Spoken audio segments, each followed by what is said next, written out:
crew has to tell us. We got to hear you a lot during this shift, calling up to the crew while they were working through some of their tasks. So looking towards your role before the mission, so what did some of that training that you worked with the crew, what did that consist of?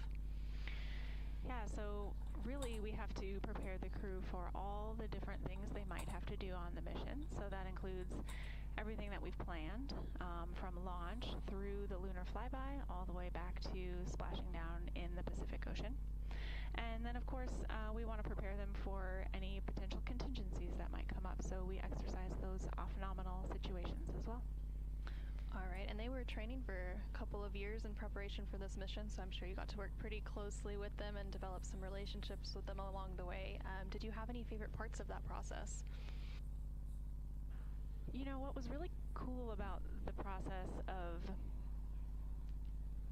coming up with training for the first time and delivering a set of training for the first time was we were collaborating together with the crew on how exactly were they going to do these tasks. And so we would, we might develop a lesson or a simulation scenario, but then it was always followed up with a discussion of, hey, what did we learn and what do we go change and make better, and what ideas do we have collectively to enable the crew to make the mission a success.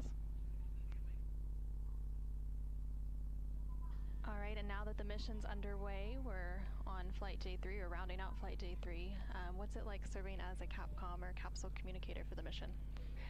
Yeah, so I was able to sit in mission control for the launch, but I was not the active Capcom at the time, and so tonight has been my first shift getting to talk directly with the crew, and it's been really amazing to finally get to guide them in the real thing and work with them and help them work through issues or answer questions from the ground and get them through their whole timeline for the day. That's so exciting. And so you kind of have a dual role. You had your pre-mission role, and now you're during the mission Capcom role. How do you balance those roles, being the training lead and also now being a Capcom for the mission? Yeah, it was actually a really, I guess, sort of complementary set of roles, because as the being on the training side, I was able to either be a part of all of the training that the crew has, or observe that the training they're doing and the feedback that they are giving and the conversations that they're having about how they plan to do things. And so, coming in here and supporting them for the mission itself, I just feel really comfortable with the systems and the procedures, and maybe have a little glimpse into what they might be thinking when they make a call. That's so exciting. I'm sure the relationship you developed certainly plays a role in that. So I don't want to keep you too long. I know you actually have a job to get back to, especially coming out of a loss of signal here shortly. But what are you most looking forward to during the remainder of the mission? Well, I think the thing that hit me the most so far was getting to see the video of them in integrity, and it looks in some ways really close to what it looked like when they were training in our mock-up here at Johnson Space Center, and then in other ways, it's zero gravity and they're floating in it, and it clearly is in space and on the way to the moon. So I am looking forward to more of that, more of those insights into them being in the capsule, and then also some more of the photos that they are sending down, which are just incredible. We have certainly had some incredible photos, and we're now well on our way to the moon, over halfway, 128,000 miles to the moon and 146,000 miles from Earth. But with that, thank you so much, Jackie, for joining me, and we look forward to the rest of the mission. Thanks for having me.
This is Artemis Mission Control in Houston, Texas, as the Artemis II mission around the moon continues.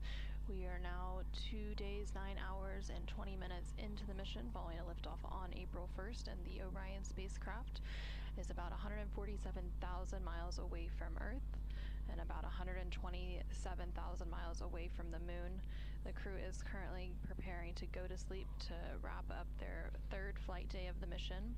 Currently on your screen, you can see a view of Earth taken by NASA astronaut and Artemis II Commander Reed Wiseman from one of the Orion spacecraft's 4 windows after completing the translunar injection burn on April 2nd, and that TLI burn is what set up the crew to send them around the moon and back as part of a free return trajectory.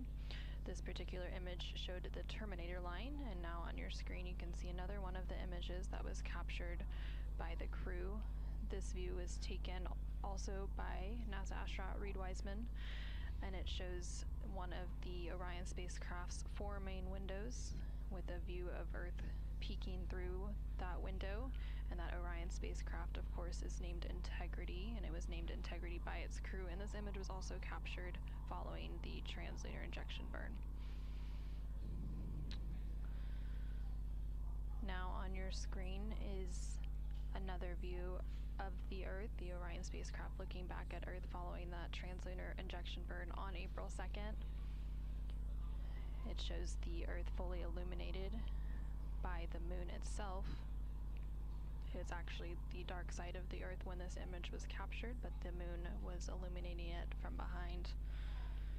The crew continues to capture imagery every day and continues to downlink that imagery, and we continue to review and upload and share with the world as often as we can, and we plan to do so for the duration of the mission. And of course, as we get closer to the moon, we'll be able to share some additional images of the moon from a closer distance. We do expect that lunar close approach and the lunar flyby observation period to take place on flight day 6, which will be Monday, April 6th. Today, the Orion spacecraft surpassed the halfway mark, so then they are now officially closer to the moon than they are to Earth. Lunar sphere of influence until Sunday, April 5th. And once they enter the lunar sphere of influence, that is when the moon's gravity will be exerting more force on the Orion spacecraft than the Earth's gravity. The Artemis II mission is the first crewed test flight as part of the Artemis program. So it is the first time that humans are living and working aboard the Orion spacecraft. The quartet of crew members that are currently on board the Orion spacecraft include NASA astronaut Reed Wiseman, who is serving as the commander. There's also NASA astronaut Victor Glover serving as the pilot, and NASA astronaut Christina Cook serving as a mission specialist alongside CSA, or Canadian Space Agency astronaut Jeremy Hansen. Again, the crew is currently completing their pre-sleep period, and then in just a few minutes they will head into their sleep period. And during this pre-sleep time is when they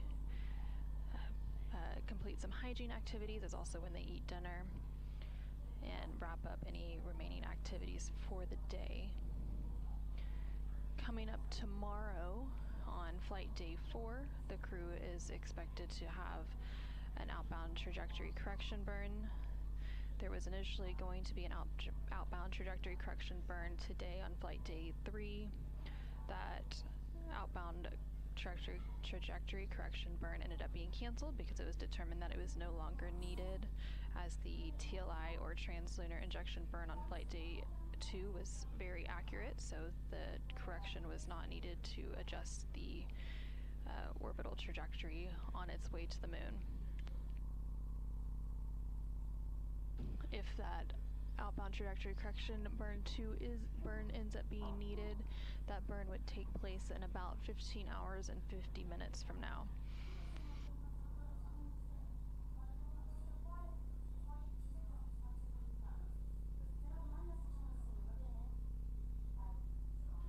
Also taking place on flight day 4 will be a manual piloting developmental flight test objective. During that test objective, the crew will perform several attitude maneuvers to compare 6 degrees of freedom and 3 degrees of freedom attitude control. 6 degrees of freedom refers to the 6 ways that a spacecraft moves. There are 3 translational degrees of freedom, which are forward, backward, up and down, and left and right.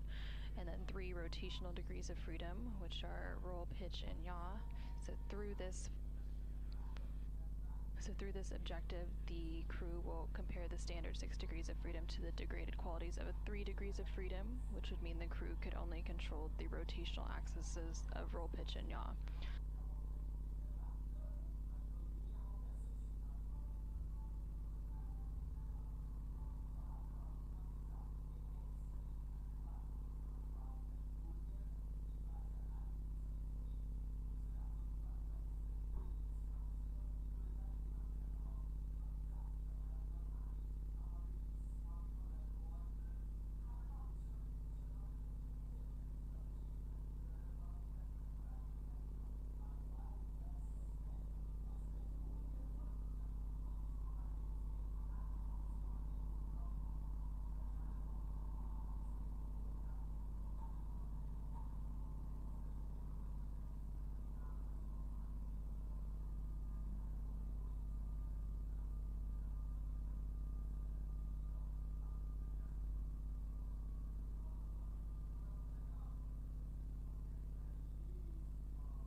Integrity Houston, late call related to toilet.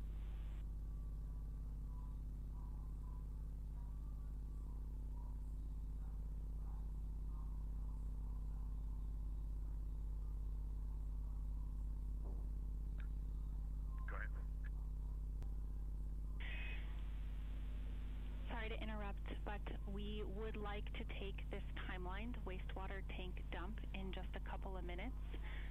If we are successful, then we can clear you for toilet for the rest of the night with confidence.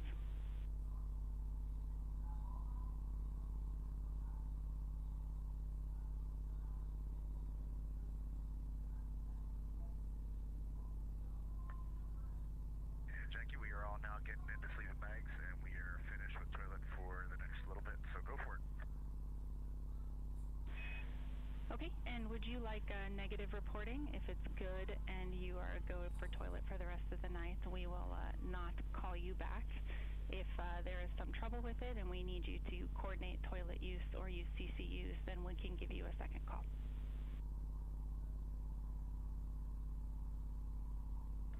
Yep, 100% negative reporting, thanks.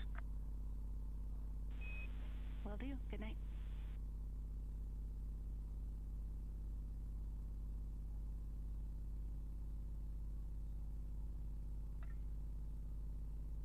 Good night, Houston.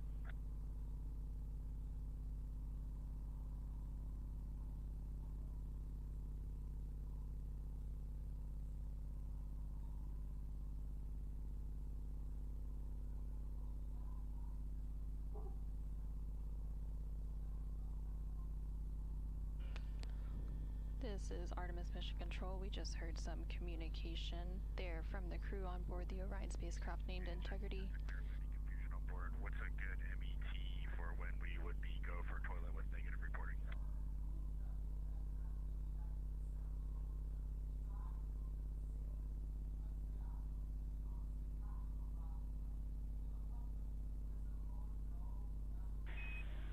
Let's go with MET of 10 hours.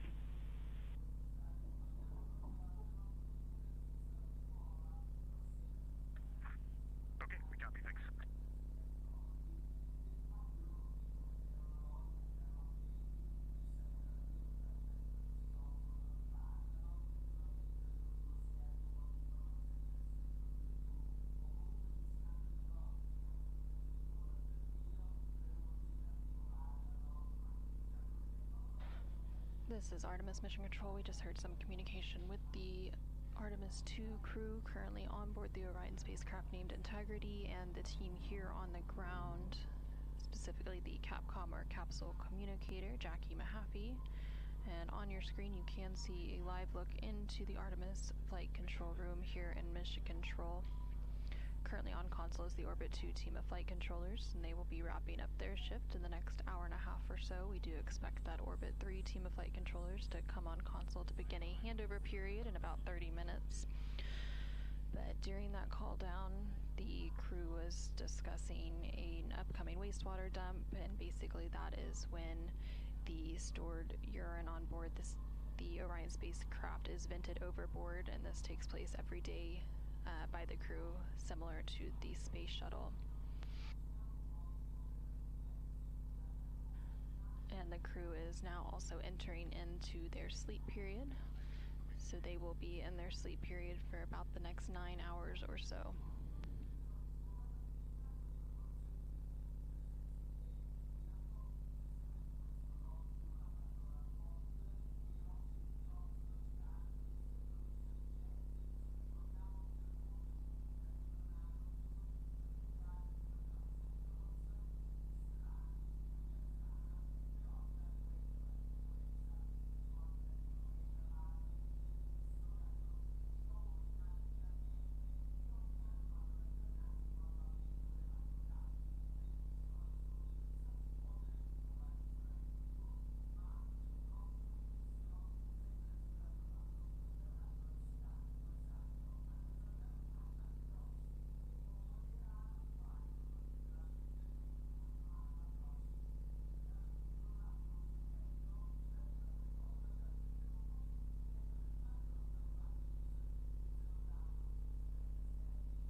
Integrity Houston for wastewater dump.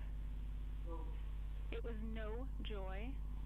You are no-go for toilet, and we'd like you to use CCUs overnight. We would like you to hold the CCU dumps until the morning, unless you must dump in order to have ullage in the CCU. In that case, it's acceptable.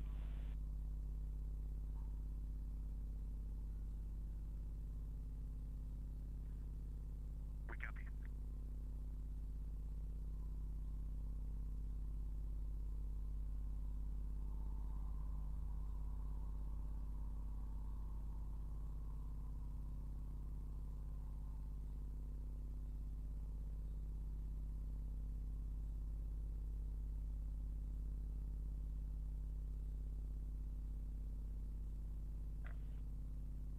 Hey, Jackie, can you remind us of CCU storage location?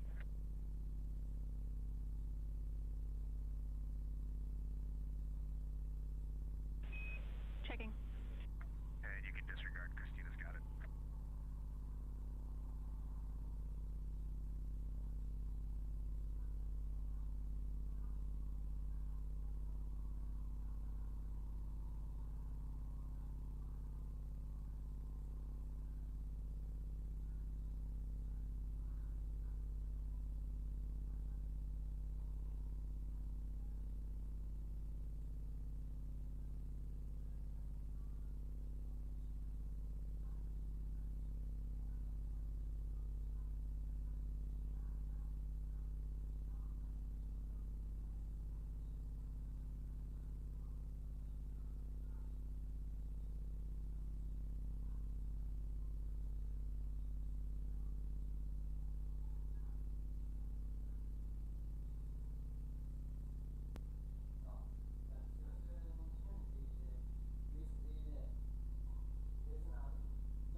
This is Artemis Mission Control in Houston, Texas. We just heard some communication between the crew on board the Orion spacecraft and the Capcom or capsule communicator here in Mission Control. They were discussing a recent wastewater dump. The space toilet on board the Orion spacecraft is called the Universal Waste Management System. And as part of this system, the urine is stored in a tank and then vented overboard each day by the crew. A few minutes ago, the crew was completing that overboard venting or that wastewater dump, and it does sound like there was a bit of an issue there, so that's being troubleshot. But in the meantime, the crew will enter into their sleep period and use the contingency collapsible urinals as needed overnight while they continue to troubleshoot the wastewater dump.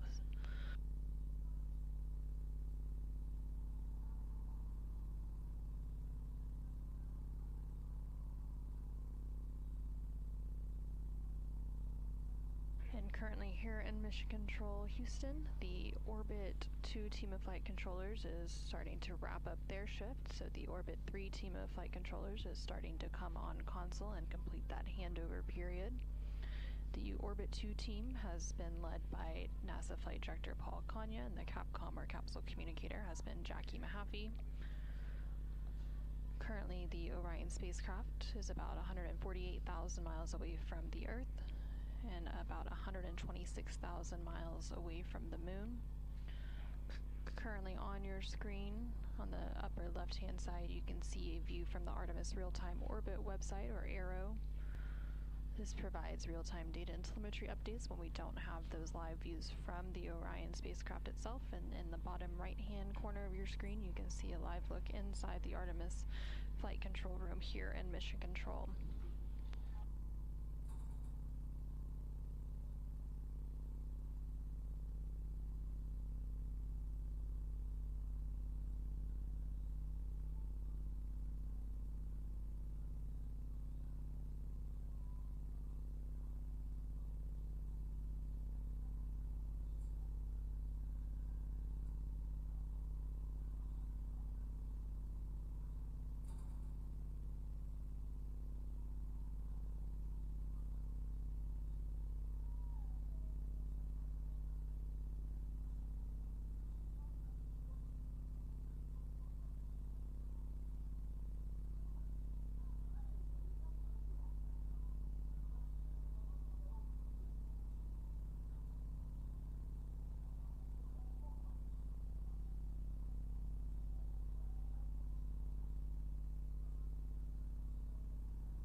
또 받으시라고.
pensiamo le cose che abbiamo già fatto. Vabbè, sveglia. Quindi che abbiamo fatto? Colazione più che 3 di... Poi 10-11 studio fisico. Oh my god.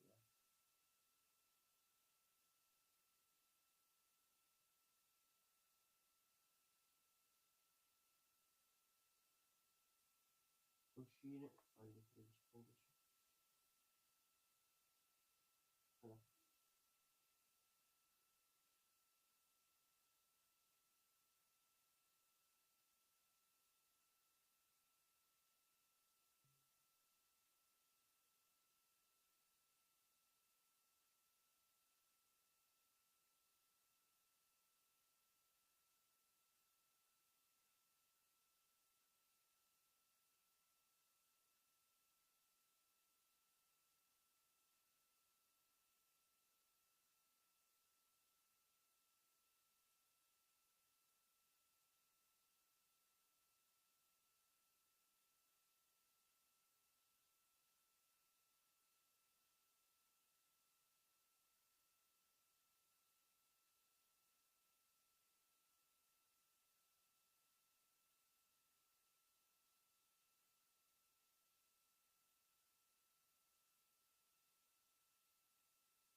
This is Artemis Mission Control in Houston, Texas. The crew on board the Orion spacecraft, named Integrity, is currently in their sleep period. The sleep period will last for about 8.5 hours before they will be awoken to begin Flight Day 4. And here in Mission Control Houston, the Orbit 3 team of flight controllers is coming on console to begin their shift, and they are completing a handover with the off-going Orbit 2 team of flight controllers, which was led by Flight Director Paul Kanya. And currently on your screen, you can see a view of the Artemis real-time orbit website, or ARROW, which is providing live data and telemetry updates of the Orion spacecraft as it makes its way to the moon. The Orion spacecraft and its crew are currently about 149,000 miles away from Earth, and they are about 125,000 miles away from the moon as they continue to make their outbound journey to the moon on that free return trajectory. They are scheduled to make the lunar close approach and their lunar flyby on Flight Day 6, which will be Monday, April 6th. Coming up on Flight Day 4, there is a planned outbound trajectory correction burn. There was initially going to be a first outbound trajectory correction burn today on Flight Day 3, but that ended up being canceled as it was determined that it was no longer needed due to the accuracy of the translunar injection burn, or TLI burn, which took place on Flight Day 2 to begin sending Orion and its crew outbound and around the moon on that free return trajectory.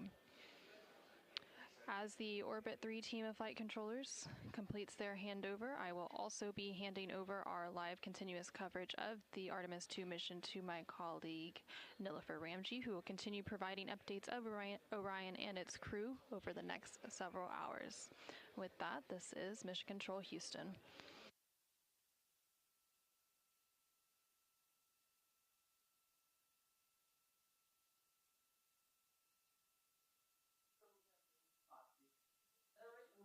I bambini che poi infatti a sparare viaggio. Prego. Dopo, non lo sentimo tutti.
Good morning from Mission Control Houston inside the Artemis Flight Control Room here at the Johnson Space Center.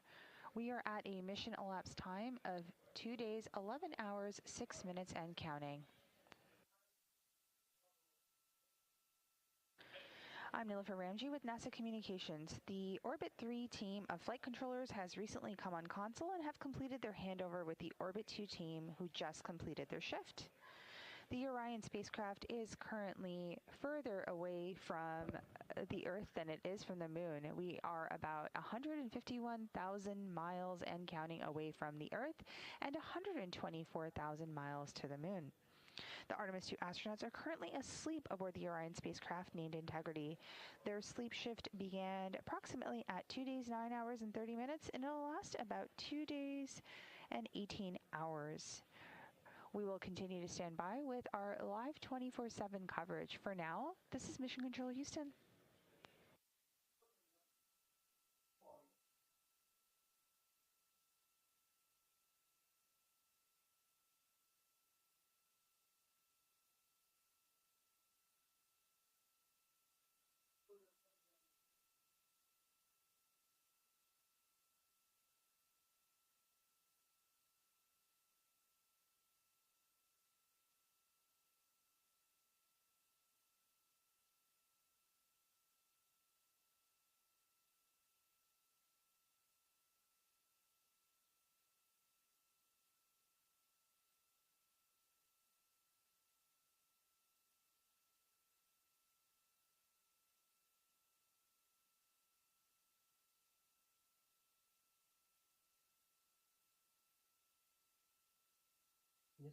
Gracias, gracias.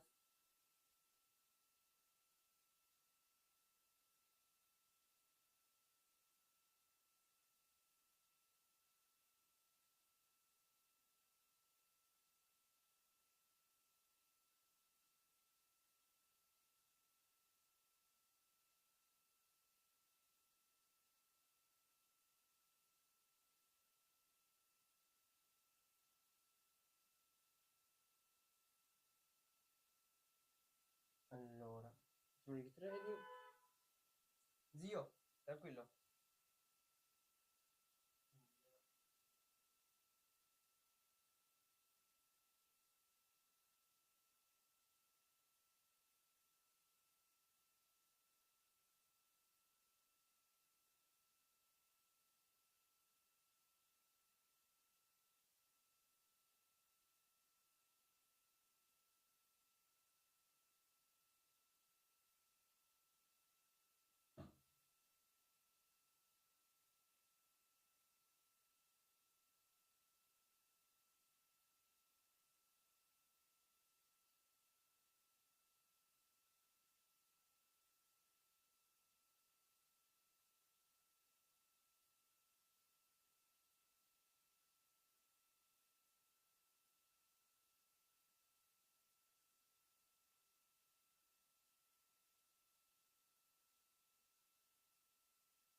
promesso.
Inserite live.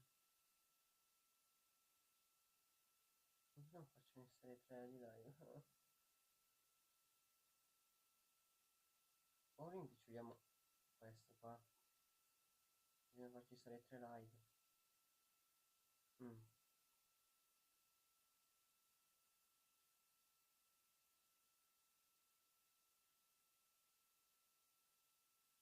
Mettiamo qua. Qua. Questa qua. La rimpiccioliamo. La mettiamo tipo qua. Ragione.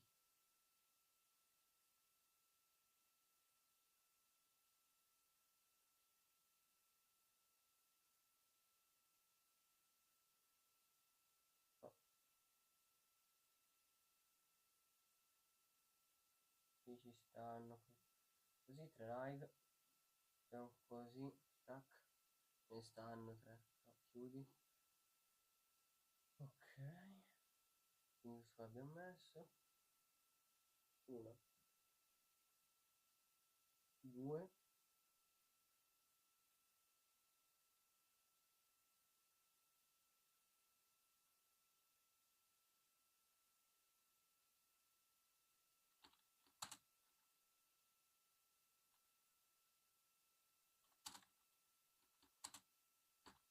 2.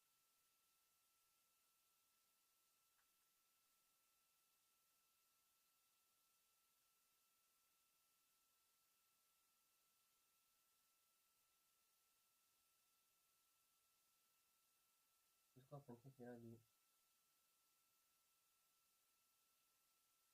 100 114.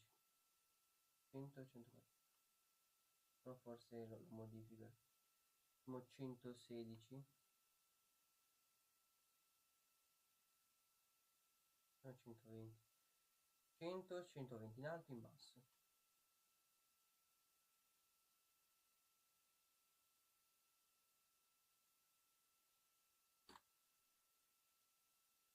Cento. 1 2 0.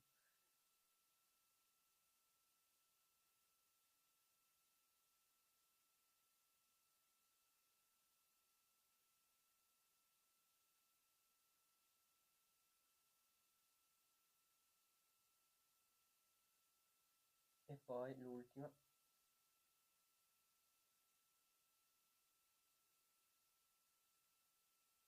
Lo splashdown. 1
Orion, live nada, live Orion.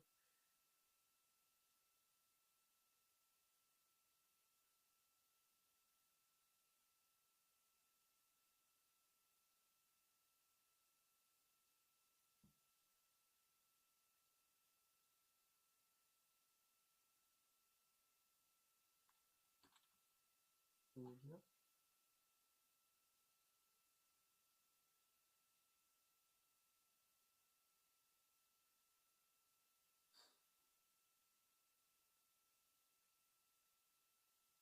No.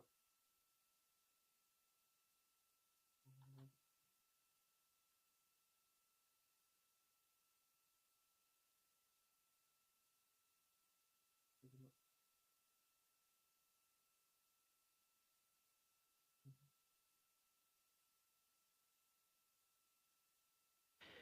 Good morning from the Artemis Flight Control Room.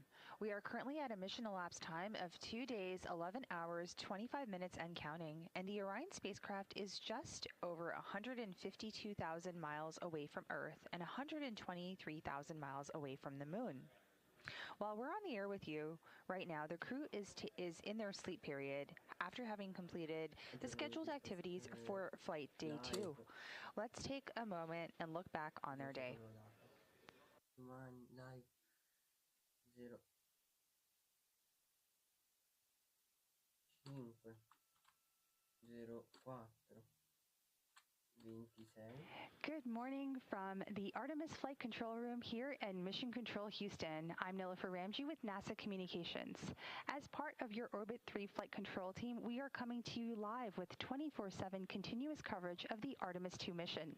You are seeing live views right now from one of the solar array wings aboard the Orion spacecraft. As mentioned not too long ago, there is a surveying activity taking place while the crew is asleep.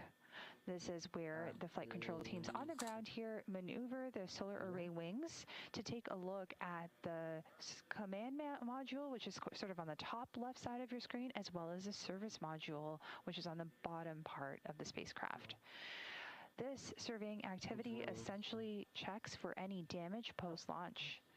The flight control team on the ground will conduct an additional surveying activity post-lunar flyby. For now, this is Mission Control Houston.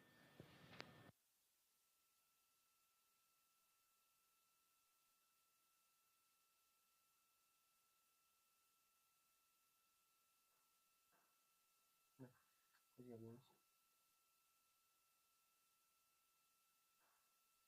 preso live 06 04 26 flyby Luna. Now, as mentioned, the live views on the left side of your screen are from the solar array wings on Orion, and we are seeing live views right now capturing the engines. You can see some venting happening in the images in front of you right now.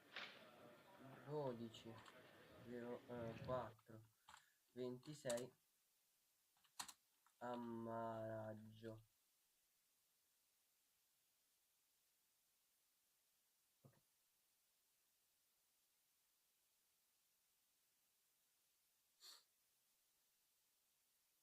Devo anche mettere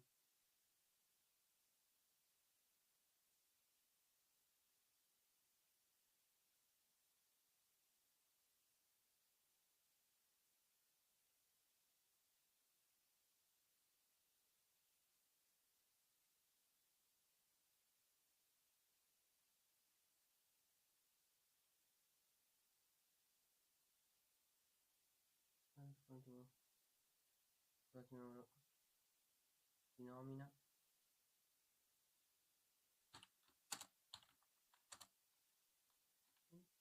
Live nada txt, poi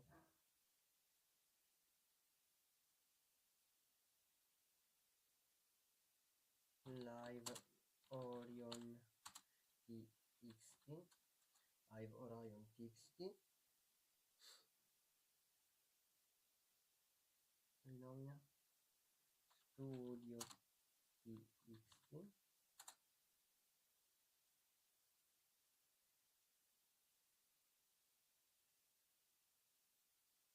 live. Welcome to the Artemis 05 Flight Control Room, and welcome to Flight Day 3 of the 04 Artemis II mission, a test mission and the first flight of humans on 26 Orion. I'm NASA's Leah 26 Cheshire Mustachio here in the Flight Control Room with the Orbit 1 team, now being led by Flight Director Jeff Radigan. It was a big day for the crew yesterday as live the translunar injection burn was 06 completed, committing Orion to fly around the 05 moon on Flight Day 6 no and 04 return to Earth on Flight Day 10. 26 Today we have another burn scheduled. That's the OTC-1 burn, Outbound Trajectory Correction 1. That's slated for 5:49 p.m. Central Time and would be an 8-second burn using the reaction control system thrusters. e poi We've also been getting some imagery down from Orion, taken by the crew after the live translunar injection burn. 12 This photo showing the 0 beautiful Earth outside the live window 12 of the spacecraft as the crew was flying live away. 04 And this next 26 photo, a backlit Earth ammaraggio as the crew was departing from translunar injection. And if you look very, very closely up to the top of your screen, you can see the aurora borealis, and on the left in those clouds, a couple of lightning strikes.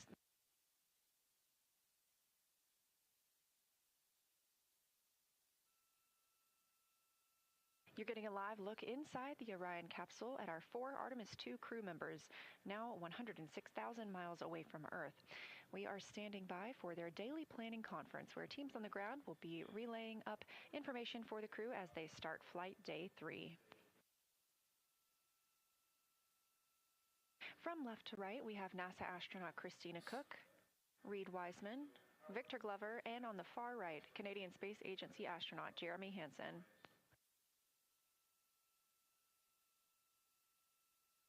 As we get a look inside Orion, a little scene setter for you. The interior habitable volume is 330 cubic feet, so that's about the size of 2 minivans. This is 60% more cubic volume than the astronauts had during the Apollo missions.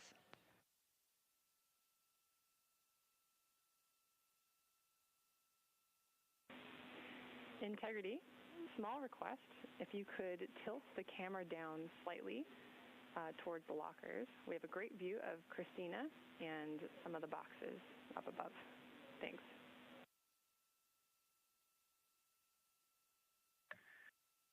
Yeah, no problem, Chris. I did not mount it. I just kind of friction fit it, and I'll get a better spot for it later today, and we'll get a more permanent mount going. Sounds like a great plan. Thanks.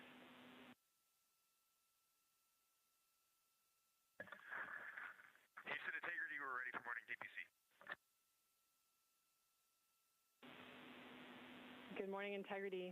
We are so happy to be on board with you today. You guys look great. That cabin config looks amazing. We would love to be on board as much as possible today. We'll stop streaming for the family conferences, but would request to come back on board afterwards to share your mission with the world. I have quite a number of topics for you today. I'll start with trajectory. We are actually going to continue evaluating the need for OTC-1 based on the small magnitude of the burn. We'll have an update for you later. A couple of vehicle statuses. In order to address what we saw last night with the small increase in ox tank pressure accompanied by a small decrease in the ox helium tank pressure, we did to do some troubleshooting, we closed the valve ox helium ISO 1. You can see this on the top left of your prop ohms plus X page. We're continuing to look at that. Don't have a full story for you yet.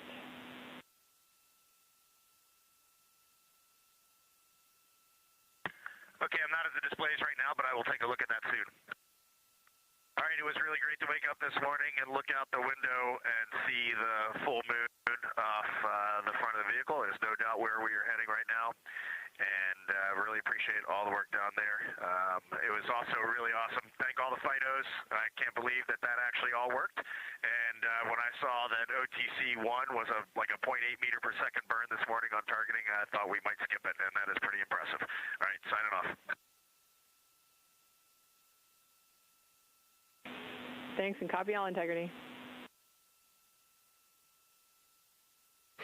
That was the conclusion of the daily planning conference. However, if you listen to the start of that conference, you did hear the relay to the crew that we hope to have the cameras on as much as possible throughout this flight day to allow us to share their journey with the world. So we intend to be able to share the crew with you as much as we possibly can. They are going to move into some of their other tasks today. Again, you heard them discussing the OTC-1 burn, that's orbital trajectory correction burn, or sorry, outbound trajectory correction burn. And Christina Cook taking the camera to show us a wastewater dump. So you heard Commander Reed Wiseman reporting that they don't necessarily hear those wastewater dumps, but that they do see them. So you're getting a live look outside the windows of the Orion spacecraft as they conduct that wastewater dump. Of Ireland, of the Irish people, save me, please. Integrity, we copy that successful wastewater dump. This is Artemis Mission Control. I am NASA PAO Leah Cheshire, joined here by Canadian Space Agency astronaut, Artemis II backup crew member, and a Capcom, Jenny Givens. Thanks for joining us. My pleasure. Thanks for having me. So I would love to know a little bit about your experience as a Canadian Space Agency astronaut. What has that journey been like for you? It has been overwhelmingly positive. I mean, I feel very lucky to be in the role that I'm in, but it's just really the honor of my life to work missions like this. Like seeing one of my very dear Canadian colleagues and my other dear friends in space has been pretty phenomenal. So the past few days have been exceptional, but also just to be embedded here at NASA as a Canadian astronaut. We have an excellent partnership and we're boots on the ground here at NASA. And I see every day really the results of what you get when you have a shared mission and you work together, and we just have a really bright future. I feel very positive about being here. I agree. It's very exciting. So you've been training as an Artemis II backup crew member alongside the crew very closely. Can you tell us what that's been like? Yeah, absolutely. It's been a long road. So backup crew members, we're kind of in an interesting spot because we do all of the crew training, and it's a very developmental mission. It's very nascent, so we're still learning. We do a lot of developmental work and contribution. Right there alongside with the crew, there were 6 of us assigned to this mission, and 4 of us are up there now. So that's a joy to see. And as we approach the mission, my work really transitioned to support. So what can I do to get these guys safely off the ground? Andre and I both worked as astronaut support people. You saw Dre strap our crew into the capsule, which was very cool. And now I have the pleasure of sitting the Capcom console. So supporting them with my training and knowing what they know. And I have a lot of joy every day I see them up there. So it's been great. Integrity, Houston, with a status and a timeline, Delta. Go ahead, Chris. All right, we wanted to let you know that we are stepping into our burn cancellation procedure here from the ground.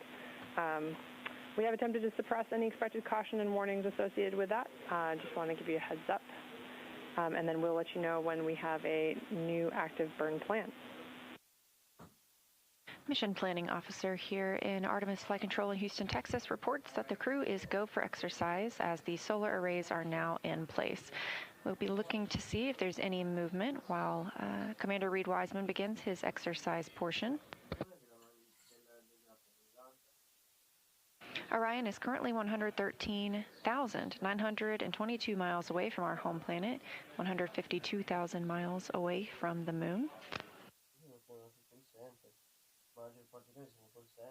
This is Artemis Mission Control. As you can see, some motion on your screen from this camera on the solar array wing looking back at Orion. We are expecting that to be from Commander Reed Wiseman exercising yet again. The crew is timelined to exercise 30 minutes each during this mission.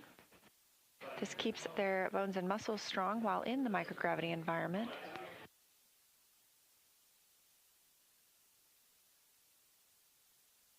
This type of motion doesn't damage the spacecraft, but the solar array wings are locked and parked to keep them from being damaged by any loads imparted from this movement.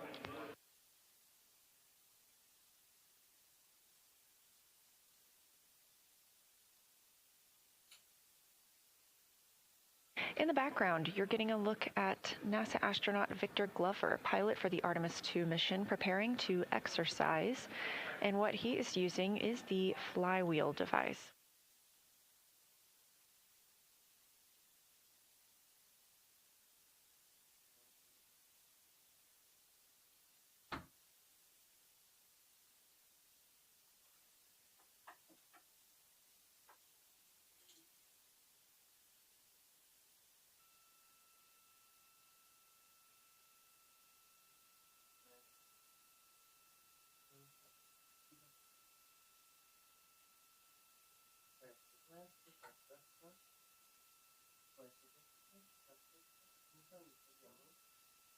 This is Artemis Mission Control, 2 days and 14 minutes mission elapsed time for the first flight of humans aboard Orion. And I am joined here by Paul Boehm, Orion Crew Support and Thermal Systems Manager. Thank you for joining us, Paul. Oh, thank you very much for having me, Leah. Appreciate it. Yeah, absolutely. Well, tell us a little bit about your role. You just came from the Orion Mission Evaluation Room, is that right? Yeah, actually, I just did. I was just checking our systems to see how things were going, and I am really pleased.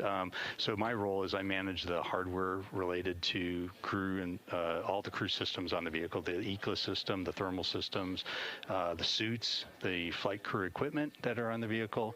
And so been doing that for almost 14 years now. Wow, that's impressive. And when we're talking about the ECLA system, that stands for Environmental Control and Life Support System. So what all makes up ECLS? ECLS, yes. The biggest thing everybody thinks about for ECLS is the life support system, the pressurization system, the air revitalization system that we have, and then the other parts of it that are also part of it is the thermal aspect of it, where we're cooling the air to be able to keep the crew temperature down exactly where they want it to be comfortable in the cabin, and so that is also part of our system as well. Yeah, we heard them make some calls a couple days ago about being a little chilly, and your team is the one that works on making sure they're comfortable? Yes, we've been working that the last couple of days, trying some adjustments. It's one of the things I will stress with the new vehicle. We are learning every single day that we're flying this vehicle right now, especially with the crew in it. We flew Artemis I, we learned some things about the systems there, but now we have the crew involved, which adds a whole new dynamic to the vehicle, and that is what is really what we're looking at today, and learning how to interact with the crew and adjust things as we need to make the crew comfortable. Yeah, that's fantastic. And you also work with the food systems a little bit as well. So they're actually getting ready for a midday meal. We've been fortunate enough to have in-cabin views for some of today, and we saw them getting out some of their food. So can you tell us about the food warmer? Yeah, the food system is, the crew is, a lot of the food that we use is very similar to what they fly on ISS. It's the rehydratable food. What we use on Orion, we have what we call a food warmer. It's about a little suitcase-sized device, and our biggest challenge is mass and volume on Orion going to the moon. And so we had to reduce the size of a galley. We would love to fly a galley, but we just can't because of the mass and volume challenge. So we have a suitcase that basically the crew inserts their food into the suitcase. It's a warming plate and heats it up to about 155 degrees. Oh my goodness, that's much warmer than I expected you to say. That's really impressive. It's what they use for doing the hot drinks, warming up the food that needs to be warmed up so that it tastes better when it's warmer. So they can put about 12 packages in there to be able to heat up those and be able to have some hot food during the flight. I'm impressed. I used to be a taste tester here, and so I always enjoyed trying the food. I found it to be really good, and so it is amazing what they can do. Yes, it really is. This view outside the Orion spacecraft, you can see those solar arrays positioning. And a reminder, you can keep up with where Orion is at any time by visiting nasa.gov/track-Artemis. Currently, the spacecraft is 122,500 miles away from Earth and 146,000 miles away from the moon. We are 2 days, 1 hour, 3 minutes into the flight of Artemis II, the first flight of crew aboard Orion. Spacecraft now 123,000 miles away from Earth. You're getting a live look inside the capsule as our 4 crew members, Reed Wiseman, Victor Glover, Jeremy Hansen, and Christina Cook, are wrapping up their midday meal, getting the opportunity to take photos out the window of Earth and the moon. We are in an LOS period, loss of signal from the ground side. This was tracked and communicated to the crew.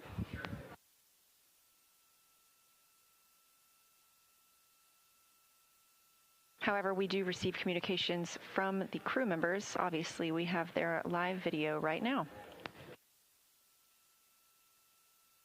This is Artemis Mission Control. You're currently seeing a live look again inside the Orion spacecraft. In the center of the screen is NASA astronaut Christina Cook, who is serving as one of the 2 mission specialists on the Artemis II mission. She's currently completing her planned daily exercise using the flywheel exercise device, which operates similar to a rowing machine but can complete different types of exercises, including resistive and aerobic exercises.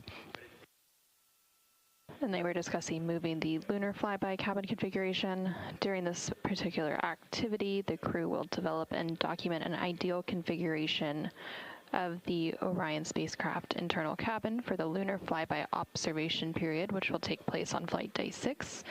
And they will deploy various cameras and equipment that will be used during the flyby, and also work to adjust the spacecraft's lighting and positioning of each crew member to ensure once they make it to that flyby on flight day 6 that everything is well set up and thought out and placed, so that they don't have to worry about trying to figure out where all those cameras and equipment will be going on that actual flight day itself. Now the crew is going to start working on their pre-lunar flyby cabin configuration activity, so they're going to be deploying some cameras and other equipment that they plan to use during the flyby on flight day 6 to just ensure that they know where everything should be set up, where it should go, and where each crew member should be stationed for that observation period. Houston, integrity on 1 for lunar flyby setup. Go ahead.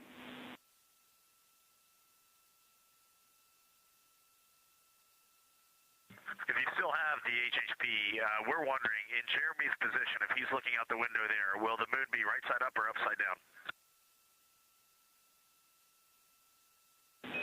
We have a great view. We'll checking. Alternatively, is the north pole of the moon going to be in the vehicle plus X direction? Yeah, we're going to go with the first way you worded the question and say affirm it's upside down in the position Jeremy is in right now. So if he flips over, it'll be right side up. That's how it works. On your screen, you're seeing a live look inside the Orion spacecraft, which is named Integrity, and it was named Integrity by its crew.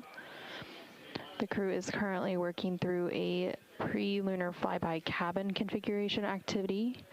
All 4 of them are working to deploy various cameras and equipment that will be used during the flyby, which is planned for flight day 6 of the mission. They'll also be adjusting the spacecraft's lighting and positioning of each crew member to ensure that all of the equipment, cameras, as well as the individual placement of each of them works and will be seamless during the flyby observation period. And there you can see on your screen that the crew just turned out the lights on the Orion spacecraft. So now it's quite dark, and again, they are adjusting the lighting as part of that lunar flyby cabin configuration activity so that they can test the lighting as well as all of the camera equipment that will be used during the lunar flyby. And this is Artemis Mission Control. NASA astronaut Christina Cook is currently working through the Deep Space Network Emergency Communications Developmental Flight Test Objective, during which she's basically conducting a checkout of that emergency communication system on Orion while connected to that deep space network. And Integrity Houston, we have some news to share with you. As of 30 seconds ago, you are now closer to the moon than you are to us on Earth.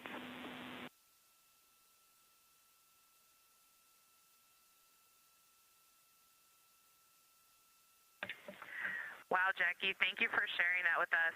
We all kind of had a collective, I guess, expression of joy at that. It's hard to imagine, but we can see here on our flight PFD that we are at 118,000 nautical miles. So, yeah, you can do the math. We can see the moon out of the docking hatch right now. It is a beautiful sight. We're seeing more and more of the far side, and it's just a thrill to be here. Houston copies. Now, while they are officially closer to the moon than they are to Earth, they have not entered what is known as the lunar sphere of influence yet. That milestone will come on flight day 5. And when that milestone happens, that is when the moon, instead of the Earth, becomes the main gravitational force acting on the Orion spacecraft. Yeah, Jackie, we just wanted to sync up with you. We know that there was some talk about some burnt smell from the heaters.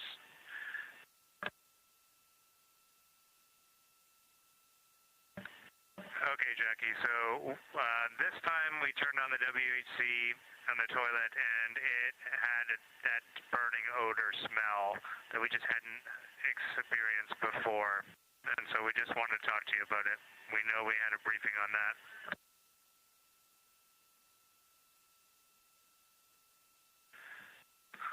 So the crew has smelt it once or twice before, but this time was stronger and was different. And we opened the door, everybody in the cabin could smell it. So we just thought we'd check in with you. We're not overly concerned right now. It's probably related to what we're told to expect, but we just wanted to have a quick conversation. Integrity Houston on Orion to Earth 1 for the toilet. We've discussed, based on the pre-flight reports and the AGA readings, we're going to continue discussing on the ground, but we are comfortable continuing with the emergency comm DFTO, and we are comfortable with you continuing to use the toilet. On board the Orion spacecraft, the crew is currently awake. They are wrapping up some final activities for the day. NASA astronaut Christina Cook is currently working through a Deep Space Network Emergency Communications Developmental Flight Test Objective. Victor is also working on a test objective related to the D5 camera imaging and taking some images at varying focal lengths of subjects such as the Earth and the Moon to evaluate the window optical effects on imagery. And then NASA astronaut Reed Wiseman is working to transfer some data from the flywheel, which is the exercise device on board the Orion spacecraft. And then coming up here in a little bit, CSA, or Canadian Space Agency astronaut Jeremy Hansen, will support a public affairs downlink event for the Canadian Space Agency. And secretly, this is the Canadian Space Agency. Do you hear me?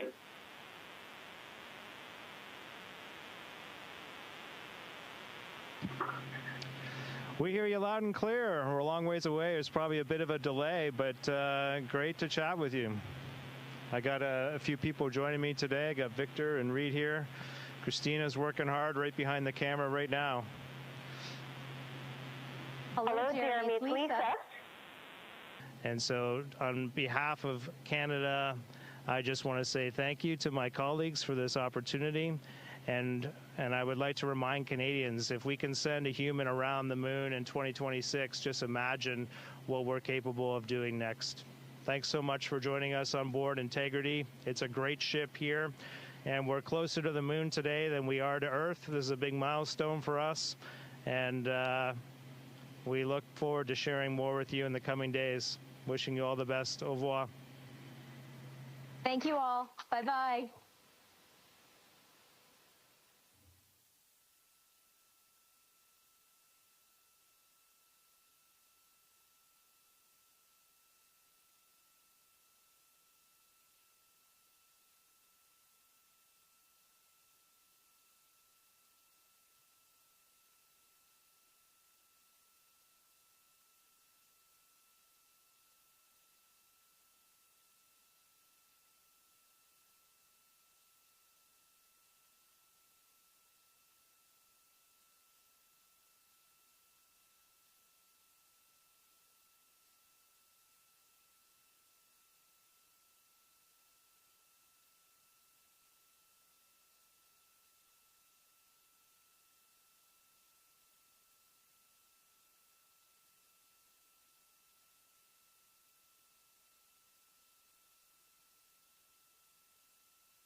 Ok.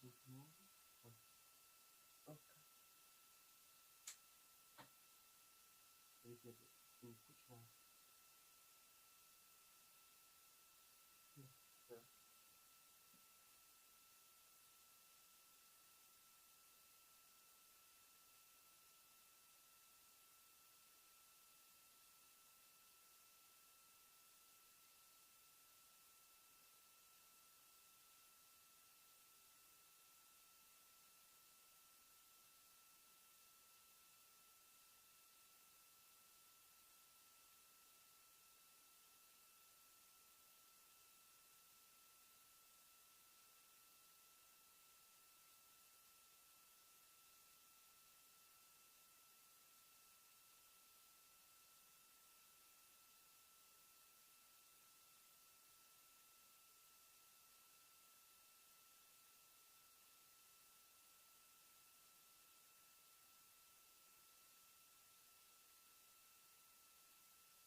Good morning from Mission Control Houston inside the Artemis Flight Control Room here at the Johnson Space Center.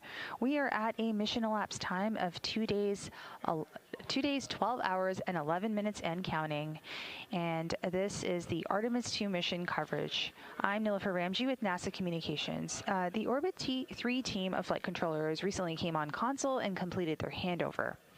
So now the Orion spacecraft is actually 154,000 miles and counting away from Earth, and 122,000 miles away from the moon. And the Artemis II astronauts are currently asleep aboard the Orion spacecraft named Integrity. They began their sleep shift at around a mission elapsed time of 2 days, 9 hours, and 30 minutes. And the sleep period will last till about 2 days and 18 hours. Now, the map that you see on your screen right now is what we're calling the 2D view, or the world map for this Artemis mission. The top part of your screen that you are seeing, you can see Earth on the left side of your screen, and you can see the flight path that remains for the Artemis II mission. And just as we cited earlier today and last night and on our social media channels, Orion is about halfway, or just over halfway, to the moon right now. While they're not in the lunar sphere of influence just yet, we are getting closer and closer to the moon.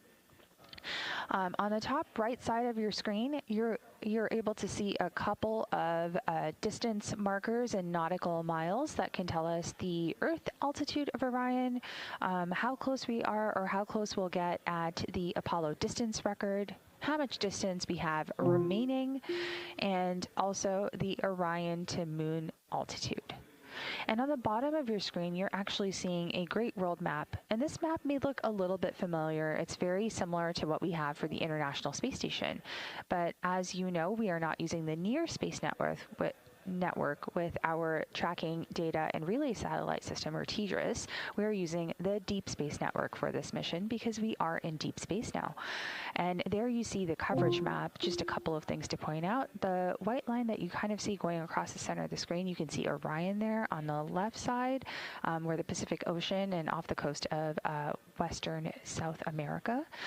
You can also see over Europe, MAD, that's the Madrid DSN satellite. And then on the bottom right, you can see Canberra in Australia. So you can see the different coverage networks, and each of the colors corresponds to the colors that you're seeing on this map.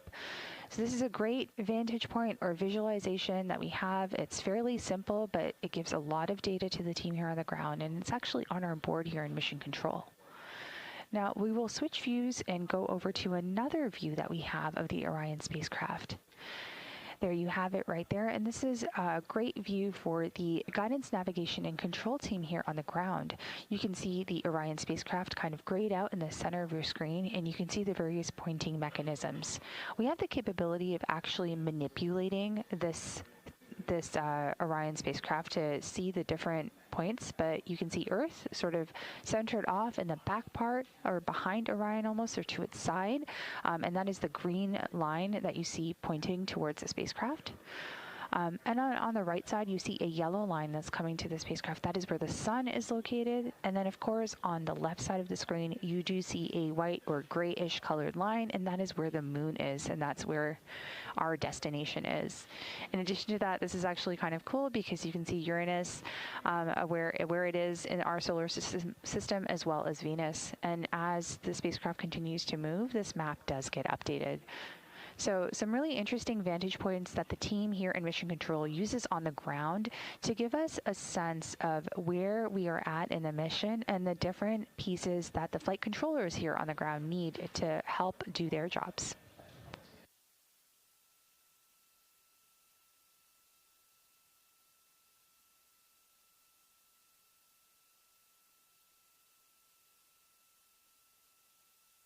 Now, here in Mission Control, we are continuing to work ahead to plan the next day's shifts.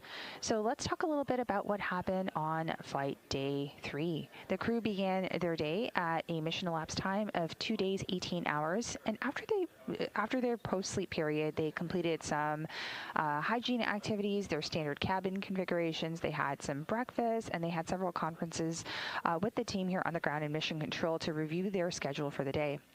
The mission has been proceeding fairly smoothly, and if you've been following along, we hope that you've been seeing those stunning images coming down from the crew, including a few of the Earth following translunar injection. If you are not seeing these images, I would encourage you to follow our NASA social media channels at NASA Artemis on wherever you follow. And there you go. You have a stunning image of Earth here that was taken by the crew. Earlier in this mission, Christina had mentioned that the crew was feeling just a little bit chilly when they checked in on cabin temperatures, but they let us know on the ground that they're feeling fairly comfortable now. Yesterday, we also had an outbound trajectory correction maneuver, or OTC-1, scheduled. And as you might be aware, this burn was supposed to be a minor correction to ensure the spacecraft is in its correct trajectory. However, the translunar injection burn that took place on Flight Day 2 was accurate, so today's OTC-1 burn was not needed. Our next burn will now be the outbound trajectory correction burn 2, or OTC-2 rather, that will happen later today, and the teams on the ground will assess whether or not that's needed as well. The crew also took advantage of the time freed up by canceling the canceled burn activities to get the Integrity spacecraft better organized for the remainder of the mission. They also completed another developmental flight test objective related to toilet acoustics. Reed and Victor also completed their daily exercise routine during that time. Christina conducted a checkout of the electrocardiogram, or ECG, device on board Orion. And for those of you who don't know, an ECG is a non-invasive test that records the electrical activity of the heart. The crew also spent the afternoon conducting a CPR demonstration using emergency medical procedures to simulate methods used to treat airway obstruction and shared techniques that could be used for future crew training. The crew completed some additional space adaptation activities and checkouts of the medical devices, and during those checkouts, Reed and Victor activated several medical devices that are part of the Orion medical kit system, including a blood pressure monitor, a thermometer, and a stethoscope. Christina and Jeremy also completed their daily exercise after that, using the flywheel on board Orion, and then the crew completed their lunar flyby cabin configurations.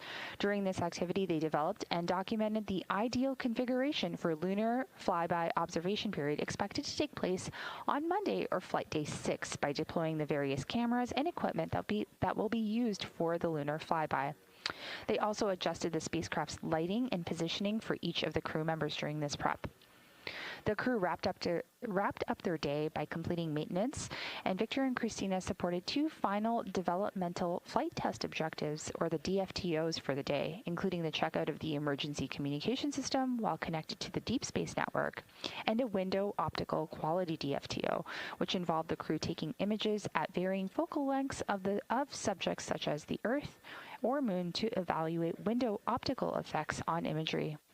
The DFTOs are designed to evaluate objectives proposed to improve Orion hardware, flight systems, flight operations, processes, and procedures.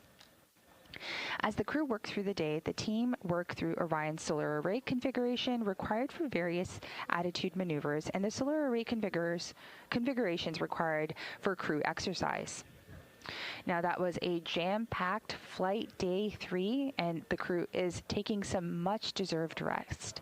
So as a reminder, currently the Orion spacecraft is about 155,000 miles away from Earth and 121,000 miles away from the Moon. So we are closer now to the Moon than we are to the Earth, which is quite exciting. We'll continue to follow along in Mission Control here, but for now, this is Mission Control Houston.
Artemis Mission Control, as you can see, some motion on your screen from this camera on the solar array wing looking back at Orion.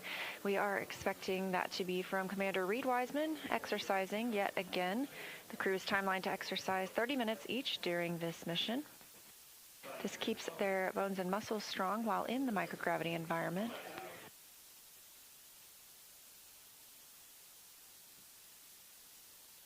This type of motion doesn't damage the spacecraft, but the solar array wings are locked and parked to keep them from being damaged by any loads imparted from this movement.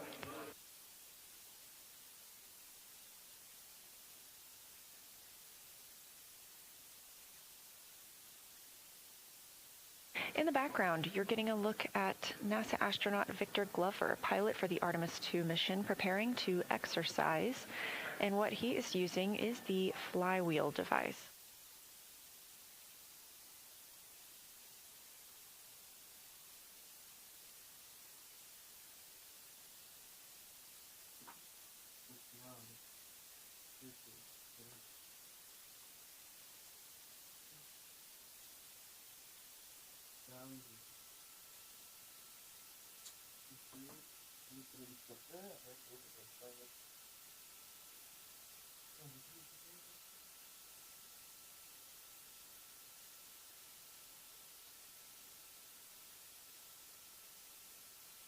This is Artemis Mission Control, 2 days and 14 minutes mission elapsed time for the first flight of humans aboard Orion. And I am joined here by Paul Boehm, Orion Crew Support and Thermal Systems Manager. Thank you for joining us, Paul. Oh, thank you very much for having me, Leah. Appreciate it. Yeah, absolutely. Well, tell us a little bit about your role. You just came from the Orion Mission Evaluation Room, is that right? Yeah, actually, I just did. I was just checking our systems to see how things were going, and I am really pleased. So my role is I manage the hardware related to crew and all the crew systems on the vehicle, the ECLA system, the thermal systems, the suits, the flight crew equipment that are on the vehicle. And so been doing that for almost 14 years now. Wow, that's impressive. And when we're talking about the ECLA system, that stands for Environmental Control and Life Support System. So what all makes up ECLS? ECLS, yes. The biggest thing everybody thinks about for ECLS is the life support system, the pressurization system, the air revitalization system that we have, and then the other parts of it that are also part of it is the thermal aspect of it, where we're cooling the air to be able to keep the crew temperature down exactly where they want it to be comfortable in the cabin, and so that is also part of our system as well. Yeah, we heard them make some calls a couple days ago about being a little chilly, and your team is the one that works on making sure they're comfortable? Yes, we've been working that the last couple of days, trying some adjustments. It's one of the things I will stress with the new vehicle. We are learning every single day that we're flying this vehicle right now, especially with the crew in it. We flew Artemis I, we learned some things about the systems there, but now we have the crew involved, which adds a whole new dynamic to the vehicle, and that is what is really what we're looking at today, and learning how to interact with the crew and adjust things as we need to make the crew comfortable. Yeah, that's fantastic. And you also work with the food systems a little bit as well. So they're actually getting ready for a midday meal. We've been fortunate enough to have in-cabin views for some of today, and we saw them getting out some of their food. So can you tell us about the food warmer? Yeah, the food system is, the crew is, a lot of the food that we use is very similar to what they fly on ISS. It's the rehydratable food. And what we use on Orion, we have what we call a food warmer. It's about a little suitcase-sized device, and our biggest challenge is mass and volume on Orion going to the moon. And so we had to reduce the size of a galley. We would love to fly a galley, but we just can't because of the mass and volume challenge. So we have a suitcase that basically the crew inserts their food into the suitcase. It's a warming plate and heats it up to about 155 degrees. Oh my goodness, that's much warmer than I expected you to say. That's really impressive. It's what they use for doing the hot drinks, warming up the food that needs to be warmed up so that it tastes better when it's warmer. So they can put about 12 packages in there to be able to heat up those and be able to have some hot food during the flight. I'm impressed. I used to be a taste tester here, and so I always enjoyed trying the food. I found it to be really good, and so it is amazing what they can do. Yes, it really is. This view outside the Orion spacecraft, you can see those solar arrays positioning. And a reminder, you can keep up with where Orion is at any time by visiting nasa.gov/track Artemis. Currently, the spacecraft is 122,500 miles away from Earth and 146,000 miles away from the Moon. We are 2 days, 1 hour, 3 minutes into the flight of Artemis II, the first flight of crew aboard Orion. Spacecraft now 123,000 miles away from Earth. You're getting a live look inside the capsule as our 4 crew members, Reed Wiseman, Victor Glover, Jeremy Hansen, and Christina Cook, are wrapping up their midday meal, getting the opportunity to take photos out the window of Earth and the Moon. We are in an LOS period, loss of signal from the ground side. This was tracked and communicated to the crew.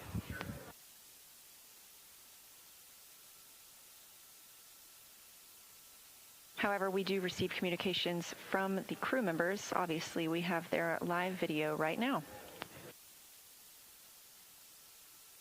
This is Artemis Mission Control. You're currently seeing a live look again inside the Orion spacecraft. In the center of the screen is NASA astronaut Christina Cook, who is serving as one of the 2 mission specialists on the Artemis II mission. She's currently completing her planned daily exercise using the flywheel exercise device, which operates similar to a rowing machine but can complete different types of exercises, including resistive and aerobic exercises. And they were discussing moving the lunar flyby cabin configuration. During this particular activity, the crew will develop and document an ideal configuration of the Orion spacecraft internal cabin for the lunar flyby observation period, which will take place on flight day 6. And they will deploy various cameras and equipment that will be used during the flyby, and also work to adjust the spacecraft's lighting and positioning of each crew member to ensure once they make it to that flyby on flight day 6 that everything is well set up and thought out and placed, so that they don't have to worry about trying to figure out where all those cameras and equipment will be going on that actual flight day itself. Now the crew is going to start working on their pre-lunar flyby cabin configuration activity, so they're going to be deploying some cameras and other equipment that they plan to use during the flyby on flight day 6 to just ensure that they know where everything should be set up, where it should go, and where each crew member should be stationed for that observation period. Houston, integrity on 1 for lunar flyby setup. Go ahead.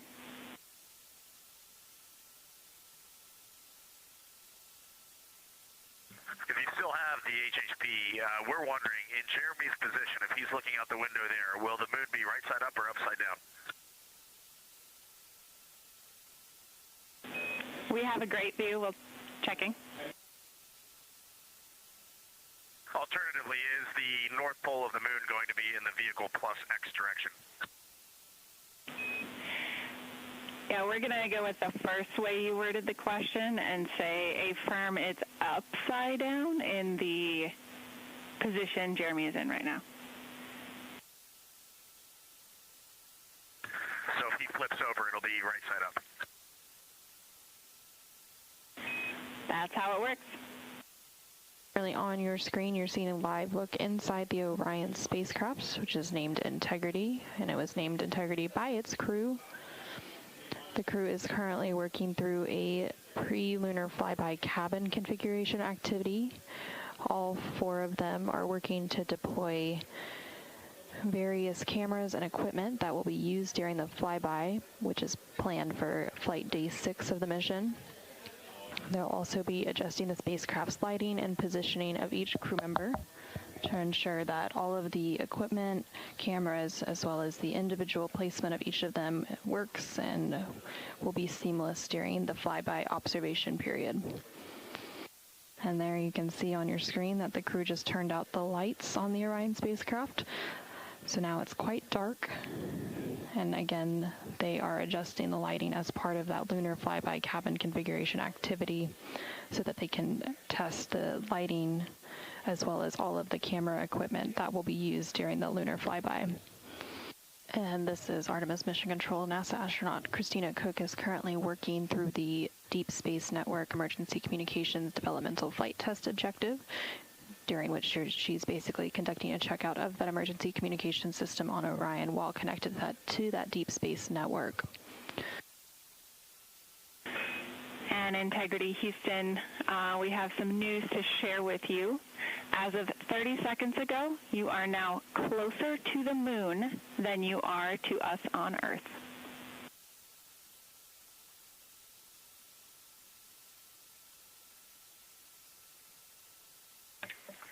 Wow, Jackie, thank you for sharing that with us.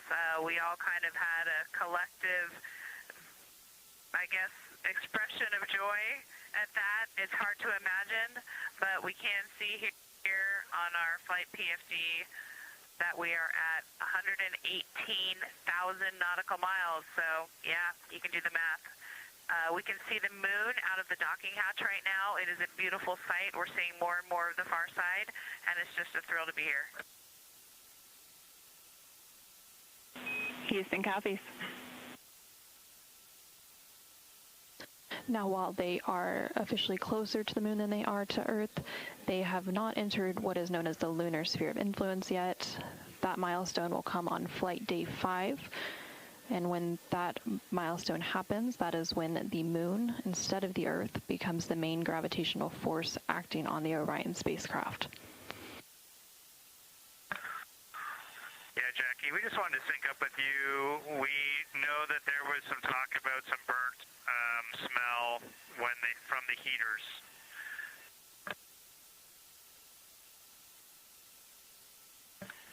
Okay, Jackie, so this time we turned on the WHC on the toilet, and it had that burning odor smell that we just hadn't experienced before. And so we just wanted to talk to you about it. We know we had a briefing on that.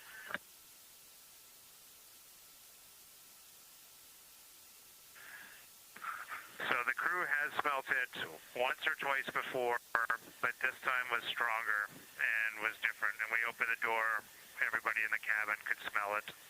So we just thought we'd check in with you. We're not overly concerned right now. It's probably related to what we're told to expect, but we just wanted to have a quick conversation.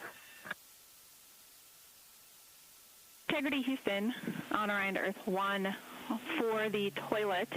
We've discussed, based on the pre-flight reports and the AGA readings, we're going to continue discussing on the ground, but we are comfortable continuing with the emergency comm DFTO, and we are comfortable with you continuing to use the toilet. On board the Orion spacecraft, the crew is currently awake. They are wrapping up some final activities for the day. NASA astronaut Christina Cook is currently working through a Deep Space Network Emergency Communications Developmental Flight Test Objective. Victor is also working on a test objective related to the D5 camera imaging and taking some images at varying focal lengths of subjects such as the Earth and the Moon to evaluate the window optical effects on imagery. And then NASA astronaut Reed Wiseman is working to transfer some data from the flywheel, which is the exercise device on board the Orion spacecraft. And then coming up here in a little bit, CSA, or Canadian Space Agency astronaut Jeremy Hansen, will support a public affairs downlink event for the Canadian Space Agency. And typically, this is the Canadian Space Agency. Jeremy.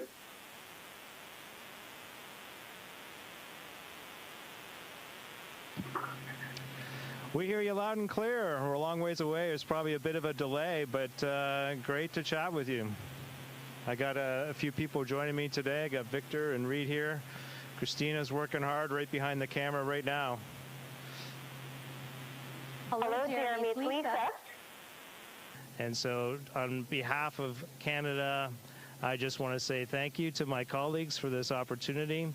And I would like to remind Canadians, if we can send a human around the moon in 2026, just imagine what we're capable of doing next. Thanks so much for joining us on board Integrity. It's a great ship here. and we're closer to the moon today than we are to Earth. This is a big milestone for us, and we look forward to sharing more with you in the coming. All right, good morning, Christina, and y'all have a great rest of y'all morning as well.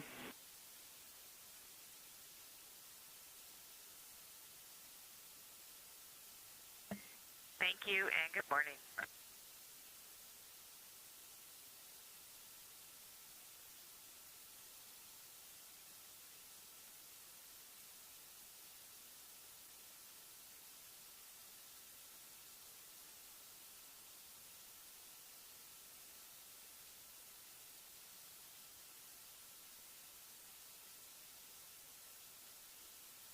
Ok, operativi, operativi.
This is Mission Control Houston. You just heard Capcom Mike Savinsky relay information we shared with you not too long ago. At a mission elapsed time of 2 days, 18 hours, we marked the start of Flight Day 4 activities. And the song you heard was Pink Pony Club by Chapel Roan to kick off the cruise day. Activities today are focusing on a manual piloting, detailed flight test objective, more space adaptation, and reviewing the lunar flyby plan, to name a few items from the busy day ahead. With the crew not having to conduct OTC 1 or outbound trajectory correction burn 1, as well as outbound trajectory correction burn 2, they are coasting on their way to the moon as we speak. Meanwhile, the Artemis mission control team here in Houston are continuing to monitor all systems, and the vehicle continues to perform well. Currently, the spacecraft is about 169,000 miles and counting away from Earth, and about 110,000 miles away from the moon. For now, this is Mission Control.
This is Mission Control Houston in the Artemis Flight Control Room here at the Johnson Space Center.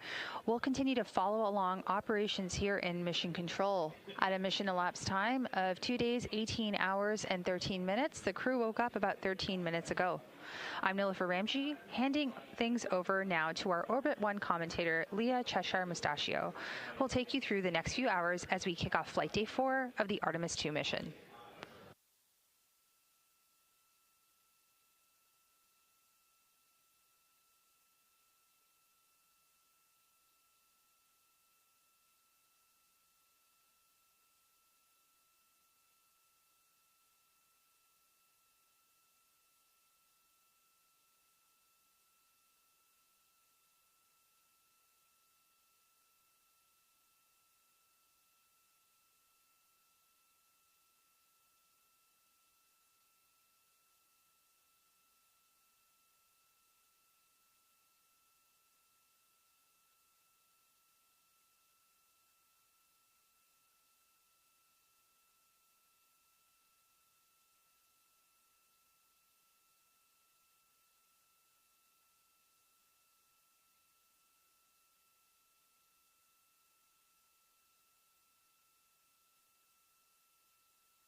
integrity for docking camera.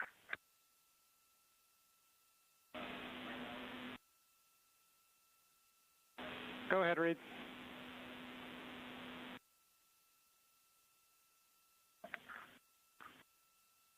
If it's possible, we'd like to deconfigure docking camera just to get our charging system back up. Checking.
Integrity Houston, for the docking camera, we want to just take a little bit of time to do a graceful shutdown of it. So give us a little bit and I'll come back to you when we're ready to pull it off.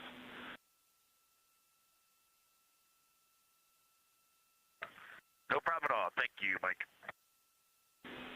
Yep, and for further awareness, at about 1900, we're going to start commanding to do a PCA flush of the other three branches of the prop system.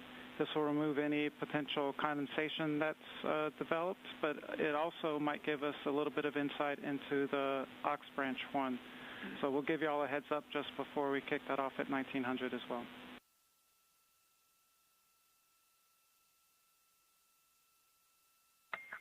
Okay, copy. Just give us a call before you start that flush. We'll listen out. Perfect. We're on the same page.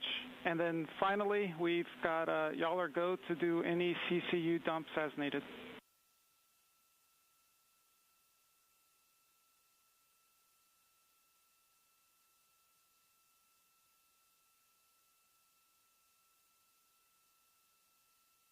Okay, copy that, Mike.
Houston Integrity. We got just a couple questions. We could either do a private flight director conference for about 5 minutes, or we could send them across the open airways.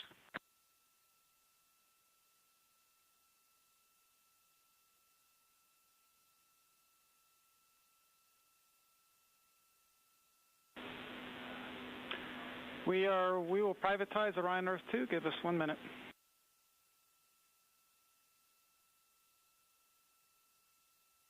Sounds great.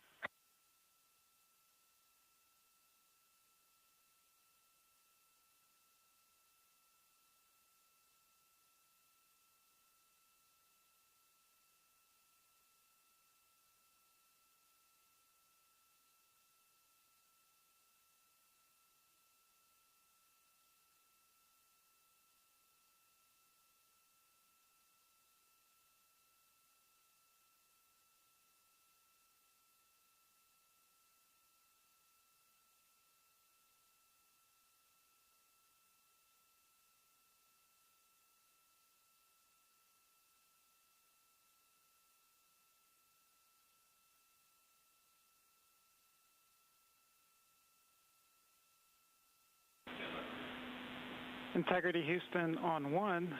OE2 is now privatized. You can join us on that loop when you're ready.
Integrity Houston on 1. OE2 is back to normal, and y'all have a go to undo the docking camera.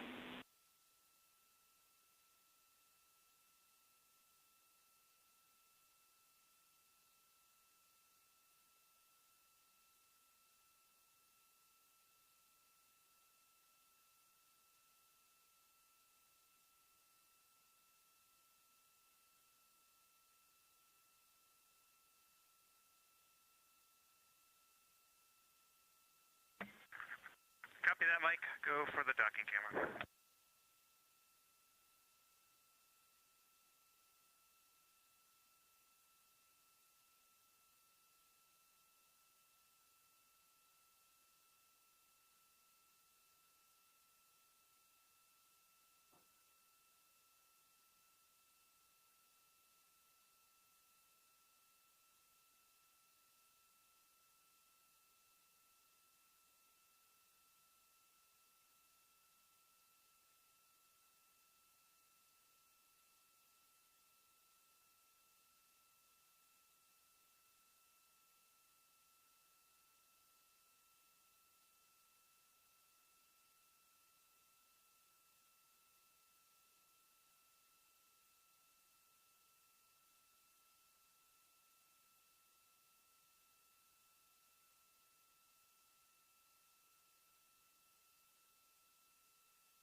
This is Artemis Mission Control. Mission elapsed time, 2 days, 18 hours, 45 minutes into the flight of Artemis II, the first flight of humans aboard the Orion spacecraft.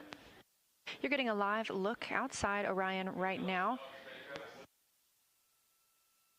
The teams are maneuvering the spacecraft in the solar array wings. As you heard earlier, we are not having the outbound trajectory correction burn today. This was deemed unnecessary and has no impact to the mission or the lunar flyby. The translunar injection burn put the vehicle on the correct path back on flight day 2. And therefore, the team and Mission Control agreed that we could skip both outbound trajectory correction burn 1 as well as that second burn today. Skipping that second burn also allows the team to continue troubleshooting some of the universal waste management system issues that cropped up last night.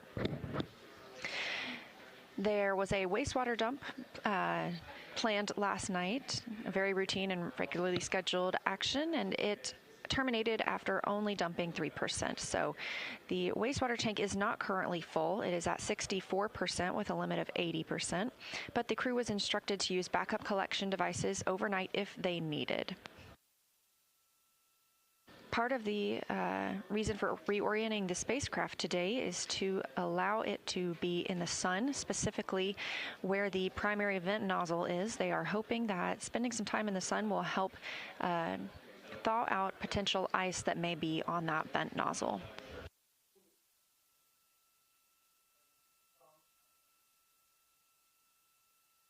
Meanwhile, inside the Orion spacecraft, our crew just woke up to the sounds of Pink Pony Club by Chapel Roan.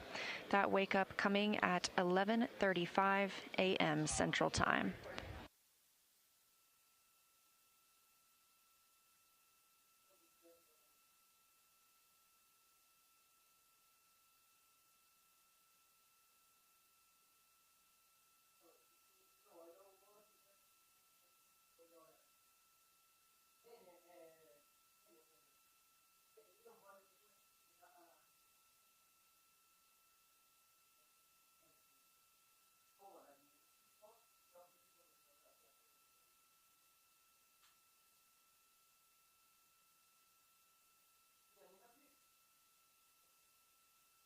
During that recent call down from the crew, we also heard them ask to privatize one of the communication lines in which they used to speak with everyone here on the ground. Obviously, we are sharing almost all of their communications, so it's not uncommon for the crew to ask for the opportunity to ask a couple of questions privately, and it sounds like their communications are back going out live.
Integrity Houston for window shade request.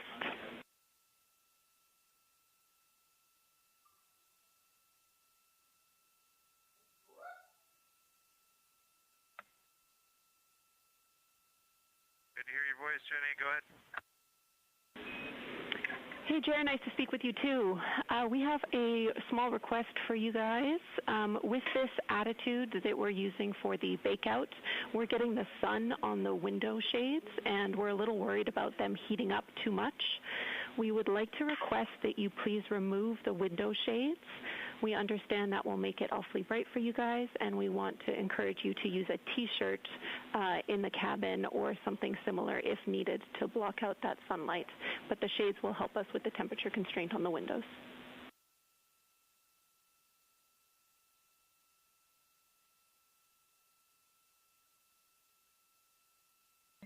Okay. So we have our makeshift T-shirt on window 1. Is that one okay to stay up then based on what you said? And we'll take off the window 2 shade. The other ones are already off. Okay, yep. That sounds great. Thanks, Jeff.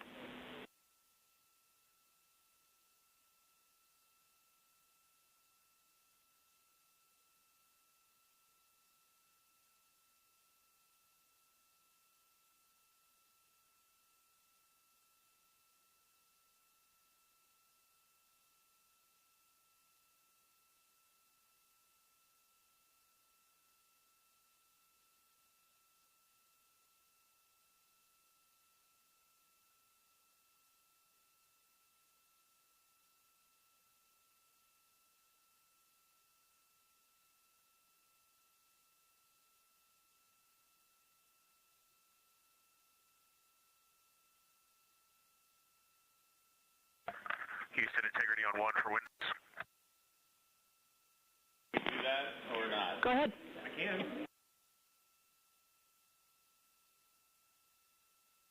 Okay, Jenny, just to sync you up on the state of the spacecraft, and there's a couple deltas from the procedure, so I want to let you know on the window shades. Window 1 has a black T-shirt with a Z9 in the window. We can pull the Z9 out. That might help you. Just let us know what temperature's there.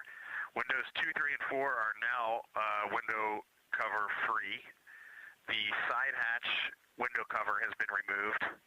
On the docking hatch, we would be inclined just to leave the docking camera installed today. We've powered it down and we've put the charger back on pub 1, but any issues leaving the docking camera in the docking hatch window?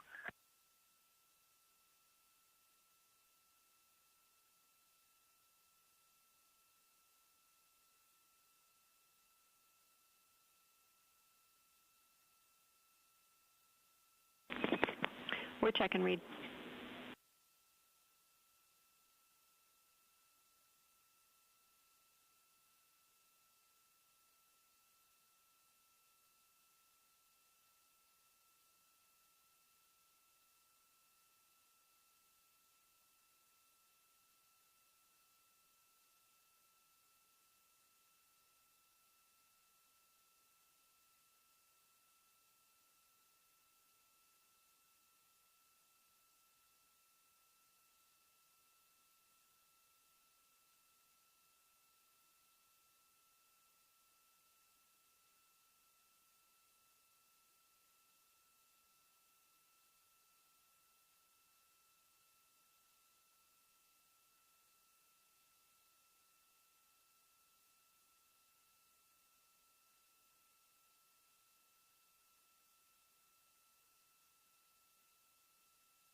integrity, that is a good window config. You can leave the docking cam in place.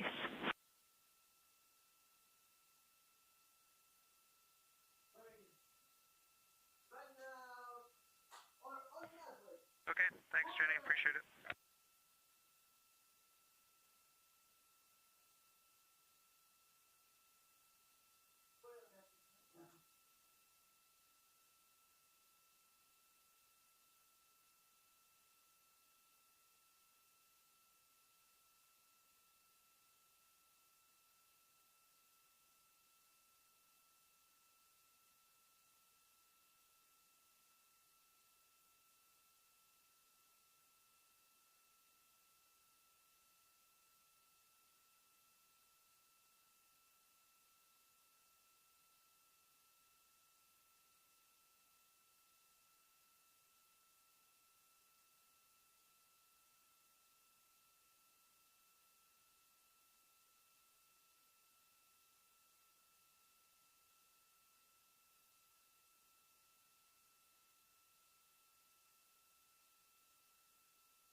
This is Artemis Mission Control. The crew aboard Orion, Artemis II crew, woke up at 11:35 a.m.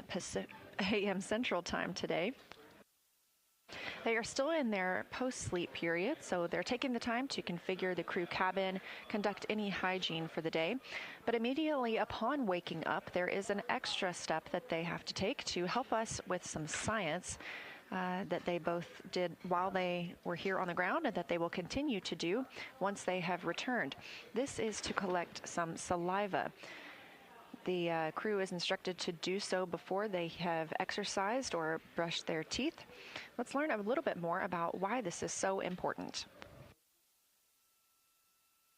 Can Artemis II astronauts' saliva tell us?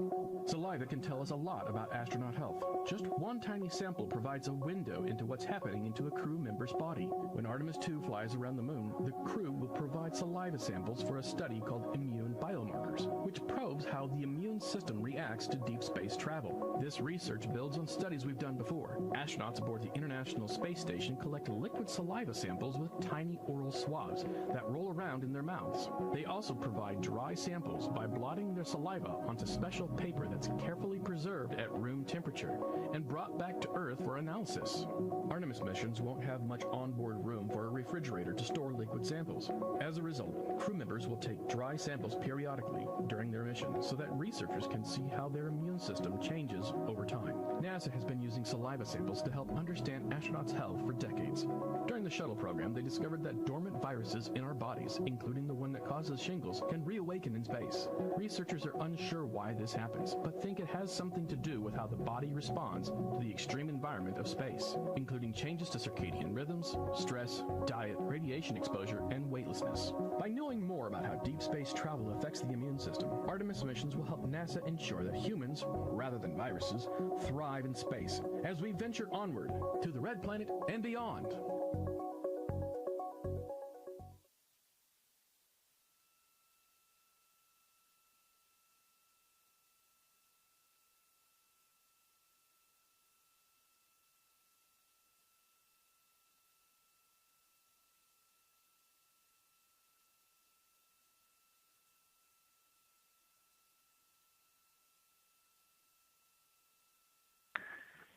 Houston integrity. Are we still hands off PCD-1?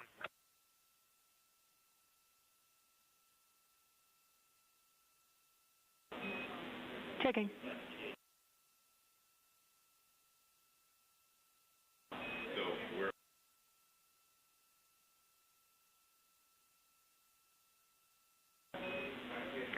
Reed, you are go to use PCD-1. We're off of it now. Thank you.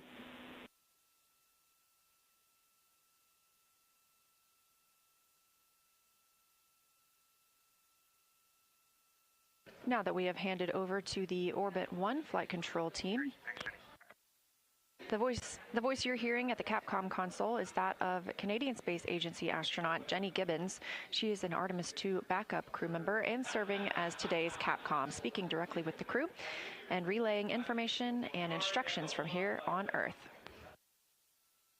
This team is led by Flight Director Jeff Radigan.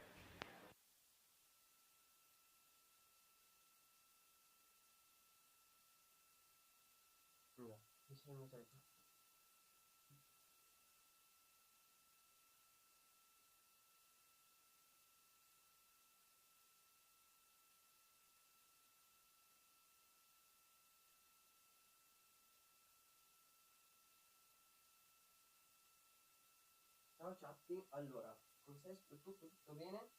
Sono le 19:44 di sera di questo sabato 4 aprile 2026 e io sono in questo momento in diretta su YouTube, però sempre parlando di dirette su YouTube vorrei organizzare questa diretta su YouTube che è una maratona. This live view from the Orion spacecraft coming from a camera mounted on the solar array wing, looking back at the spacecraft.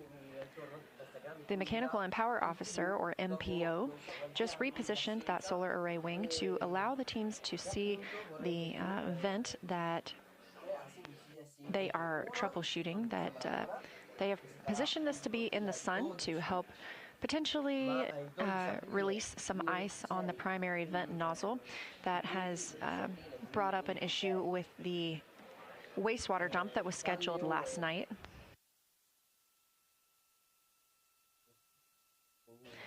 Again, we were targeting to have the outbound trajectory correction burn 2 today, but just like yesterday, the team determined it was not necessary, that we are on a good trajectory for the moon.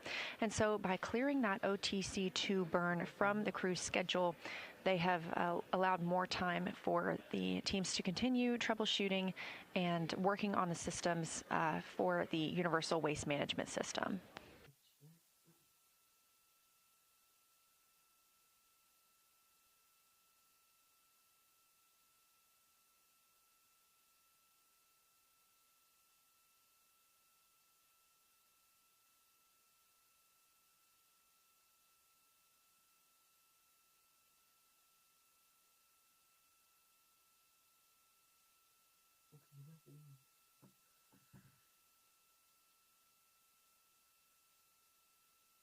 Due to the cancellation of the outbound trajectory correction burn and the crew's timeline having a little more flexibility, their timeline is in flux right now. But they do have a daily planning conference coming up in a little over an hour when teams here on the ground will speak with them about the systems aboard the spacecraft, answer questions, relay any information about their schedule.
fine dell'episodio.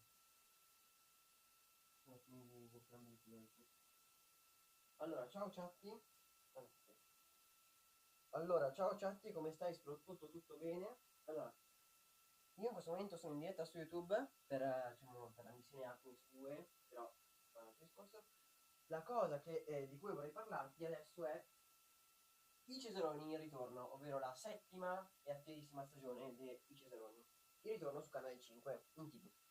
E appunto io vorrei fare questa maratona lunedì 13 aprile 2026 e appunto la vorrei fare a partire dalle ore 15 fino alla fine di entrambi gli episodi che andranno in onda. Il primo episodio inizierà alle 22, ovvero dopo la ruota della fortuna di Gerry Scotti, e invece il secondo episodio andrà in onda subito dopo la fine del primo episodio, che inizierà alle 22 di notte. E vorrei fare appunto questa maratona perché è un evento e quindi quello che ti chiedo di fare adesso è la seconda cosa: decidermi il titolo di questa live, di questa maratona speciale, e la descrizione. Ovviamente nella descrizione inserisci che non verranno mostrate immagini degli episodi messi in onda, nemmeno riprodotto l'audio nella diretta, perché ci sono i diritti di copyright, e sarà una watch party, però ognuno si guarda l'episodio a casa sua, sul telefono, sul tablet, sulla TV, eccetera eccetera, su canale 5 dalle ore 22, capito? Quindi all'inizio dalle 15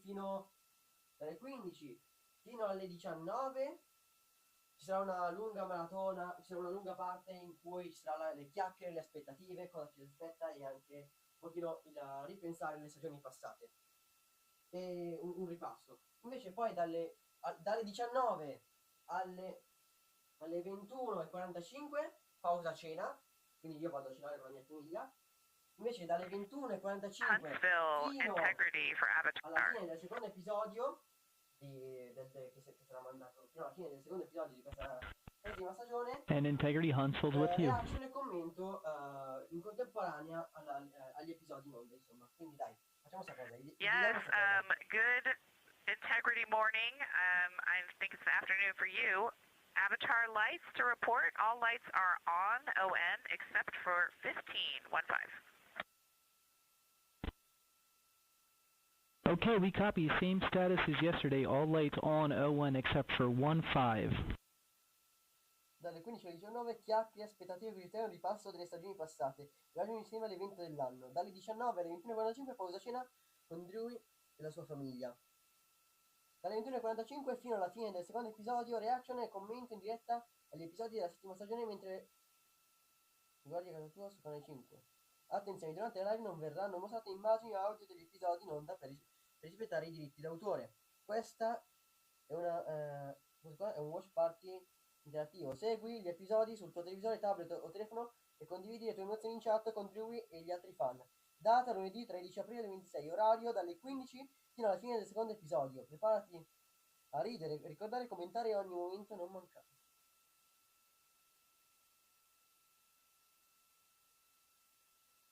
Comunque la serie non si chiama I Cesaroni 7, si chiama I Cesaroni il ritorno, ok?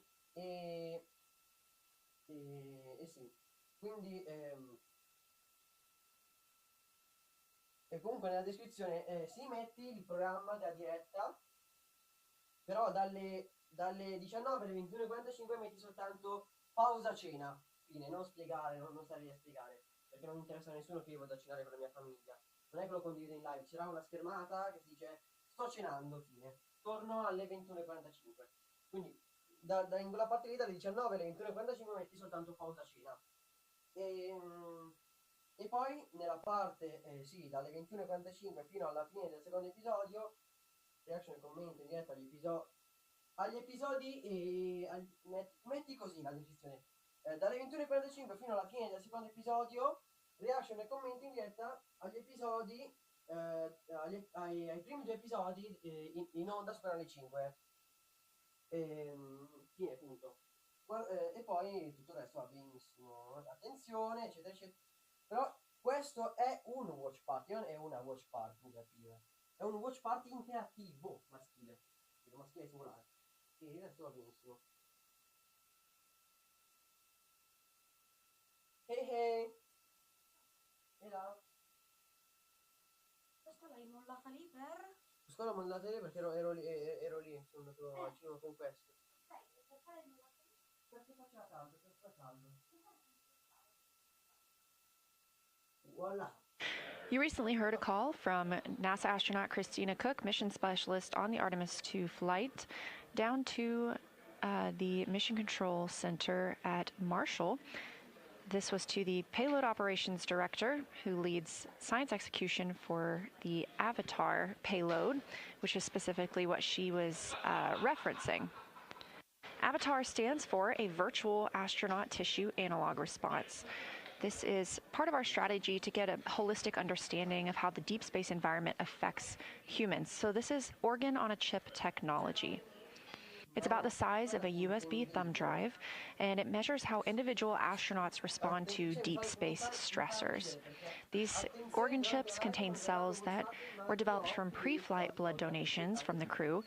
For this research is to validate whether those organ chips can serve as accurate tools for measuring and predicting human response to stressors.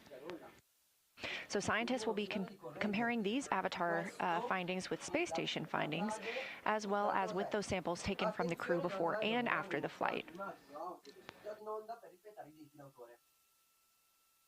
Avatar could inform measures to help ensure crew health on future deep space missions, which include personal medical kits potentially for each astronaut. But for us on Earth, it could also lead to advancements in individualized treatments for diseases like cancer.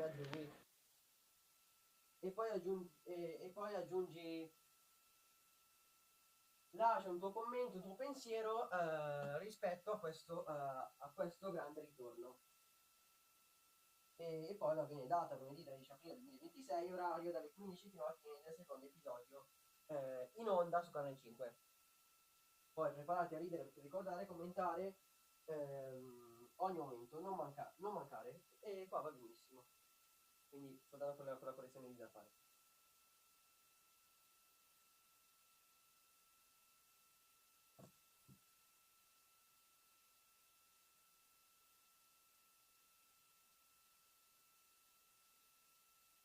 Non verranno un po' come...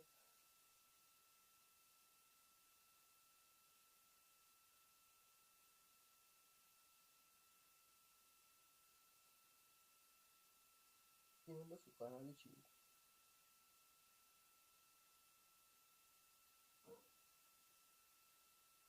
No, la frase lì dove c'è attenzione è: attenzione, durante la live non verranno mostrate immagini o audio degli episodi in onda per rispettare i diritti d'autore. Questo è un watch party interattivo. Segui gli episodi sul tuo televisore, tablet o telefono tramite l'app Mediaset Infinity e goditi la maratona insieme a lui. No, la parte lì di attenzione corretta deve essere questa. Attenzione, durante live non verranno mostrate immagini o audio degli episodi in onda per rispettare i diritti d'autore. Questo è un watch party interattivo. Segui gli episodi sul tuo televisore, su canale 5, tablet, computer o telefono tramite l'app Mediaset Infinity e goditi la maratona insieme a lui. Lascia un tuo commento, un tuo pensiero rispetto a questo grande ritorno. Quindi fallo come te l'ho appena detto io adesso, capito?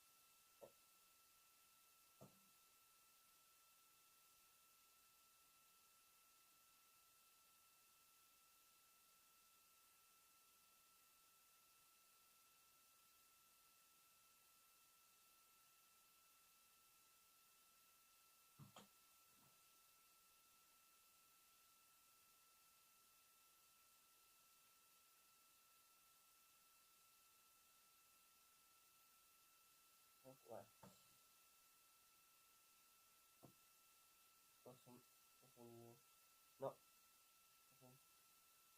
Un minuto. Ah. 19:58. Alle 20. Che maccadeo?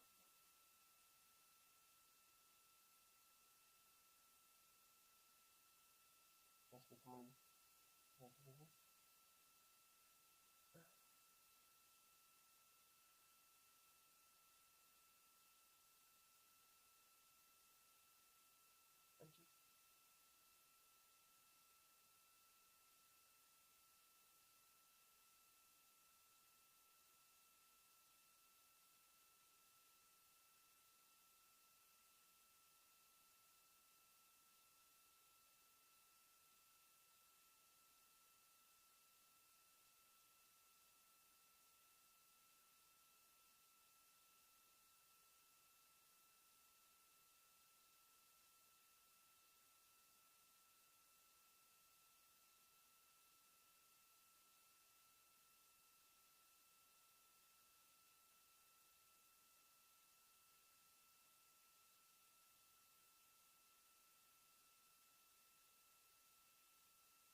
If it's okay with you, I'd like to try and create something which we have no plan for, no rehearsal, no prior discussion. I'm so excited about this. So none of you have any idea what's going to happen. None of you have any idea what's going to happen.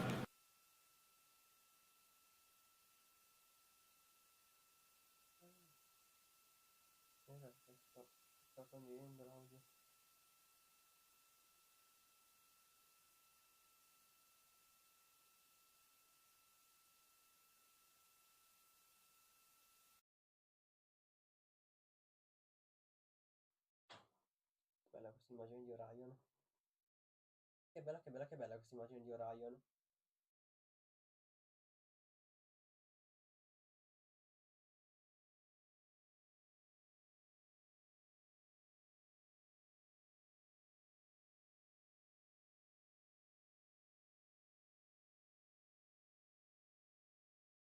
Alexa, accendi camera 1.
Affairs Officer.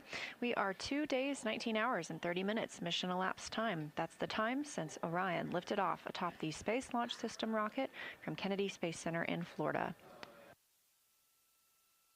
As we've been discussing today, the crew was preparing for the OTC-2 burn. That's Outbound Trajectory Correction 2. However, this burn was canceled, deemed unnecessary, following a successful translunar injection burn just a couple of days ago.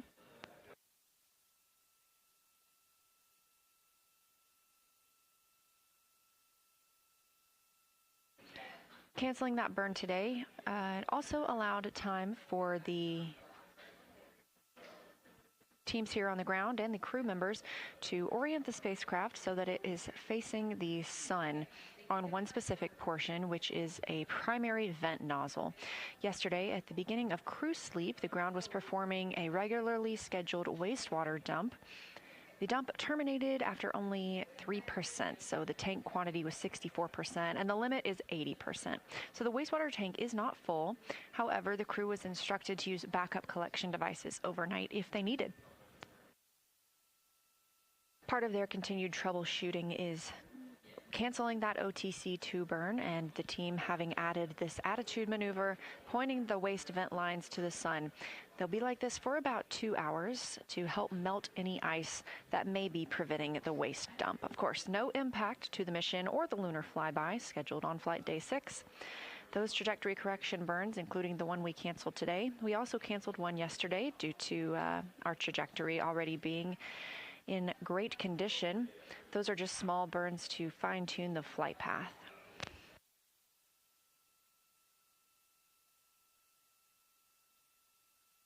The crew was informed upon wake up at 11:35 a.m. Central today. They are still in their post-sleep time frame, conducting any cabin configuration and hygiene before they get started with their workday.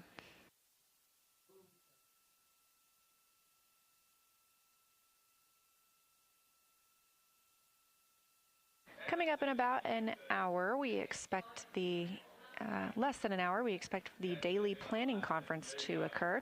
That's teams here on the ground calling up the day's activities and information to the crew.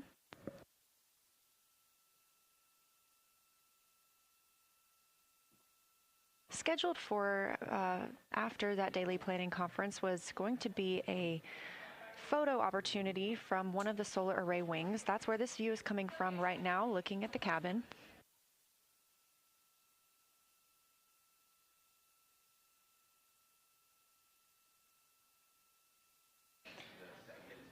We were intending for the crew to be visible within Orion and potentially even the Earth in the background, but due to this attitude maneuver to help bake out or melt some ice that we think is building up around that primary vent nozzle, that solar array wing selfie of the crew and the spacecraft will be rescheduled.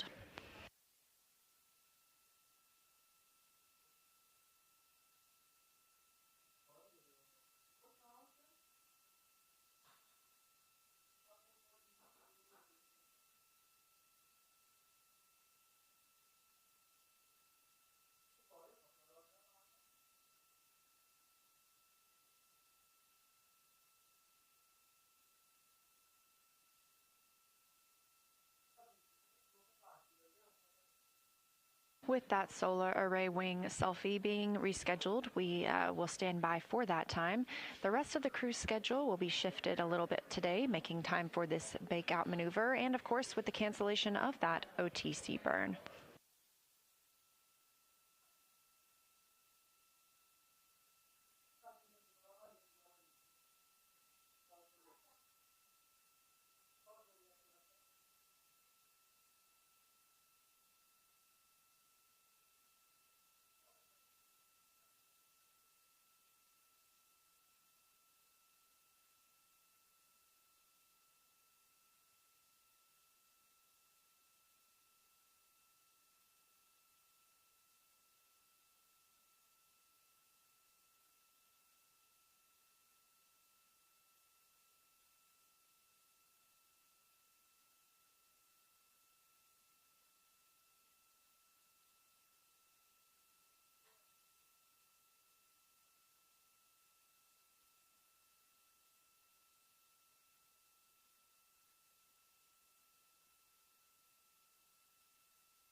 This is Artemis Mission Control here at Johnson Space Center in Houston, Texas. Crew aboard Orion still in their post-sleep period, having woken up at 11:35 a.m. Central Time, 12:35 p.m. Eastern Time. Again, the outbound trajectory correction burn for today has been canceled, deemed not necessary due to a proper translunar injection burn on flight day 2. Cancellation of this burn also allowed for teams to reposition the spacecraft by changing its attitude and pointing a primary vent nozzle in the sun. They're suspecting potential ice buildup on this primary vent nozzle after an insufficient wastewater dump last night. So this is one of their steps for troubleshooting, hopefully allowing this bake out time, as it's being referred to melt some of that ice and then later perform a wastewater dump. Integrity, Houston for SAW PAO event.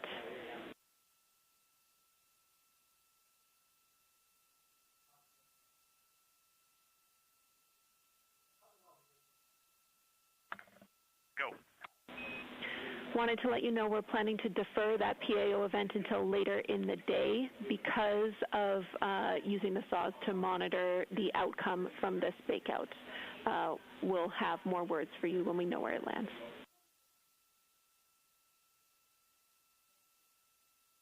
Yeah, we were fully expecting that, and no problem at all, Jenny.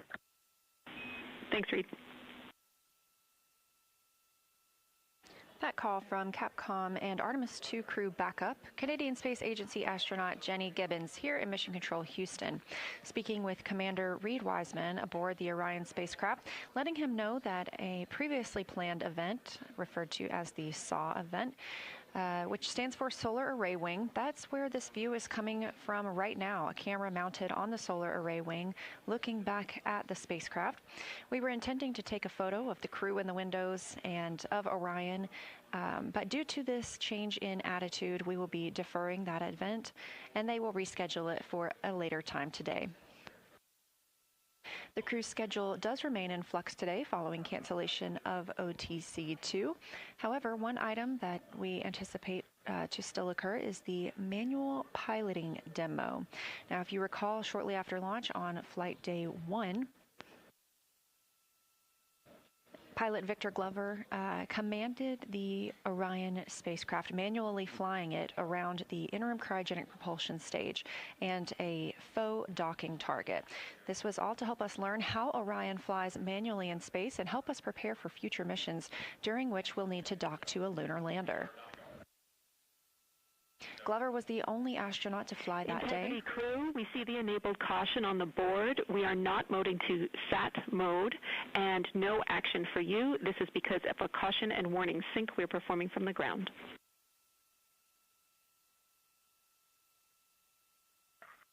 Okay, everything looked good on our display, so we were a little confused. Thanks, Jenny.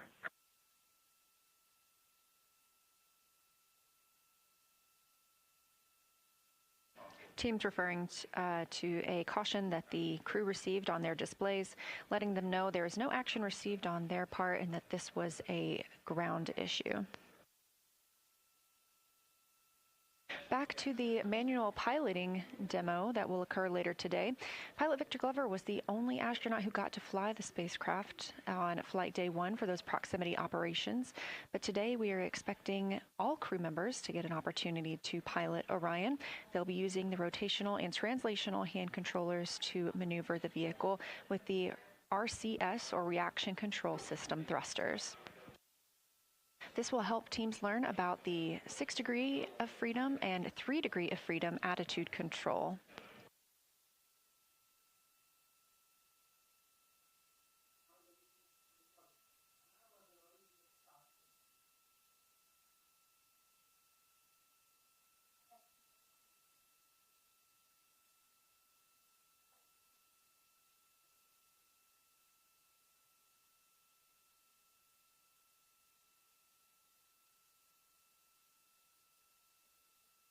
For anyone else looking forward to that manual piloting demo, we are expecting that to take place just after 8 p.m. Central Time. Of course, we did mention the schedule is in flux for the crew members today, so that may change if needed.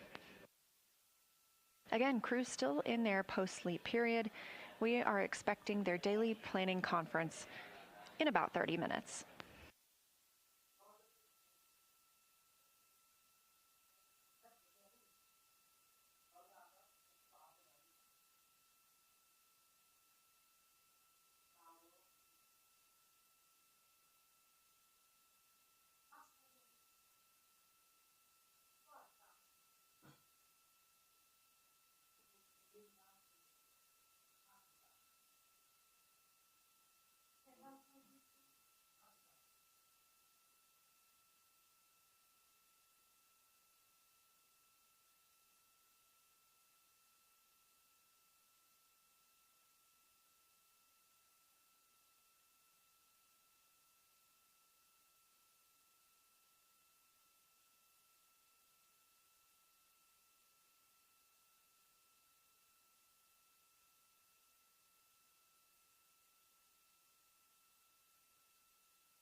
La missione. As we kick off flight day 4, the crew is still in their post-sleep period. Let's take a time to get reacquainted with our Artemis II crew. Reed Wiseman is the Artemis II commander and a Baltimore native. He's been in space before as a flight engineer for Expedition 41 on the space station from May through November 2014, a total 165-day mission. During that time, his crew set a milestone for station science by completing a record 82 research hours in a single week.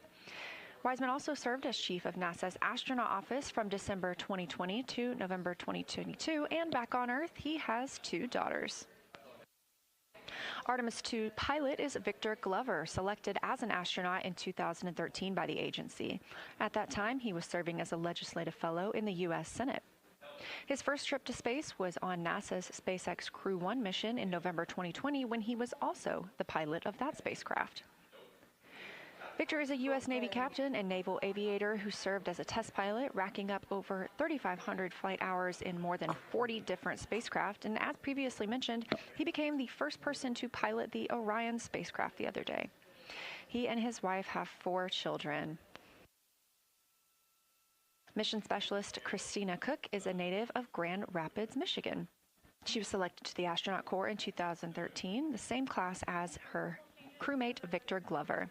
She served as a flight engineer on the space station from March 2019 to February 2020, during which she set the record for the longest single spaceflight by a woman, with a total of 328 consecutive days in space. She also participated in the first ever all-female spacewalk with her crewmate Jessica Meir, who is back on the International Space Station as we speak. Before becoming an astronaut, Christina helped build space science instruments and led scientific field work in some of the most remote environments on the planet. She enjoys surfing, rock climbing, community service, yoga, travel, and photography.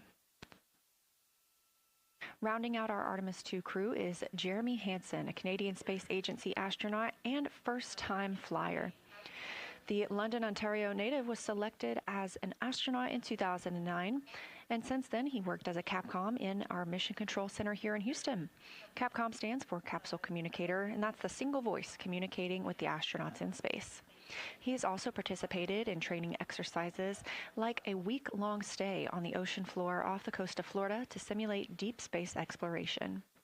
In 2017, he became the first Canadian to lead a NASA astronaut class. He enjoys getting out on a sailboat, rock climbing, and mountain biking, and back on Earth. He and his wife have 3 children.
succede?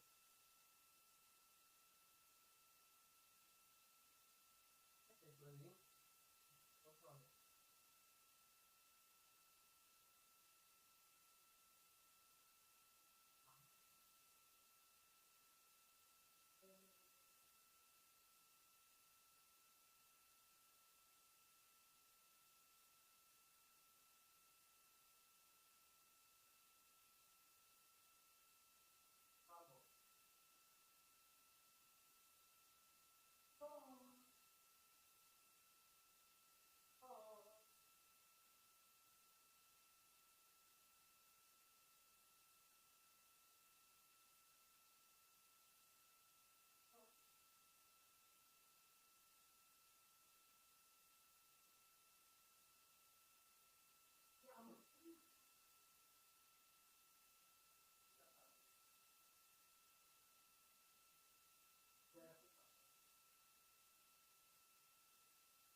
Dico, ma è questa storia che non lasciare mai le robe con la finestra. Se no, lo provo via e finisco la bocca di una volta. Faccio watch party live, i cesoni, mi ricordo, maratona. Allora, va bene, però perché hai messo il punto esclamativo dopo la parola dalle?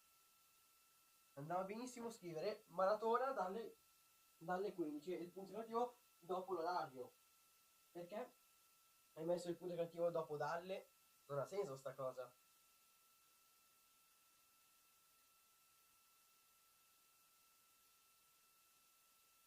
Quindi devi farla. No, però rifà meglio. Adesso lo mette davanti a tutto, veramente. No, adesso devi farlo bene sta cazzo di copertina, se no non andiamo più a fare. Deve essere bella.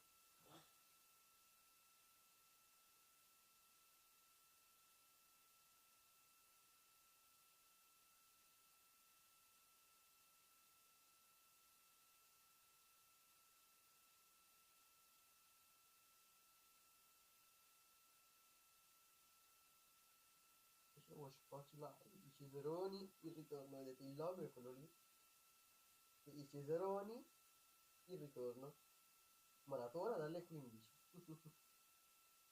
fecero watch party live.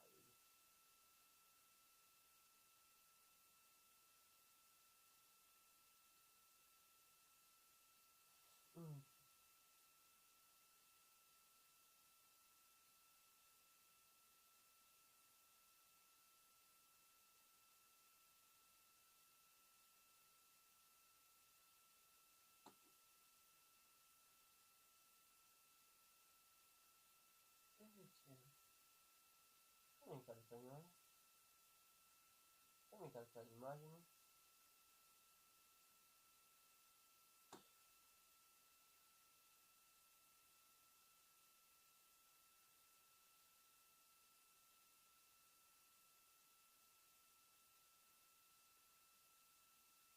Oh,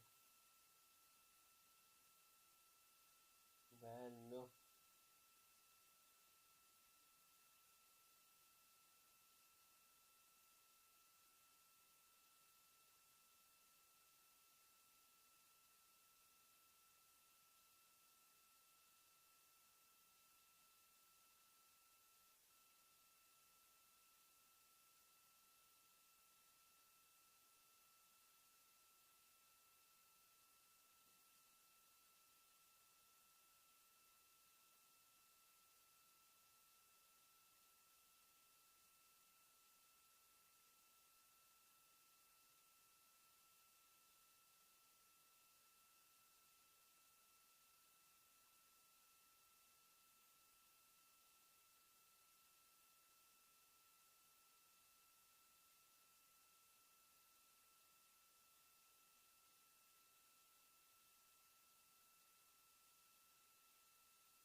Integrity Houston, for that PCA flush, we are starting regulation now.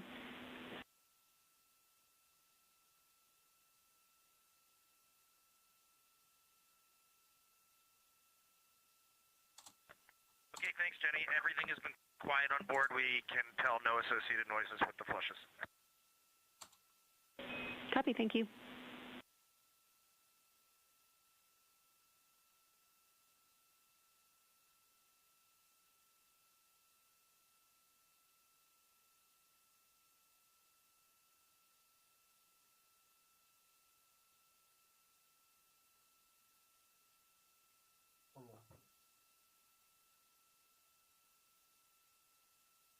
Allora, quello che ti chiedo adesso è, Chatti, That call from Capcom Jenny Gibbons to the crew aboard Orion, as you see here on your screen, that they are performing a flush. We have been monitoring the primary vent nozzle. They reoriented the spacecraft to point it toward the sun, to point the primary vent nozzle toward the sun, I should clarify, and help potentially thaw some ice that they suspect may have built up and be interfering with the Universal Waste Management System. Crew reports everything is good on the spacecraft. We are now 2 days, 20 hours into the flight of Artemis II.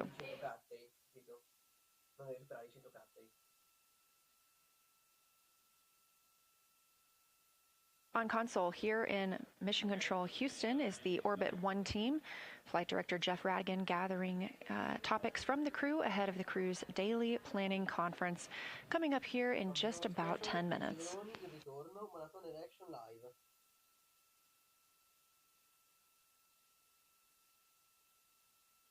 That daily planning conference actually targeted for about 20 minutes from now. Meanwhile, the Orion spacecraft is now over 173,000 miles away from Earth, growing closer to the moon, 106,000 miles away from our lunar neighbor. The spacecraft reached the halfway point between Earth and the moon last night. E appunto anche il titolo del format, ovvero A Microfono Spacecial,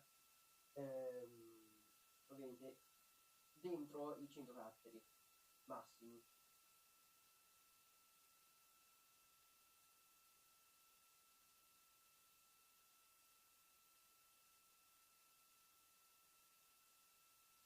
Ok.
E poi chat.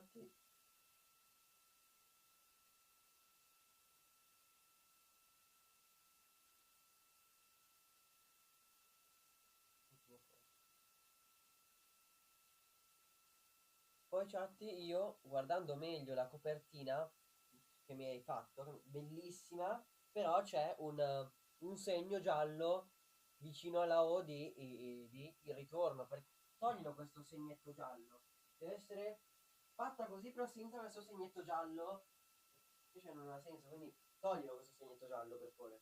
Mi fai l'immagine uguale ma senza il segnetto giallo.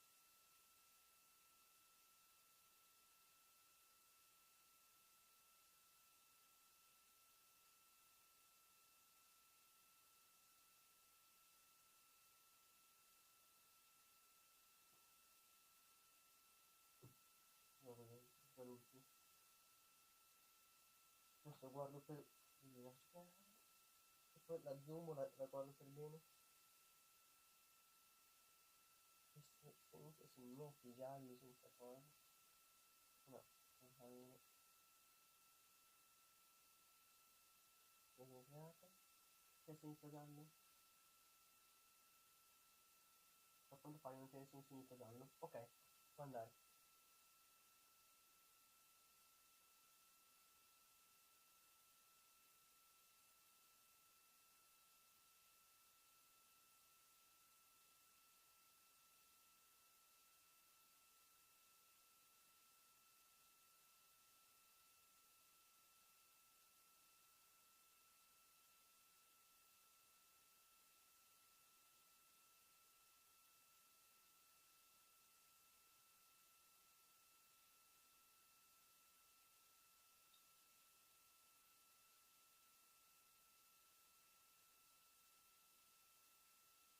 Qui c'è il watch party live, i ciseroni, il ritorno, maratona dalle 15.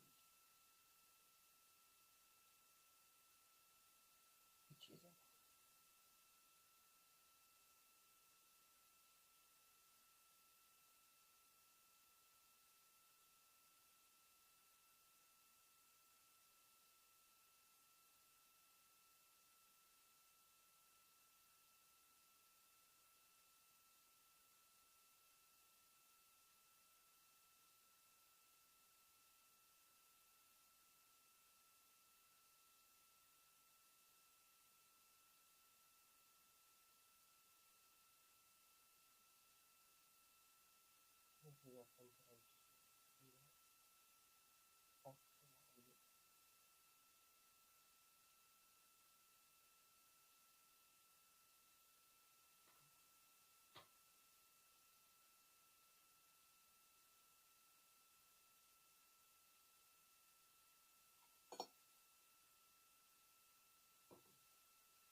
This is Artemis Mission Control, and you're looking at a live view of the Orion spacecraft on the Artemis II mission, the first flight of humans around the moon in over 50 years. The team here on the ground continues to evaluate the crew's timeline for today. One of the other timelined events today is the Lunar Targeting Package review with the crew. The science team here at Johnson Space Center in Houston, Texas, will be speaking with the crew aboard the Orion spacecraft and preparing them for lunar flyby day. Again, the crew will fly around the moon on flight day 6, and due to the illumination, we expect them to be able to see things that have never been seen before by human eyes.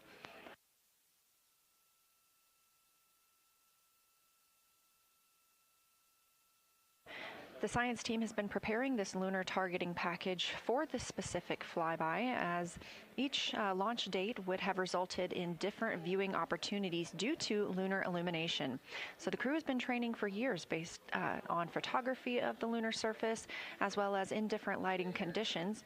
And today will be the opportunity for the science team to discuss what they expect the crew to be able to see and the priorities for them to photograph during that flyby. Of course, our coverage will be live that day as we remain live 24/7 on NASA's YouTube. Thank you for tuning in.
13.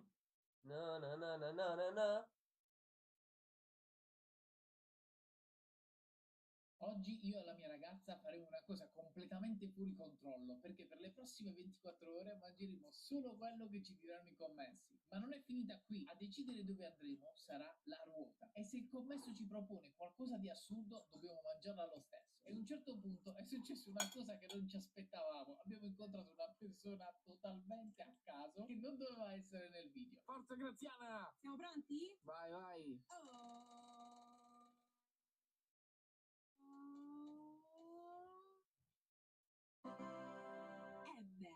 M. Non andremo al No. cioè te lo dico già, toglilo dalla testa. M.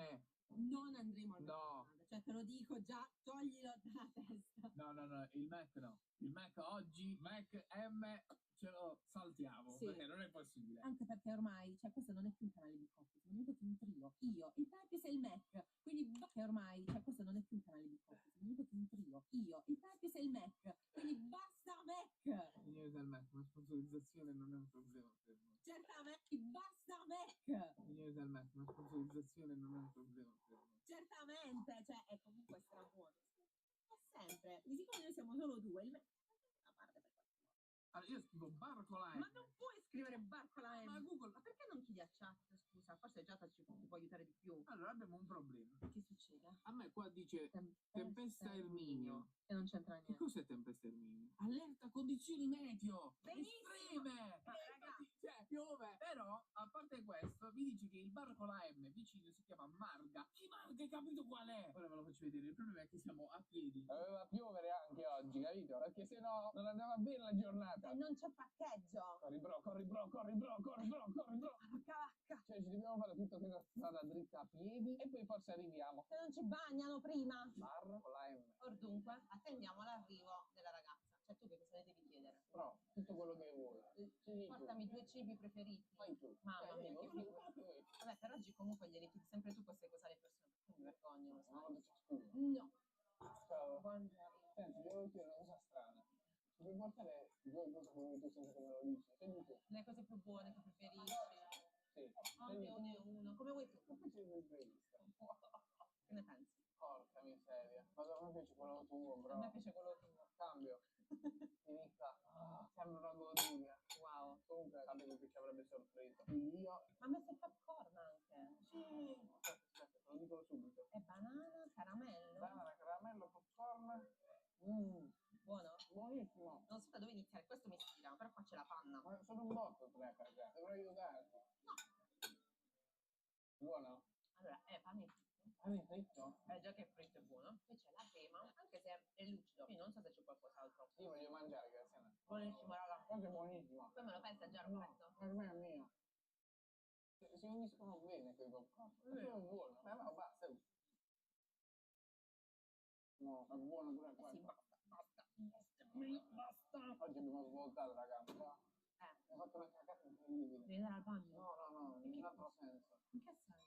Ho scordato il portafoglio in macchina. Non ce l'ho. Io non ho la borsa. Come non la borsa? E l'ho lasciata in macchina, ho detto, che cacchio me la porto a fare? Questo pensa alla fine che paga. No, a parte che è aziendale questo video. Non c'è. E non l'ho portata, non ce l'ho, ti dico ma che piove, chi va a prendere la borsa in macchina? No, non vado in macchina. E come pagare? E vabbè, posso pagare con questa carta che ho sul telefono, che per questa volta non ci sta pagando, quindi non dirò come si chiama. Certo, perché non si sa che ci becca sta strada che vi abbiamo consigliato qualche video fa. Posso pagare con questa. Questo video per responsabilità, però pagherà Graziana con questa carta. Sei pronta? Con questa, di questo colore. Pago con la carta. Mi avete incredibile, paga Graziana. Siamo Grazie. Grazie, ciao. Graziana mi ha pagato, io ancora non ci credo. Cioè, io ora capito perché eravamo in questo paese. Diciamo, fortunatamente è capitata la M. Ma ora? Comunque il suo.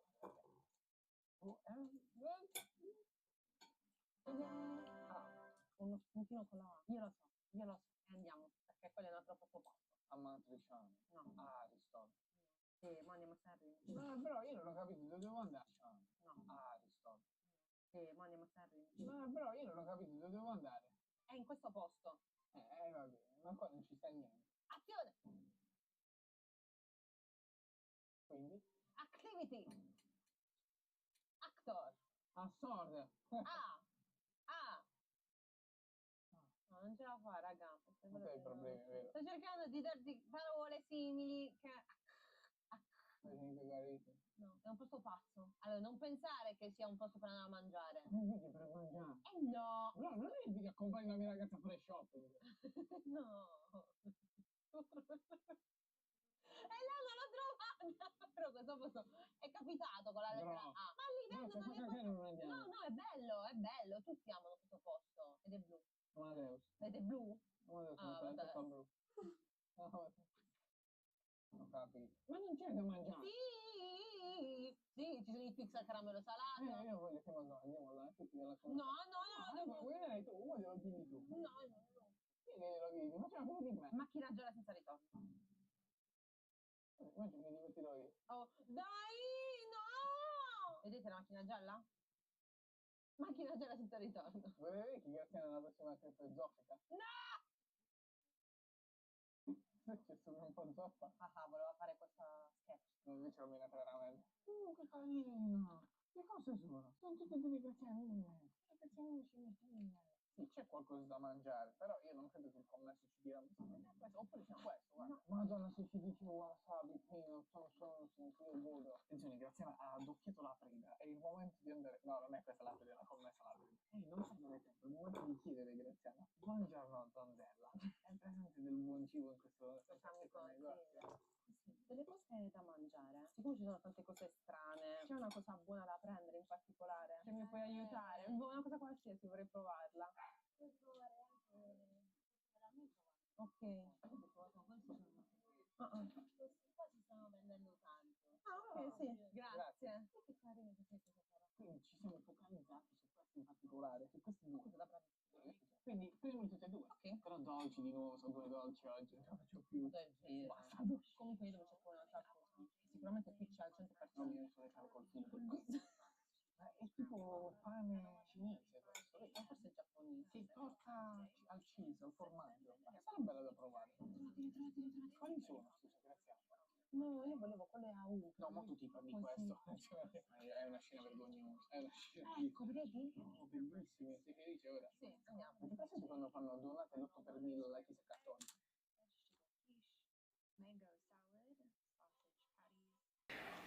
And of course, scrambled eggs and coffee. I want some scrambled eggs and coffee, please. Così a caso. But instead of the coffee, chocolate with milk. Hot chocolate with milk, please. Thank you. Hai elencato il menu? Hello, Houston. We are ready for morning DPC. Just a few things. We heard a rumor up here that it is actually Saturday back on Earth. We have definitely lost track of the days. We are showing 151,476 nautical miles from Earth, and it's going up about 1 mile every second, which is still a pretty impressive rate of travel. And thanks to your ops down there, we have got the sun beaming in all the windows. Morale is high on board. And looking out window 3, you can see a beautiful crescent Earth with the sunlight glinting off of the ocean and the swirling clouds. It's just a truly remarkable sight. We are ready to talk. Gorgeous read. We love that description. And first off, thanks to the Integrity crew for working on the weekend. So are we, but we are happy to do it. I want to start by asking if you would like to turn on the HHP camera for DPC, because if so, we'd love it. Accendere la camera, forse. Yeah, we will work on that right now. It might just take us a minute, and I'll try to start routing the video. No problem. I'll get started in the meantime. So as you know, we are busy replanning today after canceling OTC2. We have lots of opportunities to do activities to get ahead, and we can also expand your lunar flyby plan review time. If you find that you are in need of work, we would ask that you give us a call and we can give you items. That being said, I do have plenty of other important changes for you, so let me know when you're ready to copy.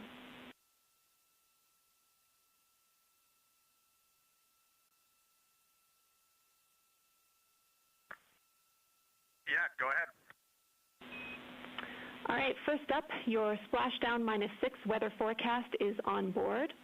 As you would expect, the models haven't agreed to what the weather will be yet, but we wanted you to know that it is there for your awareness.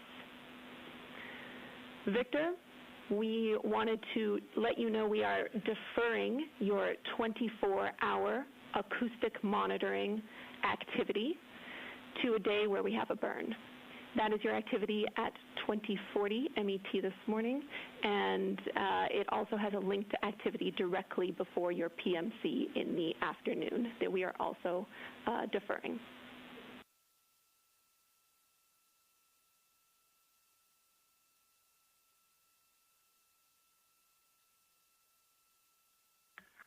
Okay, Victor copies. For all of the crews, HRP standard measure yellow.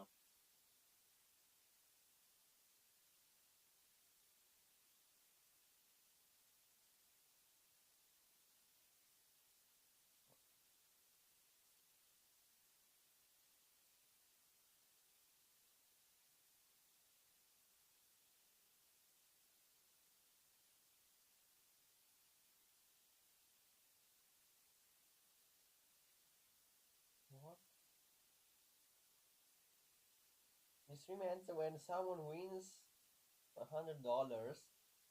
Woo! Mr. Beast Live. Mr. Beast Live. Ooh, I didn't know about that. I was expecting, but I didn't know about that. Because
Donate l'8 per 1000 al vostro Pepe.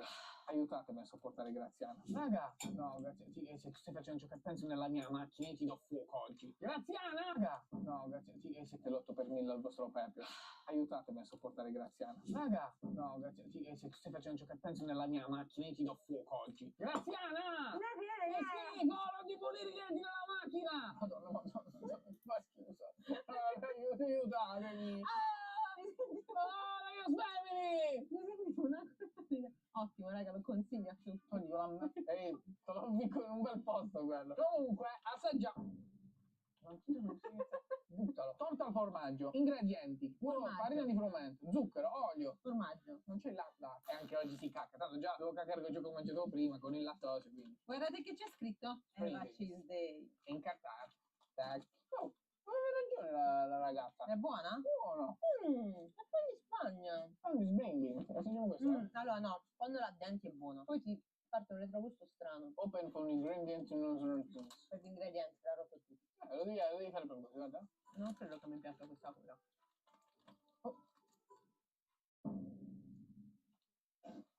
Dimmi che mi hai sporcato la testa e ti spacco il cervello. Grazie, mi hai sporcato la testa? No! Bro, raccogli. Nel sacchettino ti faccio entrare. Qua dentro. Bro, Bulici, bro!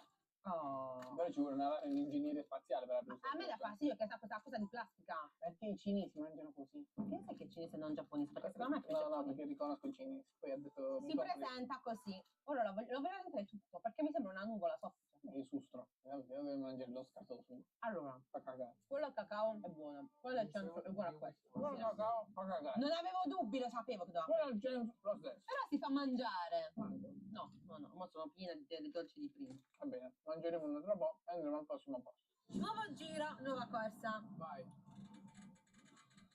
Suono. Allora, lo sai che io comunque... Cioè, sto pieno. Ah, beh. P. Palermo. Oh, ce l'ho io stavolta con la P! Cavolo, devo togliere il desiderio. Stavolta andiamo qua perché io non ci sono mai andato in tutta la mia vita. Dobbiamo sempre andarci. Non ci siamo mai andati. Stavolta ci andiamo. Oggi sarà così. Proviamo per la prima volta la P. Sarà qualche roba di hamburger. Allora, qua in particolare ne abbiamo due perché c'è poké e piadineria. Come sta scritto qua piadineria? Non lo so. Ah sì, qui ma c'è la serranda. Ok, quindi io direi, come avevo pensato in macchina, prendiamo piadineria perché non l'abbiamo mai preso, mai. Quindi... Posso dire una cosa? No, senti, mi puoi consigliare tu una, quella che vuoi. Io mangio tutto. Vai, fai tu la tua scelta. Sicurissimo, vai. No, raga, questo qua sta suonando, probabilmente lo stiamo per esplodere per la piadina. Ah, credo che sia quella. No, raga, questo qua sta suonando, probabilmente lo stiamo per esplodere per la piadina. Ah, credo che sia quella. Quale? Oh, quella. Grazie. Grazie. Ne abbiamo presa solo una perché io io so piena da colazione. Mai presa, vi ripeto, in tutta la mia vita. Beh. No, è molto buona. Che cosa c'è dentro? Pollo, la salsa tipo quella per l'insalata. Ok, la Caesar salad. Assaggia. Se non ti piace hai un problema. Allora, a me normalmente le piadine non mi piacciono perché le sento fredde. Però invece dentro qua è tutto bello caldo. Forse sono io che non so cucinare le piadine a questo punto. È probabile. Allora, per perdere un po' di tempo e smaltire, siamo entrati in un negozio. Perché io sto cercando una maglietta di Goku. Mi sembrava strano, ma per Zeus. Perché ho in mente un super TikTok. Però devo vedere se la vendono. Chi ha la fidanzata migliore sulla faccia della terra? Io, perché l'ho trovato io. L'ho trovato io, che ho detto guarda. Aspetta, che sto cercando. E non c'è comunque. Hard Rock, Super Mario. Ma sta qua. In questo momento non c'è. Ma è una scammata. No, non c'è. C'è, come si chiama lui? Paperone. Sì. No, è una scammata impossibile. C'è questo. Allora fai schifo come fidanzata. Mi solo illuso, che è peggio. Prima mi ero rassegnato, ora mi sono pure illuso. L'abbiamo provato.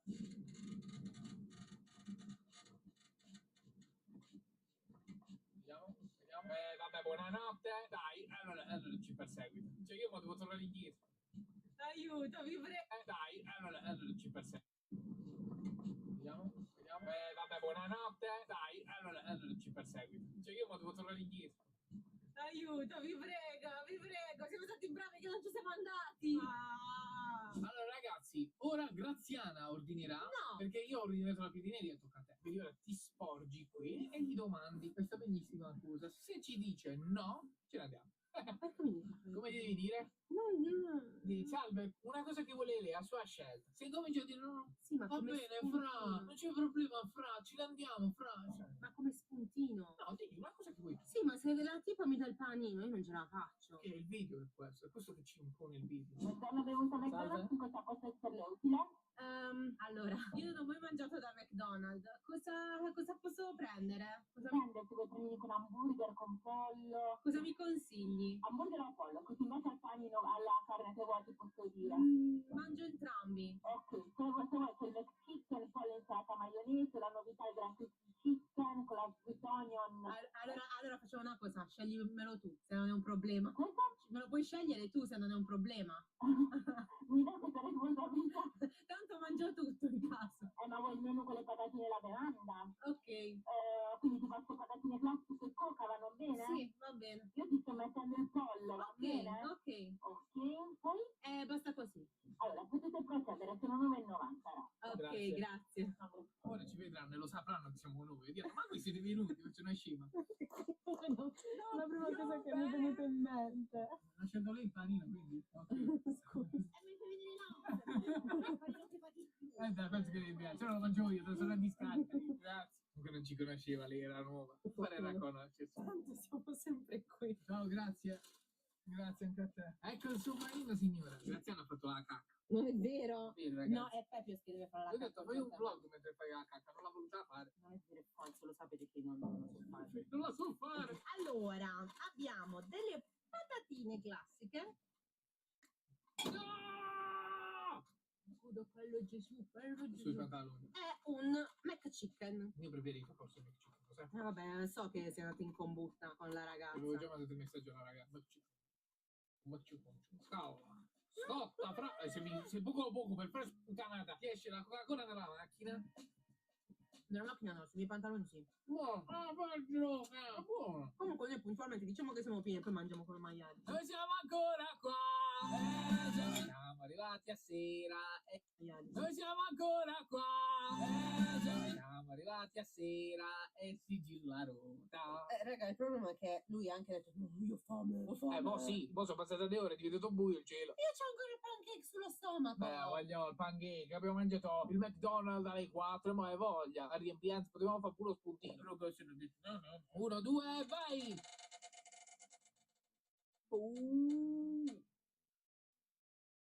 Ma tipo Z. W. Come facciamo? Non possiamo farlo, la devo rigirare. Non lo so.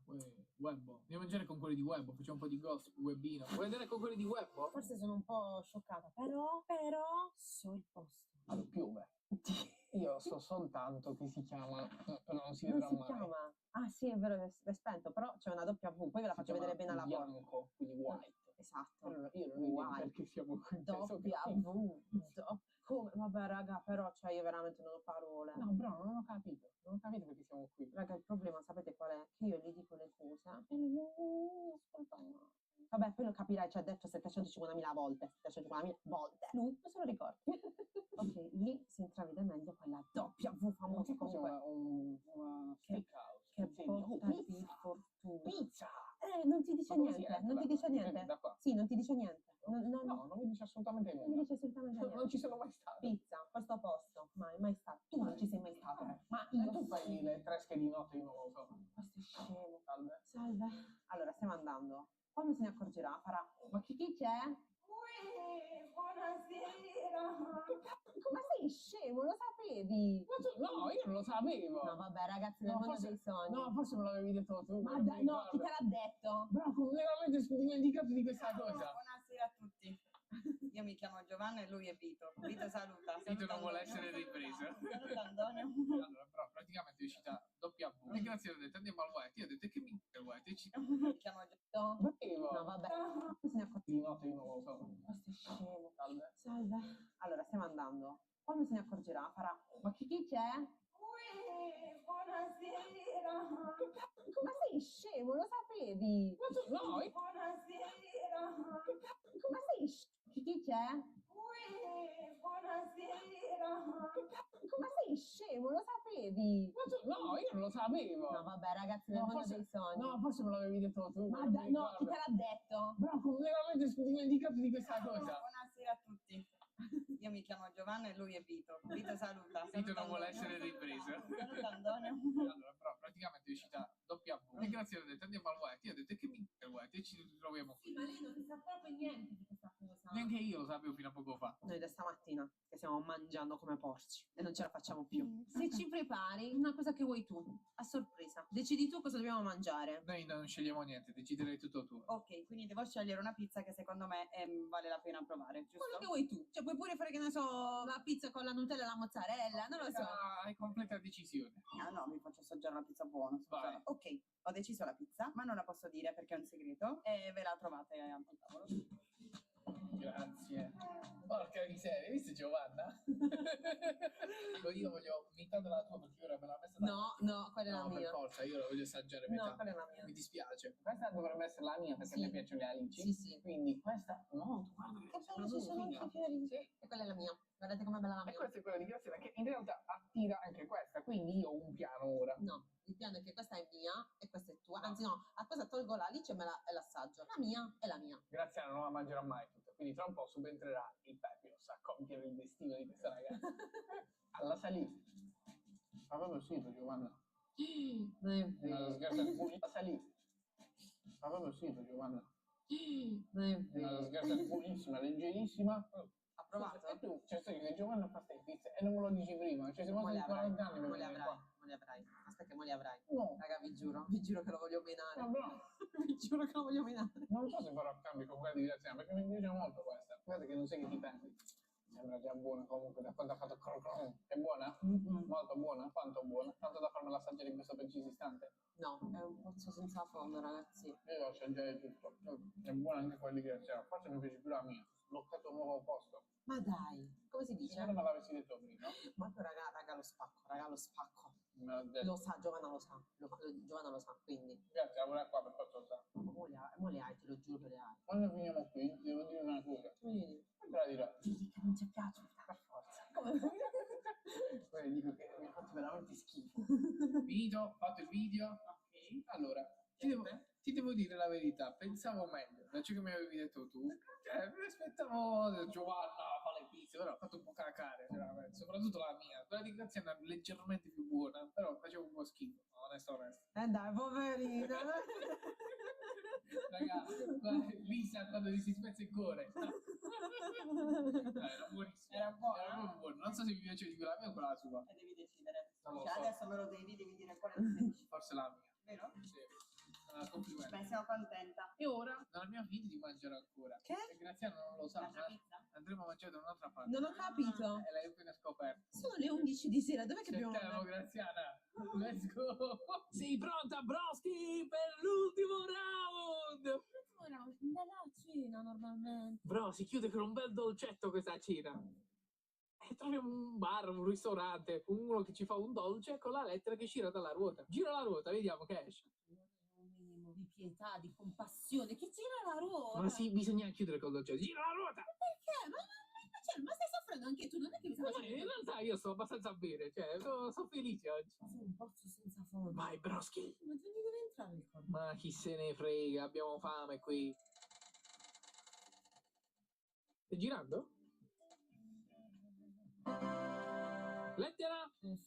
F? Forse conosco un posto, ma devo vedere se è aperto a quest'ora. Cosa scrivo? Bar con la F. No, io conosco un bar. Ma con la conversione sta qui. No, è un'altra parte, però dobbiamo controllare se è aperto. Se è aperto vedrete la clip, se no cercheremo Se no un'altra chiudiamo parte. il video. No. Bro. Fittipaldi. Non si vedrà nulla. Ecco qua. Non si vede niente, fidatevi ragazzi, fidatevi. C'erano le gocce. Vabbè. Fittipaldi, che è un bar, un cosino, diciamo, credo sia un bar. Caffetteria, cornetteria. Io non mi ricordavo per bene, però questo fa i cornetti. Non puoi esimerti, se no paghi la penale di 1.000 euro al pezzo. Non l'hai specificato. Ma porchecci, come ti piace a mangiare porchecci? Per i non baresi, intendevo quanto è bello mangiare per lei, è vero signorina? Andiamo a fare quest'altra figura di noi. I cornetti cos'hai questi? No, ce ne ho alcuni insetti. Ok, me ne fai due come vuoi tu, come preferisci, random. Raga, comunque volevo dire che soltanto la matita rossa sotto gli occhi, cioè è una botta di salute proprio. Comunque non si è sentito prima cosa ha detto il ragazzo. Il ragazzo poi non abbiamo ripreso, però ha detto, vi dico che cosa ho messo dentro? No. È quello che sorpresa è. Allora, bello aspetto, io questo posto lo conosco soltanto per sentito, non ci sono mai venuto, però posso dire la faccio cacchio.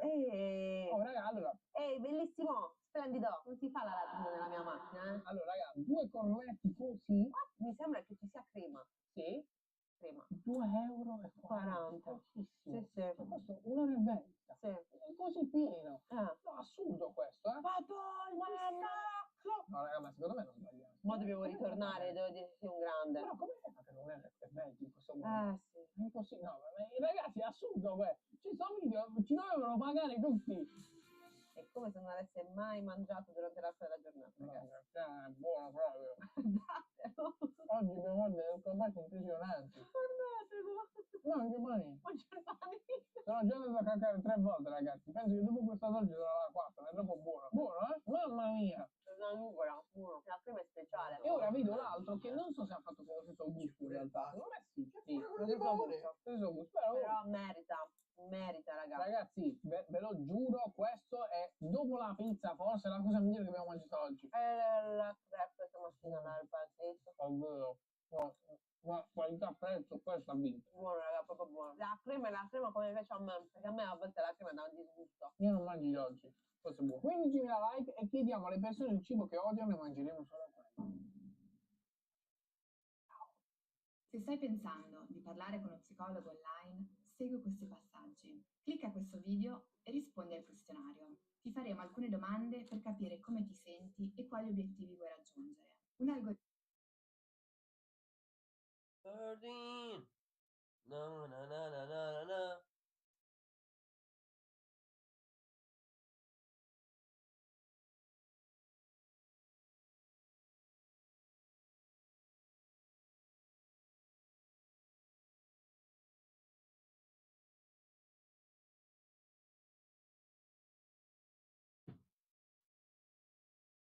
Today, my friends are going to be trying to hide from me at Universal Studios, but with a twist. I'm only going to have 10 minutes to find them, and if I can't, then they get to use my card and go spend whatever they want. So let's just hope I don't lose. All right, guys, now that we got our friends over here, are you guys ready? Really? Are you serious? They just left me like that? Hey, guys, slow down. Hey, you know you can't just run off like that, right? Okay, we got to set down some rules, right? There's no going out of the park. There is no hiding separately. You guys all have to hide together. And number 3, just don't cheat, okay? Don't break the rules. You guys have 5 minutes to hide. 3, 2, 1, go. All right, well, we're going to give them 5 minutes and see how far they get. We need to find a hiding spot, like, quick. I'm thinking, like, what about, like, in there or something? It has to be somewhere he would Gigi Wonder, Panajim. never expect us to hide. Maybe, like, in plain sight, so he doesn't, like, suspect it, you know? What about if we hid on a ride? Is that, like, technically part of the game? I feel like that would be a kind of smart idea. That's what I'm saying. What about, like, we keep looping a ride? Like, we keep, like, hiding. Just go again and again. That's actually, like, might be a good idea, guys. That might be a good idea. We all agree with this? Yeah. Okay, guys, we know that Neil's coming from that way, so we're gonna try to hide right here and pray he does not spot us. Wait, guys, go back more, go back more. Okay, ready? Like, cram in here. There's spider eyes! I feel better. Guys, duck down! Duck down! Duck down! Be quiet, be quiet. Okay, guys, if we go up here, Neil won't know where we're going, and we can just go hide in, like, a random spot. Yeah. Okay. Also, is there any rides in here? Yeah, I think so. I think there's a few. I love you a great idea. What about the Harry Potter one? It's like dark. It's like perfect. Yeah. Let's do that.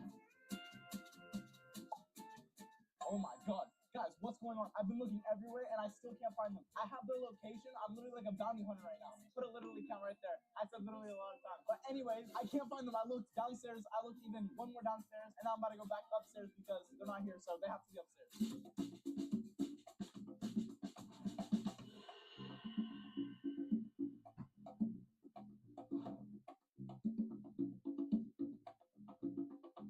Guys, we just got on. Guys, our lenses are on. Oh, what's going on, guys? Wait, what's happening? Has this turned into a breaking news video? Guys, look, you don't understand what's happening. Guys, I don't understand what's happening. We're supposed to, like, click these buttons, but, like, I don't think they do anything, guys. I don't know what's happening. Yeah, this is the kind of views you get in LA, bro. It's so pretty. Jeez.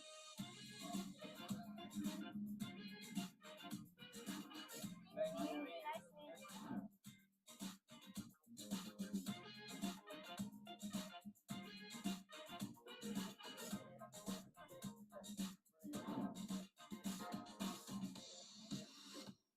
All right, back to finding them. Okay,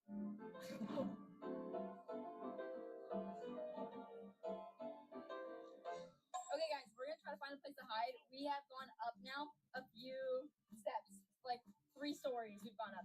So hopefully we're gonna try to like maybe sit down somewhere for a minute and like hide from him while he like passes by us. Where's like a good place to hide? There's like the Simpsons over here, which I think could be this. maybe like the market. Yeah, wait, we're gonna go into the market because like why would he go 3 stories up and go to the market? You know what I'm saying? Yeah. So like we're gonna do that and then hopefully he does not find us, the guy. All right, guys, since my own blood sister just kicked me out of that ride, I have to go find another ride. It can't be that nice, obviously, because I don't have the fast pass, and today I don't get out fun, so it's whatever. We're probably gonna ride some minion stuff or whatever. Let's just go find a ride, bro. I'm tired of this. I'm tired of this day. I'm tired. Whenever I'm trying to look for good rides, it's always like kiddie rides. Now I'm trying to look for kiddie rides, and look at this. We got Fast and Furious over here. This is one of my favorite movies of all time, and I don't even get to ride it because GG, I'm just doing this for your video, so let's go find the minions ride. Su Vinted tutto è nuovo, di nuovo, trova offerte uniche e risparmia ancora. I'm sad. I low-key want to spend a ton of money on his card, so like we gotta win this challenge. Wait, look at this. Somebody try to get in there. Get in there. Get in there. Like hide behind those. Wait, this like could be smart. We're technically hiding together because it's in the same store. Yeah, no. Like go farther in. Like go behind all of them. Yeah. You're like almost there. Put your feet in. Squeeze your feet in. Wait. You're so good. Yeah, you're good. Put your feet. Put your feet deeper in. Wait, scrunch your body up more. Like scrunch up. You got this. I can't breathe. You got it. I promise. Wait, no, you got it. Wait, I'll take a few off for you. Ready? This should be easier. Okay, now go. Get your feet in. Okay, honestly, this is not too bad. It looks like someone left their person's shoe here. Oh my god.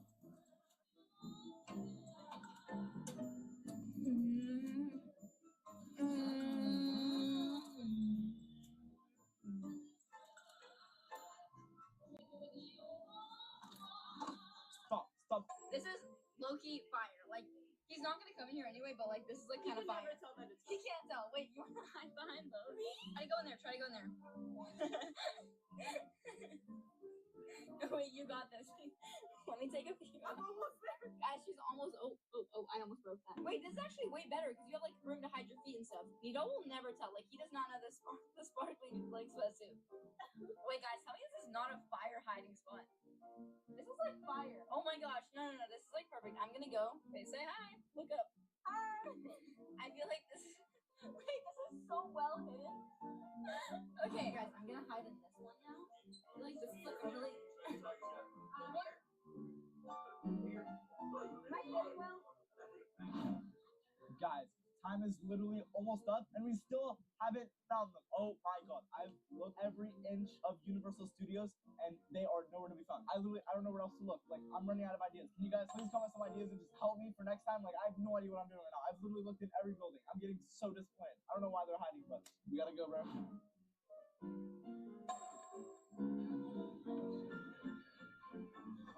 Hey, wait, what'd you say? They're over there by the cafeteria. Oh, wait, are you serious? You guys are lying. All right, well, we're going to check there right now and see if they're lying. If we find them, hey, Gigi and Cece and Sophia, you're screwed. Just know that. And you're not getting no candy, and you're not getting no card, and you're not getting no wallet, you're not getting no pesos, you're not getting no money. How crazy is that? Their own fans just ratted them out. All right, but enough yapping. They said they're by the cafeteria, so let's go check. Hey, cameraman, we got to be fast. I'm like currently in the Simpson shirts. I low-key look chuzz right now because like guys, I'm like hiding in shirts right now. Like I hope he does not see me. This is the only place you can see me from is like up top. Hopefully Nito does not spot us in here. Because all of us girls are like hiding. Alright guys, we just got to Hogwarts because this is where the location is saying it is, and I literally cannot find it anywhere. It literally says the location is in that rock. But you know what's so funny? There's a door in that rock. So come here, look. I've been here many times. Hey, look at this. I swear it says the location is literally inside this rock. So here's the moment of truth. Are you serious? The door doesn't open. Right there, that's them. Gigi, open up! Oh my god. Look, that's Gigi right there, and this is all I see, so I don't know what I'm gonna do. Guys, I think they won. We're gonna go into the market because like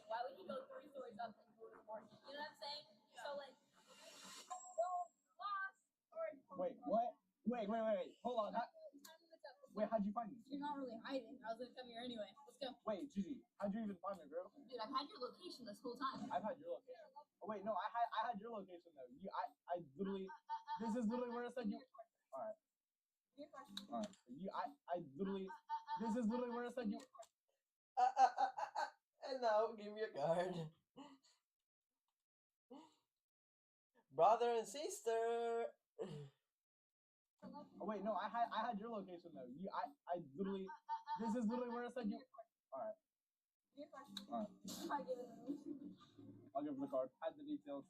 Here's my card. Dude, I'm looking kind of thirsty. You gotta give me butterbeer now. What? On your card. Wait. Yep, all three of us actually. I think Bert wanted a free butterbeer. Hi, can we get 2 butterbeers, please?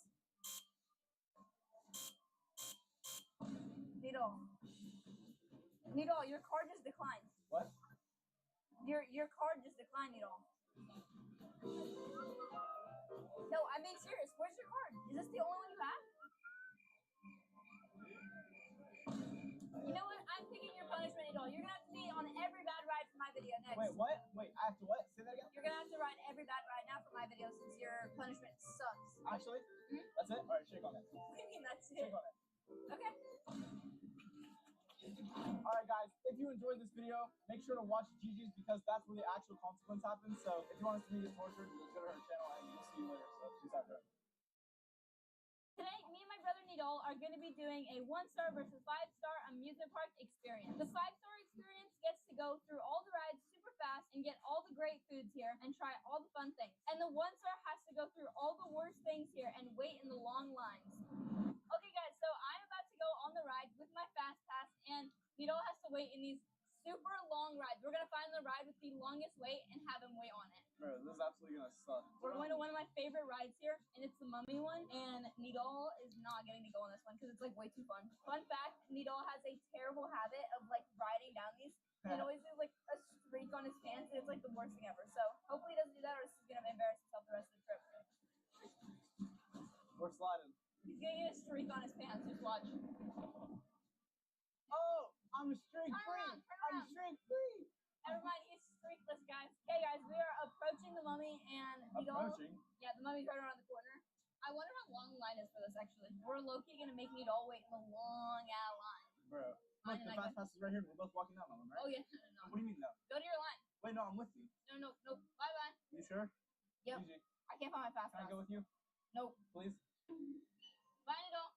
No, get out of here. Wait, is it this one or this one? Nope. Wait, is it this one or this one? I have to scan it. Bye-bye.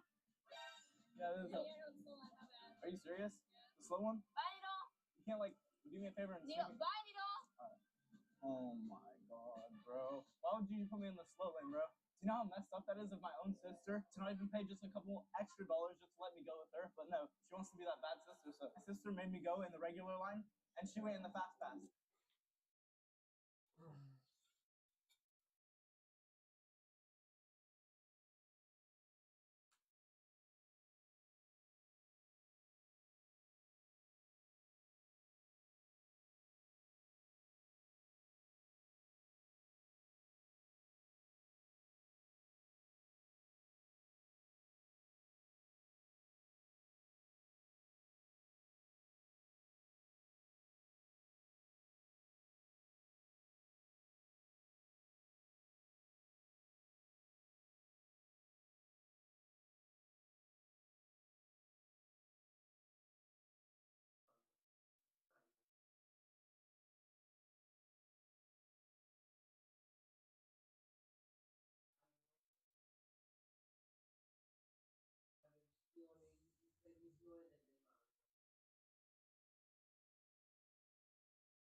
Non so. It's horrible, right? Sucks. Vito's kind of like a loser, guys. He has to go with like a bunch of people, and then like I get to go through the fast pass. Like what? Oh, this is like one of my favorite rides like ever. Dude, look at where Nito. Oh, this is like one of my favorite rides like ever. Dude, look at where Nito is right now. He's with like everybody. I get to go through the fast line. Let's run. I don't even gotta wait for real. Okay, guys, we're about to go on the ride. We don't still have to wait. I'm actually kind of scared now. I forgot this ride's kind of scary. I know I'm scared too. No, God, that's not scary. Guys, Casey's kind of dramatic sometimes. Okay, they don't miss me out. I've been on this ride like a million times though. Ready?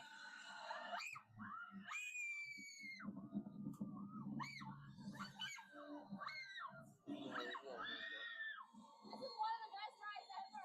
Guys, this is really one of the best rides here. I forgot how fun this was and how scary. Oh my gosh. I have never been on it and been so scared before. And also I'm pretty sure Nito's like still waiting in line. But for that, I'm gonna like rate that like a 10 out of 10. Absolutely will go every single time I'm here. Yo, okay guys, we just got off the ride and we're back to the normal line trying to find Nito. I'm pretty sure I saw him like around the corner. There he is. Woo. Oh my god, wait, how do you make it here? Why are you still here? Bro, I've been waiting forever. Oh my god. Well, okay, I'll see you in like 4 years. Alright. Here. Why are you, I saw him like around the corner. There he is. Woo. Oh my god, wait. So, I'm pretty sure I saw him like around the corner. There he is. Woo. Oh my god, wait, how do you make it here? Why are you still here? Corner. There he is. Woo. Oh my god, wait, how do you make it here? Why are you still here? Bro, I've been waiting forever. Oh my god. Well, okay, I'll see you in like 4.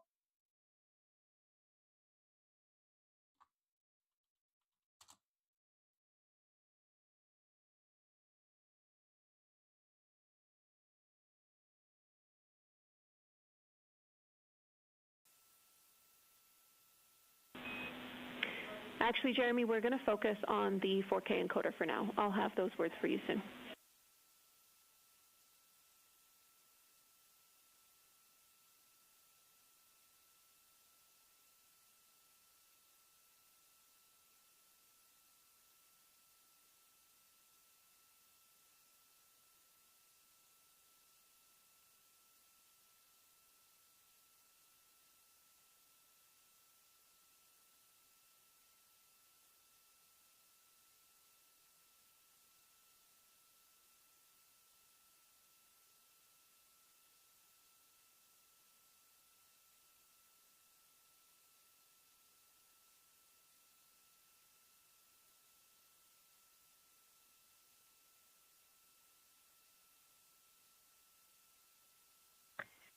Houston Integrity, just double check that Reed's PFC is happening on time. He hasn't seen anything yet.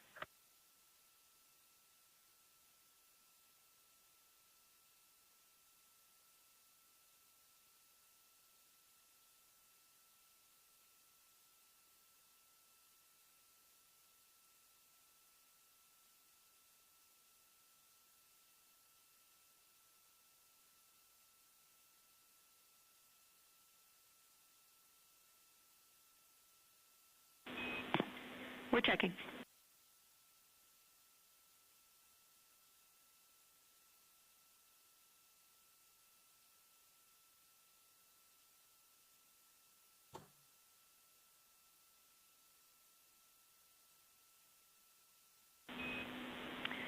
And we see Jeremy logged into VC. Reed's family is ready.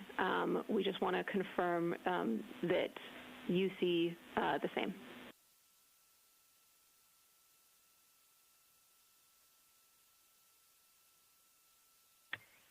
Yeah, Reed is waiting on VC on PCD3. Does he need to log in as him, or?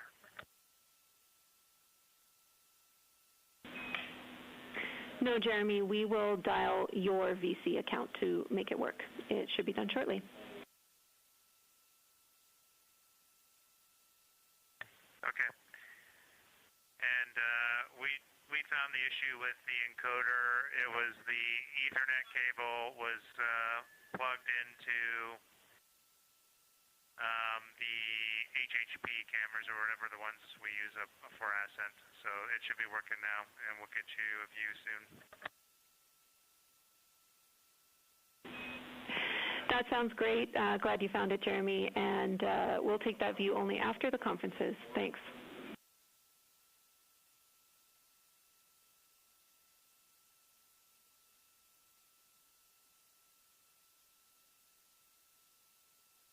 I'm going to put the encoder that I got out of bag 9 back in bag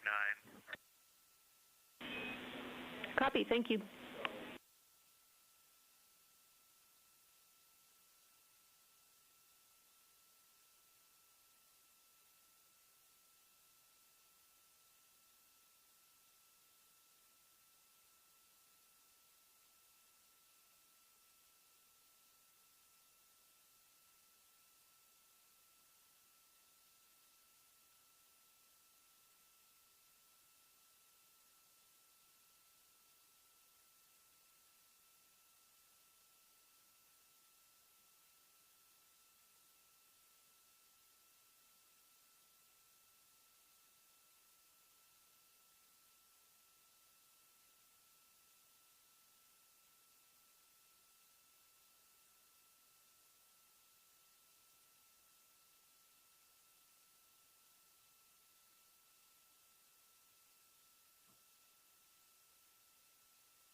Warriors. All right. Bye, loser. Okay, guys, I'm waiting at the exit for Nidal right now. He should be coming off the ride any second now. There he is. Oh my God, Gigi, I'm never waiting on line again, bro. Let's go to the... You are getting a live look inside the flight control room. Currently, the Orbit 1 team is on console, led by Flight Director Jeff Radigan. There on the right of your screen in the white shirt. Capcom for today in the center of your screen is Canadian Space Agency astronaut and Artemis II backup Jenny Gibbons. She's the voice you'll hear talking with the crew. And to her right is Capcom Matthew Dunn.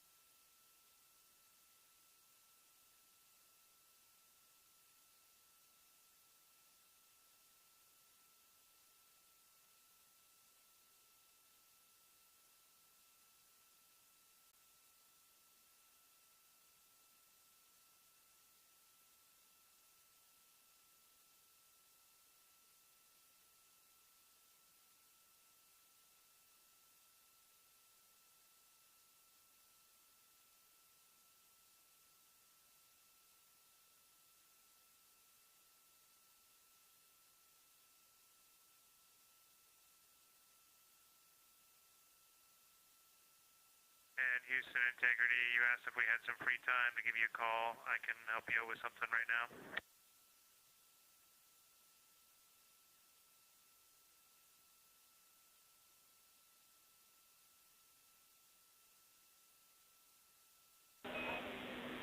Copy, Jeremy. We'll be back with you in a minute.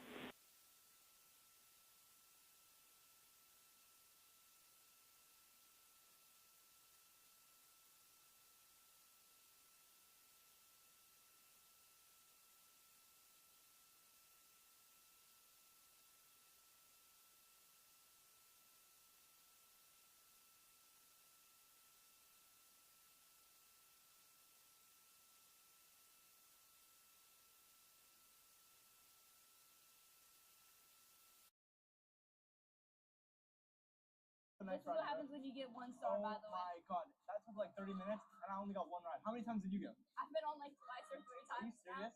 Guys, that was like the funnest ride ever. I'm never doing that again, but that sucks. Nope. You're gonna have to do it this entire video. I'm not doing it. Too bad. I promise I'm not doing it. Okay, now the next ride we're gonna go on is Jurassic World. Let's go. Wait, actually? Yep, let's go. Let's go. You get to come on this time. Wait,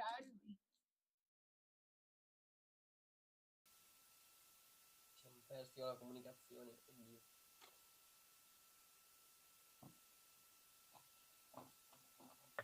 Go ahead. Hey, Jeremy, in your free time, we suggest that you go to the task list and you can choose the cabin speaker assessment or the PWD flow test. And if you prefer not to do either of those, you can always go to the Nat Geo shot list. Non ci ho capito niente. Okay, thanks.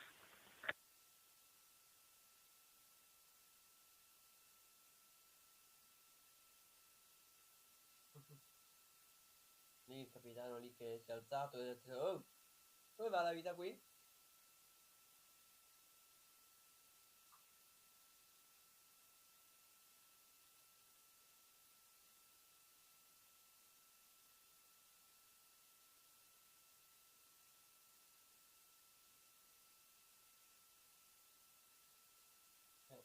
Vorrei farvi vedere com'è.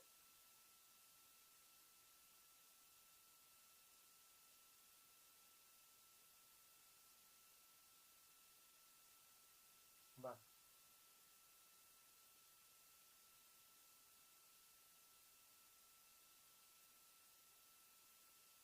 Faccio vedere domani.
Scusa, ma non so che avevo nulla per me. La faccia di Ale tipo, oh shit, no. La faccia di chi ha appena scoperto la realtà della sua vita. No, mamma tipo, con quello devi fare quelle cose.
fatto è che devi parlare in modo acuto. It's me, Mario! In integrity, 4 CCUs have been dumped. We are complete. Thank you. Here we go! Copy all. Thanks, Victor.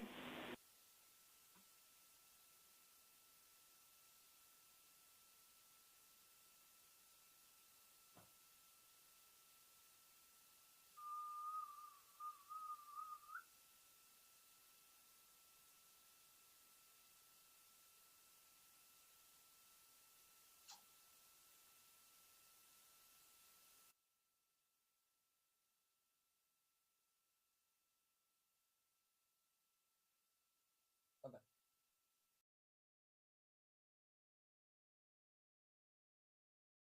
She's like, yep, let's go. Dude, he did that to me last time we were here. It was actually like not funny. Like I ate it on the floor. Oh wait, so like I forgot to tell you something. You like took too long in the last ride, so you're actually going on a kid's ride while I go on this. Yeah, like you actually don't get to come with me.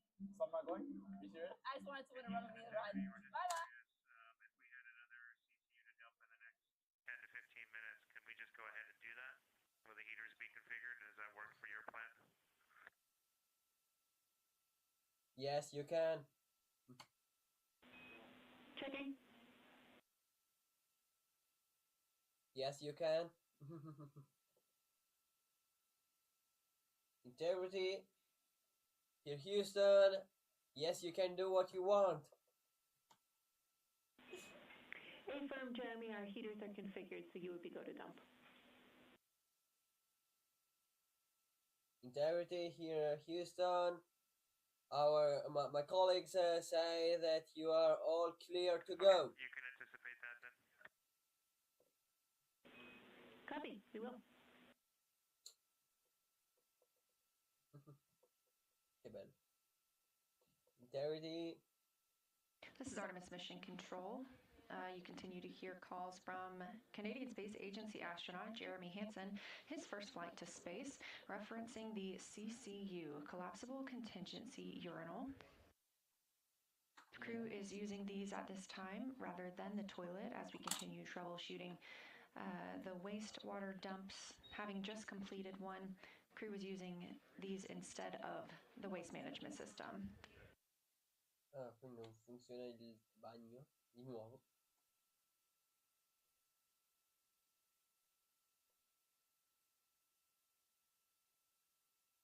Porca.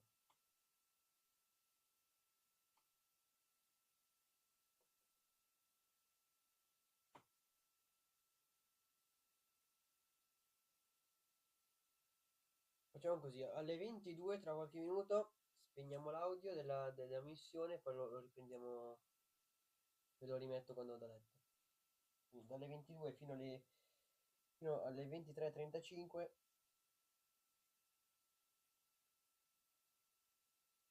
non c'era più l'audio. Per ora, per qualche minuto ancora, potete godervi l'audio della missione. L'audio delle varie comunicazioni tra la NASA, Houston e Integrity / Orion.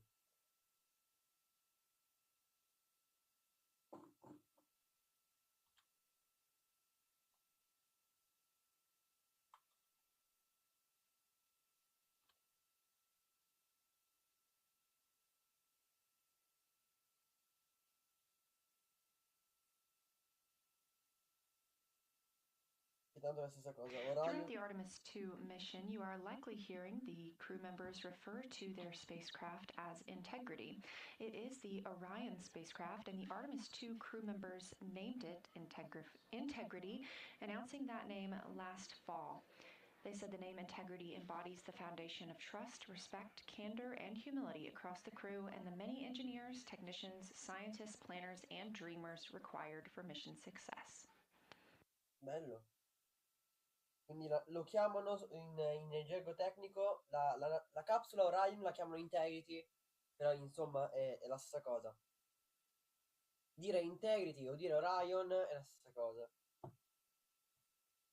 È come dire... È come dire... che ne so, Andrew o Andrea. oppure Carl e Carlo, più o meno. Quindi è un altro nome, un altro modo per dire.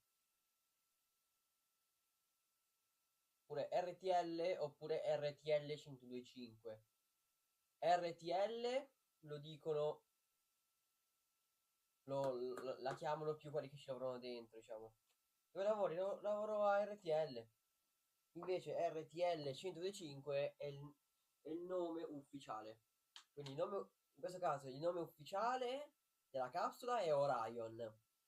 Invece il nome con cui lo chiamano gli ingegneri, gli addetti ai lavori è Integrity, che insomma è detto proprio in parole semplici, quello che ha detto nella live della NASA. Hanno detto che Integrity vuol dire pace, speranza e amore, diciamo in sintesi soltanto cose positive diciamo, per un portafortuna per far andare bene questa missione.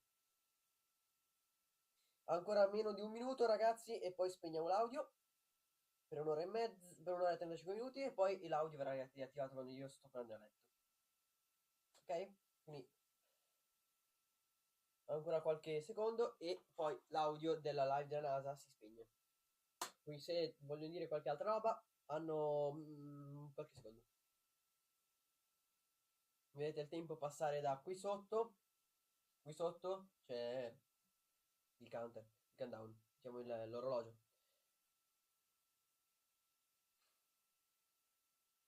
E che palle, devo sempre spostare sto live NASA. Ok, così.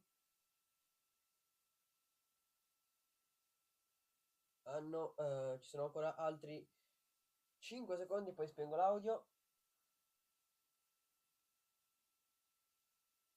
Ok.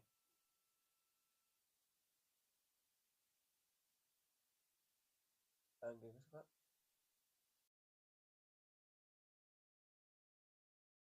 Ok. Ci vediamo alle 22, alle 23:35, quando riattiverò entrambi gli audio. Disattivo anche il mio di audio e poi lo riattivo dopo.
Orion con il Questa, che è la multi, sia Orion con un'altra che è il Blue Moon di Blue Origin. E quindi manderanno entrambe intorno alla Terra, si attraccano, si tolgono e poi vedremo quale funziona meglio, se ci sono problemi da risolvere. E poi Artemis 4 e 5 nel 2028 saranno quelle che scenderanno effettivamente sulla superficie. Carlo dice, potresti rispiegare nel dettaglio gentilmente la Translunar Injection? Sì, è una manovra che hanno fatto quando erano qui, questo momento qui. Questo è per dargli una spinta decisiva verso la Luna. Sostanzialmente loro sono partiti da qui, no? Dal Florida. Hanno fatto un primo giro intorno alla Terra arrivando in orbita e poi hanno aspettato con un giro molto più lontano di arrivare alla giusta velocità e quando erano qui, qua giù, a circa 200 km dalla Terra, hanno riacceso i motori. Ora, in quel momento loro venivano già accelerati dalla Terra, giusto? Per cui scendendo, cadendo velocemente verso la Terra li stava già accelerando, loro hanno acceso i motori, hanno aggiunto velocità e quindi hanno preso quella velocità della Terra più la loro nuova e se ne sono andati verso la Luna. Quindi questo gli è servito per aumentare la velocità fino ad arrivare fino alla Luna. Ora, quando passeranno da qui, la Luna li tirerà verso di sé, questo toglierà parte della velocità e torneranno poi dopo con questa orbita verso casa e arriveranno nell'Oceano Pacifico la notte tra il 10 e 11, l'11 aprile dovrebbero essere a casa. L'11 da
scoprire che avevano problemi, sarebbero morti lì. Se i motori non funzionavano mentre erano in bassa orbita terrestre, scusami, lunare, non avevano alcun modo per andare via, giusto? Quindi, visto che è una navicella nuova, vogliono essere sicuri che funziona bene. Avevano fatto prove con la navicella Apollo, c'è un motivo per cui la navicella Apollo, la missione Apollo 11 era chiamata 11. Non l'hanno chiamato 11 perché era carino, era perché la 11ª volta che lanciavano quella capsula e erano usati 3 astronauti. 3 astronauti a un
going through the data, and whatever the data turns up and we need to address it, we'll be ready to go do that.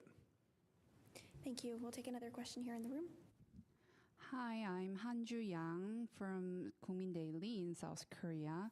My question is for John Honeycutt. And K-Rod Cube, the Korean CubeSat carried on Artemis II, unfortunately failed to establish communication. And despite the setback, it was a meaningful first step for Korea's participation in an international crewed lunar mission.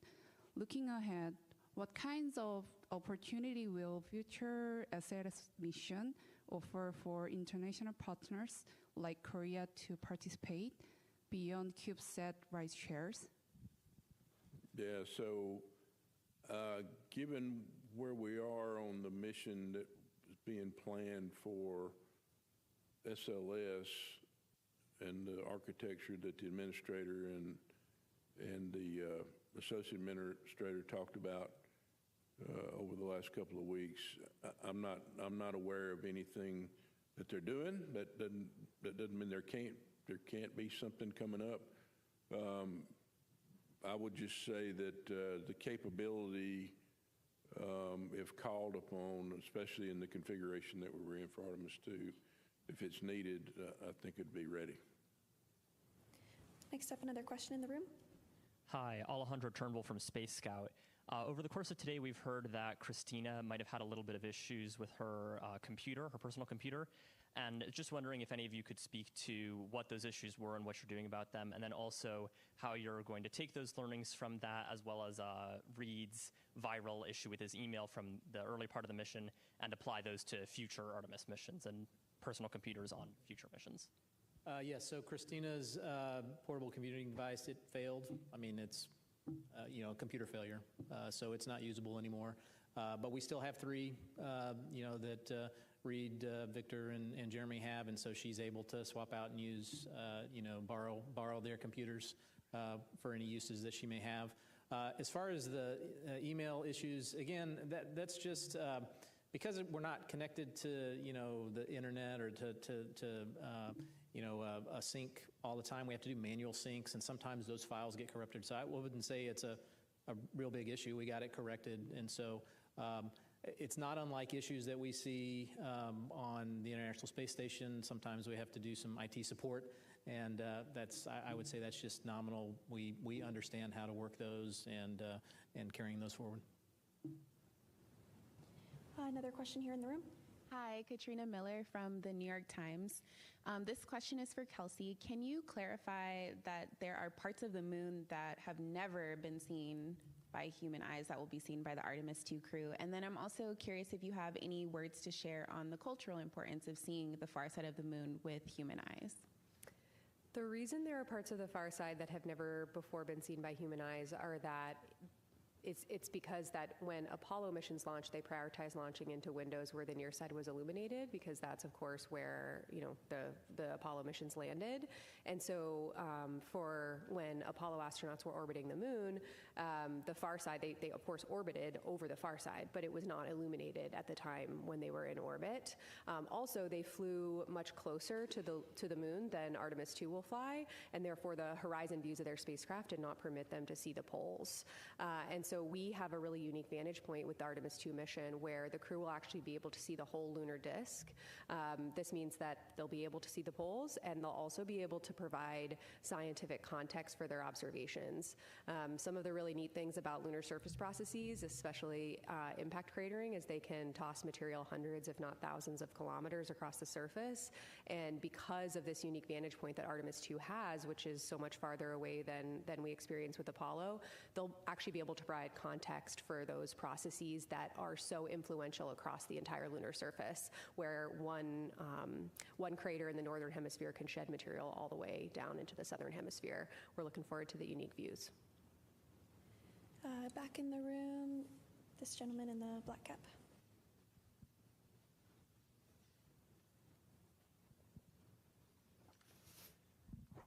Thanks. Robert Coppinger from the British Interplanetary Society Spaceflight magazine. I have a question for Debbie Korth and a question for John Honeycutt. The question for Debbie Korth is, which future Orion vehicle will be the first to benefit from changes mandated from the evaluation of the Artemis II, performance of Orion on Artemis II? And for John Honeycutt, you have less than 2 years before SLS is to launch with the Centaur upper stage. Can you give us an idea of what are the most important technical milestones between now and the launch? They have to be met in order for the Centaur to be integrated into the SLS to carry another crewed vehicle. I'm sorry, in what stage are you talking about? The Centaur. Oh, the Centaur, the Centaur stage? Centaur, okay, yeah. Centaur, okay, not yeah. Centaur, Centaur stage, yeah. So, you know, when I took this mission management team job, we were in the beginning stages of already kind of starting to look at that. So we've looked at it from a perspective of what kind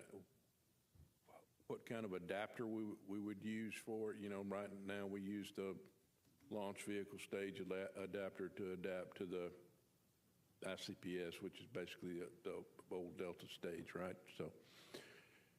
So we've done some work and some studies, and the team has, and I really don't know what they've done over the last 6 months. I know they've made some progress, but I just don't have an update on it. But I think the primary thing for us would be, you know, building a new adapter to be able to integrate that stage, and then making sure that we get it integrated well with the launch, with the mobile launch platform and the tower, which early on indications that that's not going to be a problem. I think on your question was what spacecraft will be first to benefit from what we learn off of Artemis II.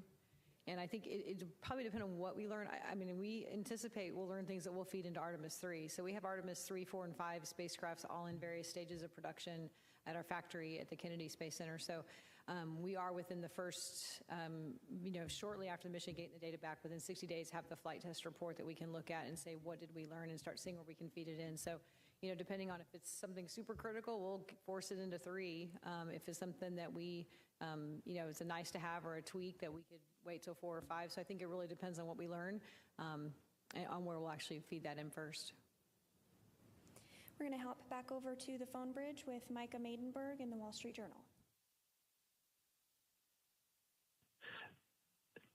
Thank you. A question for Kelsey Young. I think you touched on this a bit, but could you just elaborate a little bit more on how the crew is trained to describe what they're seeing on the lunar surface?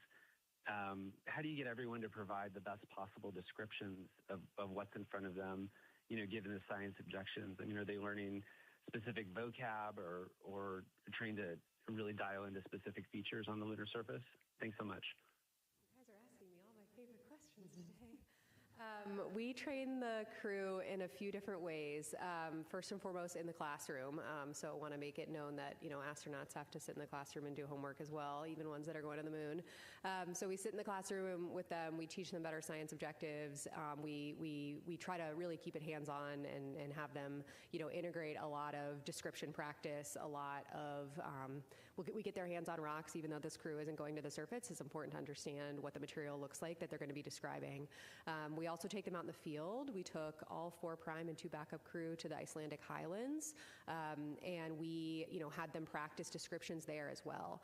Really what we're trying to do is, of course, just build their toolkit, right? I mean, we're not trying to train them on the ground for a specific flyby because we don't know exactly what moon is going to be presented to them when they get there. So what we're trying to do is, you know, turn them into field scientists. They're parts of the lunar science team in our eyes. They're the field scientists, the explorers, you know, doing the scientific exploration, and we want to prepare them to be able to do that.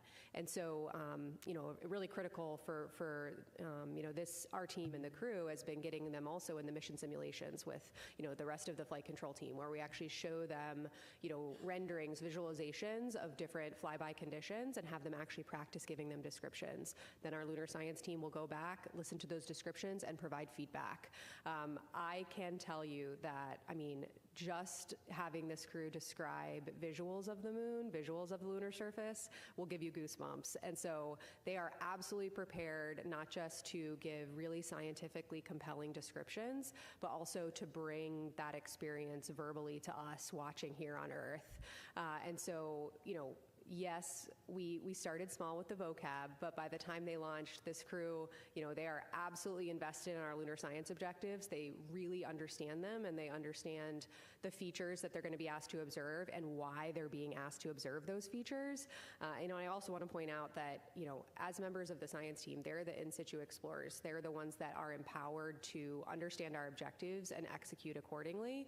So we've, made sure to tell them that we are giving them a science plan. We are giving them guidance that is tied to our science objectives. You know our science objectives. You can feel free to flexibly execute that plan if you see something else that pops out to you. And to encourage them to do that, we also have some targets built into their lunar targeting plan that are called crew choice. So they get to choose their own adventure and what pops out to them as the scientist doing the exploration. And the last thing I'll say is that, the crew morning after the flyby, we'll actually have a crew conference with them specifically focused on science. And to us, that is not a debrief, that is active data collection. The same way field scientists in the field, they take notes, they describe what they see, they have to sync together before they head back to the lab and forget everything, the nuanced observations from when they were actually doing the data collection in the field. So we are really looking forward to that crew conference where we can ask them follow-ups, we can synthesize, have a synthesis discussions on what they saw across the entirety of the flyby. We've actually simmed this, practiced this a few times with them, and just having 4 brains on the discussion at the same time so they can kind of build off of each other is really scientifically impactful. So this crew is absolutely ready to deliver on the lunar science objectives, and the lunar science team is just trying to set them up for success the best we can. Our next question on the phone bridge is from Leo Enright with Irish Television. Thanks very much. I'm a TV guy, so I'm interested in the TV pictures. I was wondering if somebody could talk about what we might expect in terms of live television during the flyby. I mean, I assume the optical comm system won't be available. It'll be turned in the wrong direction, I presume. But, will we get the SAW camera imagery, or will the crew be shooting stuff out the window, or what can we expect? Yeah, I think I'll be back tomorrow to talk about the details of the flyby itself. But the quick answer is that yes to all of those things. So we will be getting SAW camera video streaming during the flyby, except of course the loss of signal when they go behind the moon. We will also be hearing from them several times an hour verbally on what they're seeing out the window. So really looking forward to hearing those descriptions in real time. They'll be recording the rest on board, but we'll hear a few times an hour from all of the crew members on what they're experiencing. And for parts of the flyby, we'll actually be able to go on board with them with that camera you guys have been seeing over the last couple days. I will say that most of the lights will be off inside the cabin because that's how we get good imagery of the moon, but we will be able to kind of take that ride along with them. And yes, they will be taking pictures. They'll actually be using 3 Nikon cameras, 2 D5s and 1 Z9, each equipped with a different zoom lens to capture, varying features. We pick the lens that's best for the objective. So you'll be seeing a lot on Monday, real time, and tomorrow I think I'm on tap to explain a little bit more about how the crew are structuring themselves during the flyby and a little bit more about what we're going to be seeing. And I would add that the optical comm is only really available during the crew sleep period, so don't expect the high-res video, but you will have, as Kelsey mentioned, the SAW cameras through our nominal low-rate video. And we're looking forward to take advantage of that optical comm to get down some great photos overnight. All right, we'll go to another question here in the room. Jerry Rothwell from Lightbox. You mentioned you were tracking the burning odor that Jeremy Hansen mentioned this morning. I wondered if you could say a bit about what the possible causes of that were and whether they're a concern. Yeah, the dusty heater smell, is that what you're referencing? Yeah. So that was the smell I referenced, that we had some report of a smell that we don't understand where it's coming from. So we did actually look at our power data, our heater data. Nothing looks anomalous. We have an anomaly gas analyzer that we can use to check the constituents of the air. Nothing showing up. So we don't know exactly yet. We're still troubleshooting where that might be coming from. The teams are looking at some data we had on the ground where that same similar type smell had been reported, and think it might be more mechanical in nature, some tapes and some other materials that might be off-gassing, but really early in that investigation, so don't think there's any hazardous condition. Those gas analyzers have come back with everything fine. So just trying to figure out what could possibly cause them. So the teams now are looking at some ground testing we can do with some of these materials to see if it really is what we think it might be. Also sending up an additional questionnaire to the crew to get a little more details on what they smelled and when and how that correlates with other activities that were going on at the time, see if we can have any correlation between other events and that smell that they noticed. So we're still in the middle of investigating. Another question here in the room. Hi, Dan Lenahan with the Naval Postgraduate School of the U.S. Navy. And I have a couple questions about flight testing. And I guess in orbit, they did a spacecraft flight test, and they're about ready to do another one tonight, like you mentioned. And Reed and Victor are both naval aviators and test pilots. And maybe you can explain a little bit, why they were chosen for this mission, their expertise and what qualifies them to fly this first mission, and a little bit about the envelope expansion that they'll be doing. So yeah, as to the reason why they were chosen, exactly because they were test pilots, right? And so that is a key aspect of understanding a new vehicle is the handling characteristics, and so they speak that language. Yeah, I guess in terms of expanding the envelope, it'll be the first time we're actually flying the spacecraft. And so, during the RPOD demo that was earlier in the mission, we got great verbal feedback from Victor on every step of that demonstration, and understanding is the vehicle responding the same way the simulators do that we're doing on the ground? Is it the same kind of response time and feel of the vehicle, so we can improve the simulators if we need to better match the vehicle and make changes there. So getting that verbal feedback from him on how it's performing and how that matches our expectations and our models and our simulations is what we'll use to see if we can expand the envelope at all. And we are going to head over to the phone bridge to Robert Perlman with collectspace.com. Hi, for Dr. Young, I know the far side is the prime focus, but you said in watching the visualization that they would have some time with the lit near side. Are any of the Apollo sites going to be in view as they start that flyby?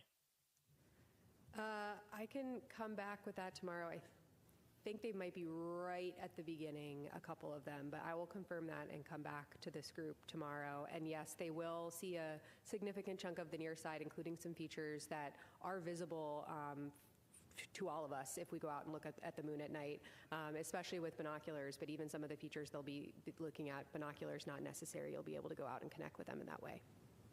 And we will take one last question here in the room.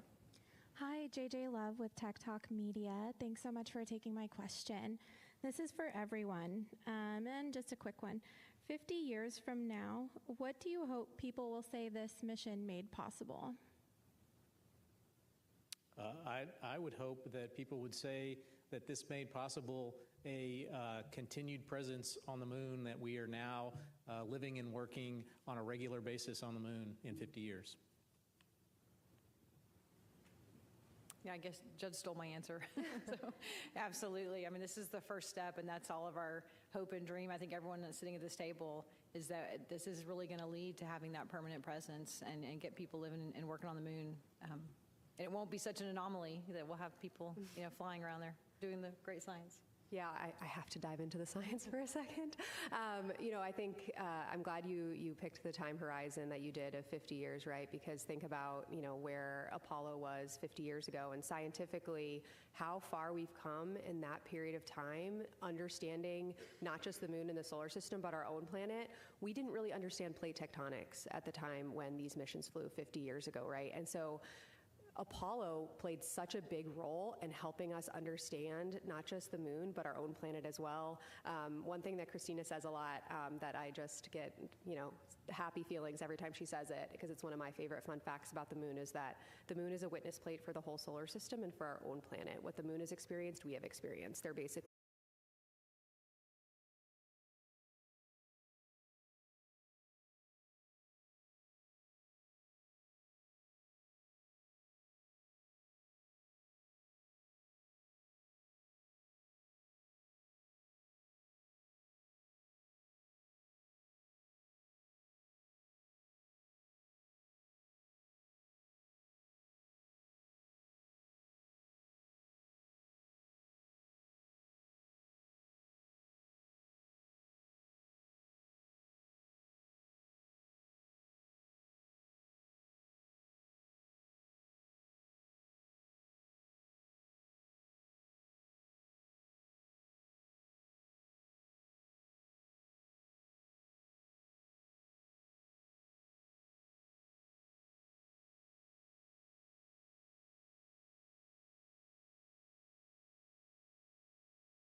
just perfect. They almost look just perfect pinpricks of light. So that is our homework for tonight, Jeremy. We are doing that. We'll take a picture.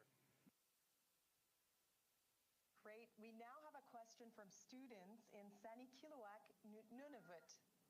What types of food do you eat in space, and how do you cook it? So I've only been eating space food for a couple of days here, but Christina, she lived in space for pretty close to a year. She's eaten a lot of space food, and so we have a few items here to show you.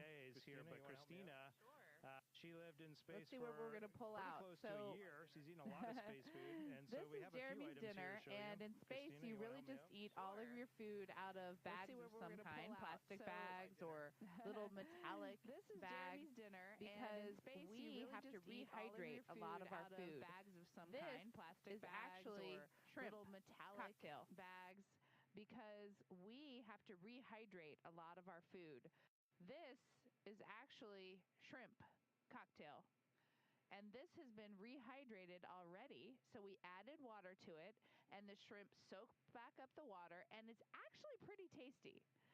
This is an example of a food that has not been rehydrated yet. It got all dried out for flying up here in space, and those are green beans.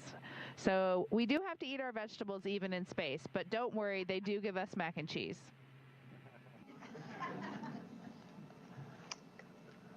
Nous avons maintenant une question dans la salle. Émilie.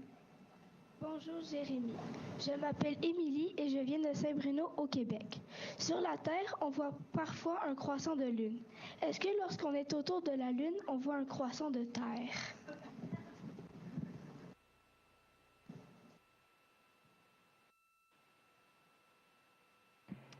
And before I answer that question, I got to go back one. Here's the maple syrup that we opened up and had at lunchtime today. So we had a little bit of Canada on board today, and I shared it with my crewmates, and I think they enjoyed that. So it was great. Pour les questions, en fait, oui, on voit des croissants de la Terre, et c'est quelque chose d'incroyable pour moi. Par exemple, la journée avant le TLE, le Translunar Injection, quand nous sommes réveillés, on a vu un Déméter, et ça c'était la première fois que j'ai vu quelque chose de magnifique comme ça. Et pendant cette journée-là, on a vu la Terre au complet, et on a vu la Terre noire. Alors ça c'était une perspective vraiment unique. And the question was, do we see a crescent Earth just like we see a crescent moon when we're in space? And the reality is we do, and we've seen it all. We've seen a half Earth, partial crescent Earth. We've seen a dark Earth, and when we woke up for TLI, we saw just it looked like a bowl of Earth just sitting there for breakfast in the sky. It was really, really unique. Thank you, Jeremy. The next question is from Joel in Edmonton, Alberta. You undertook lunar geology training in Canada, Iceland, and at the Lunar Sample Laboratory facility. Are there any lunar landforms that you're particularly excited to see up close?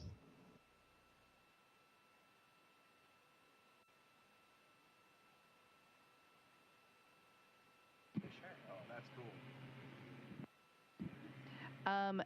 Absolutely. We have done some incredible geology training on Earth, and one of them, as you mentioned, was in Canada at Kamastaston Crater. And I got the honor of training there with Jeremy and Jenny Gibbons and a great team of geologists, scientists from NASA and many institutions. We did learn a lot about how, craters form and a lot about the mineral that makes up the moon. What we are probably most excited as a crew about seeing on the moon would be an amazing feature called Orion.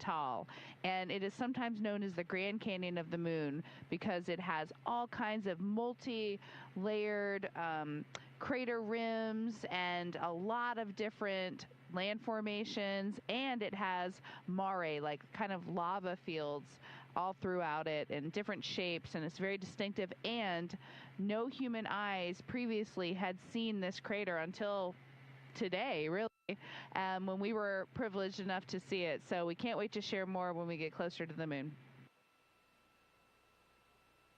Thanks so much. Ms. Saab in Vancouver, BC has a question for you as well. Which movie do you believe is the most accurate representation of space?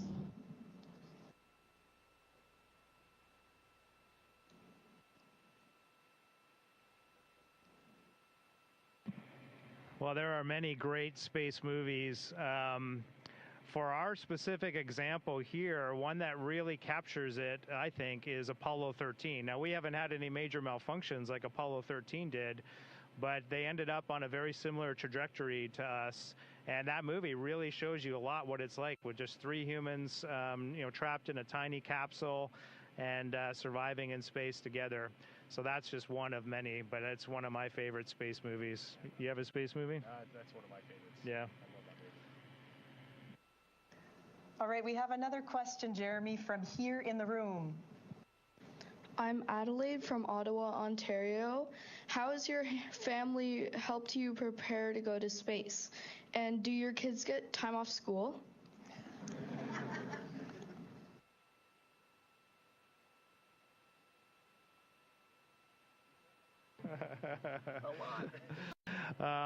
Yeah, of course, in life you do things as a team, and my primary team is my wife and my 3 kids, and they have been extraordinary in supporting me through this endeavor. Some of the ways that they've helped me is just by giving me grace. Sometimes with this job, I can't be there for them when they would like me to be there. There's a lot of sacrifice from the family, and so they've definitely done that for me. And they've been my greatest cheerleaders along the way. So super grateful for Catherine, Devin, Ashley, and Caitlin. And did they get time off school? Well, yes and no. So they had time to come to quarantine and be with me to support me in the launch. But what it meant was they were doing a lot of homework, doing a lot of self-study, and they were still getting it done. They were just getting it done from quarantine. Thanks. Parker from Apsley, Ontario, has a question. Why does water become spherical in space?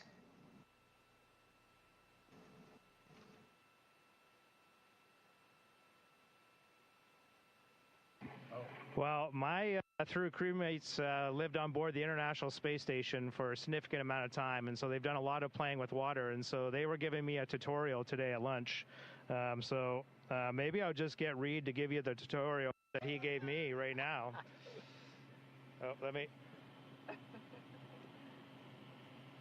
Well, here you can see the spherical balls that I just let loose on the cabin. All right, Reed. There's another one going over there, but it's really the surface tension. If you ever just see a little drop of water on your finger, even though it looks like a convex little drop on your finger in space, that surface tension is all around. So it just creates a perfect bubble because there's no gravity to act on it. And so it just stays in this perfect sphere, and it actually becomes a lens. And earlier today, we were laughing because we could make Jeremy's face go upside down or right side up, and it's pretty amazing. It's fun to play with water in space. Victor's sending us a towel to clean up the mess. Thanks for that demonstration. We now turn to Jackson from Calgary, Alberta. How did you get to be on the Artemis II mission?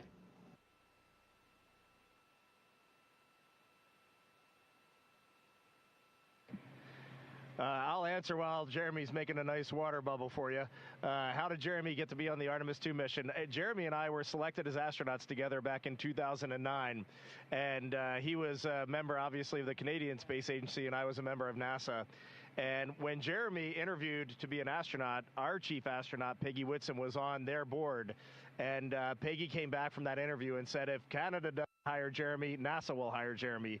He did that well. So I think if you go through Jeremy's life, he grew up just a very inquisitive kid. He had huge dreams. He saw a picture of Neil Armstrong in an encyclopedia a long time ago walking on the moon, and it just sparked his curiosity and his imagination. And he always tells people that the most important thing when you have a dream and an aspiration is that you tell people, you talk about that. Some people may not believe you can do it, but you know you can do it. And the more you talk about it, the more people will begin to believe that you can make your dreams come true. And that is exactly what Jeremy did. So he turned his tree fort into a spaceship, and he became a fighter pilot in the Royal Canadian Air Force.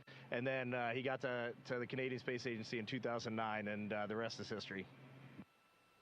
And I'm still not that good at water and space yet. I'm still learning, but I'll keep practicing. Amelia de Mirabel au Québec a une question pour toi, Jérémy. Quel rôle les jeunes d'aujourd'hui joueront-ils, selon vous, dans le futur de l'exploration spatiale? Et quel message avez-vous pour les inspirer?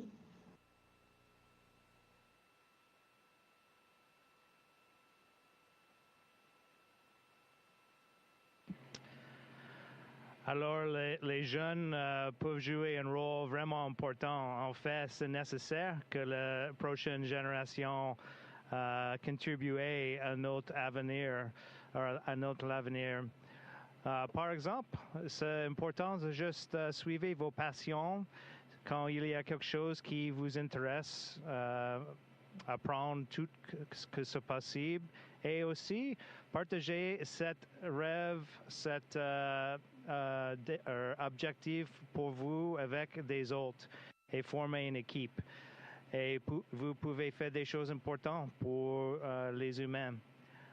Aussi, avec l'espace, maintenant, il y a plein de moyens de contribuer à notre civilisation. Par exemple, on peut utiliser l'espace. Quand on trouve une solution qui utilise l'espace, souvent, ce n'est pas une solution locale, c'est une solution globale. Alors, quand on utilise l'espace, on peut aider le Canada, bien sûr, mais aussi les autres pays, n'importe où au monde. The question was, how can young people contribute to Canada's or the world's space future? And the reality is there's just so many ways that you can use space. And often in space, when you find a solution, it isn't a regional solution, it is a global solution that can be shared around the world.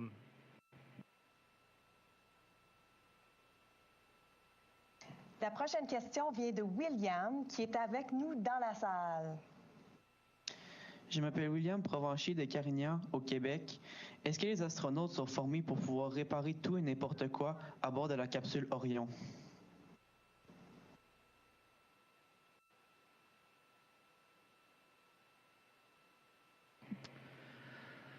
En fait, pour nous, on a la formation pour les astronautes et de réparer plein de choses dans les capsules, bien sûr, mais la plupart du temps, la formation, c'est piloter et opérer le vaisseau.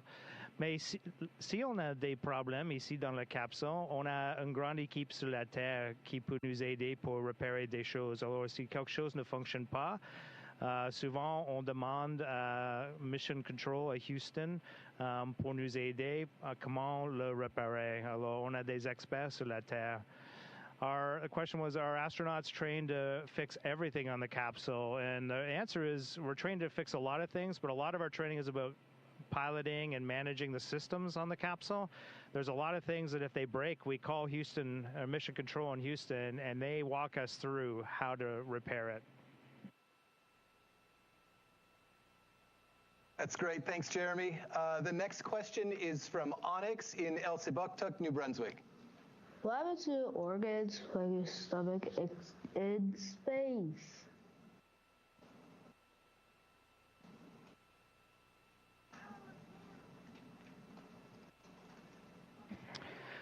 So as far as I can tell, the question was, what happens to our organs in space? As far as I can tell, nothing. It feels very much like my body is operating pretty much exactly it did on Earth. The one thing that I noticed is, there is a blood shift. And if you knew me before I got to space, I'm sure my face is a lot puffier now, is because there's a lot more blood up in my upper regions of my body because gravity is not constantly pulling it down.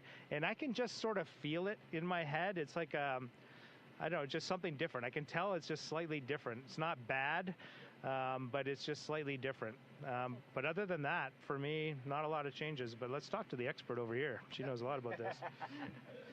Well, I did just think of two organs that I know of specifically that have very well documented effects in microgravity or adaptations. They're actually ways that your organs change, usually to adapt to the environment. And one of them is with your heart. Your heart actually changes its stroke volume because even though we exercise almost every day, the rest of the time your heart does not have to work as hard to pump that blood up to your brain. And it adapts to that, and its muscles actually change. And when you get back from a long duration space flight, you have to work really hard to get your cardiovascular system going. One other organ that is affected is your kidneys, because the kidneys and some of the parts in them actually rely on a gravity vector to work correctly. And they've found through science investigations on board the space station and things like tissue chips and organ chips that the kidneys are highly affected, and astronauts have to look out for kidney disease. So it sounds like you're kind of interested in medicine. Thought I'd mention those two. Thank you. Oh, well, thank you so much, Jeremy, for sharing your amazing journey with us tonight and with all Canadians. Do you have any last thoughts before we leave you this evening?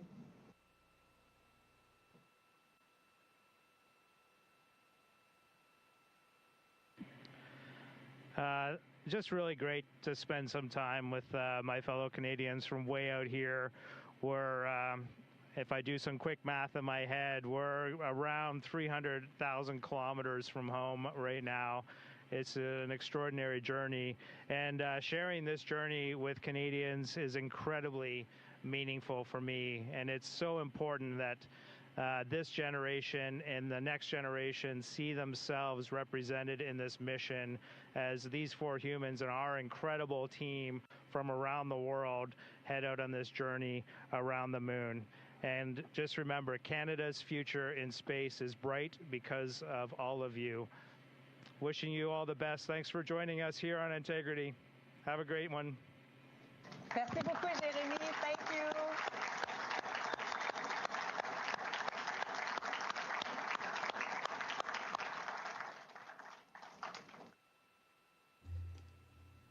Integrity, this is Houston ACR. That concludes the event. Thank you.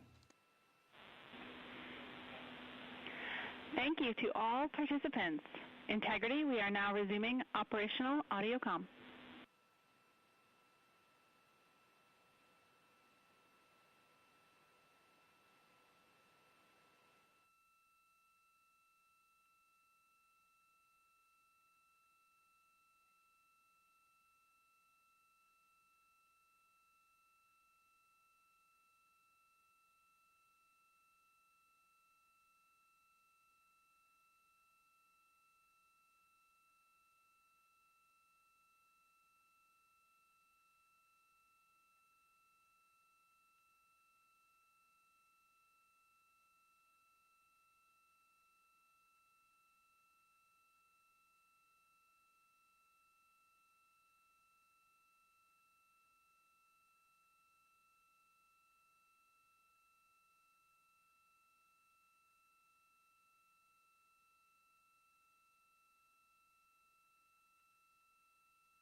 Integrity Houston, a few items to sync up on before you get into PMC and evening activities. Let us know when you're ready.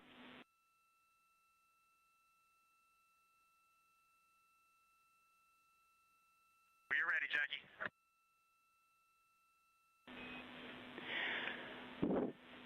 All right, a couple of questions about today's timeline, and then some forward plans for the toilet and wastewater dumps.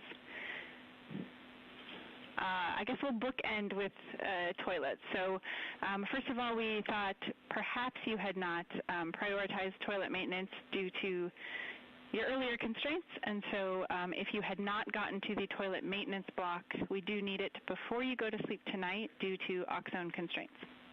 How copy? That is complete. Excellent.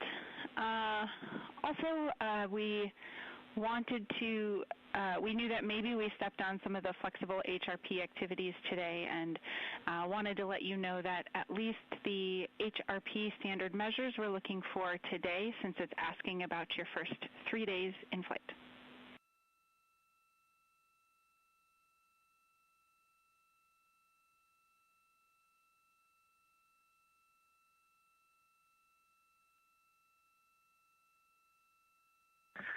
Victor is going to knock that out soon. It was a flexible activity. He has not finished it yet. The other 3 are complete. Absolutely works for us. Thank you. And then a couple of questions from science. We wanted to follow up and ask if you were able to complete your LTP reviews today, if you had any questions on those. And then looking for confirmation that you have or you plan to transfer the images you took during today's observations so that we can downlink them tonight.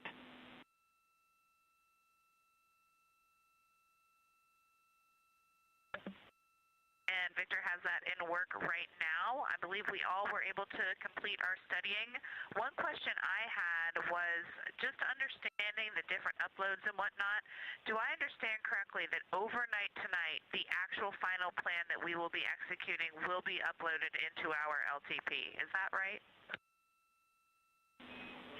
Christina, yes, that is correct.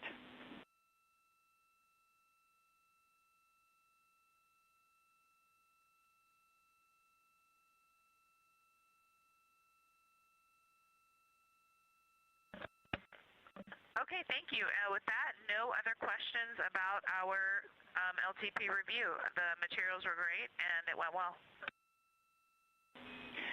All right, one final topic for you, and we're looking for some feedback. Big picture for the toilet wastewater vent lines, we would like to try providing warm contents to the wastewater vent lines, ideally through a series of crew donations and then immediately followed by a dump. So we are wondering if you think that is something you could support this evening, and if you were to suggest a time, we would like to know what it is.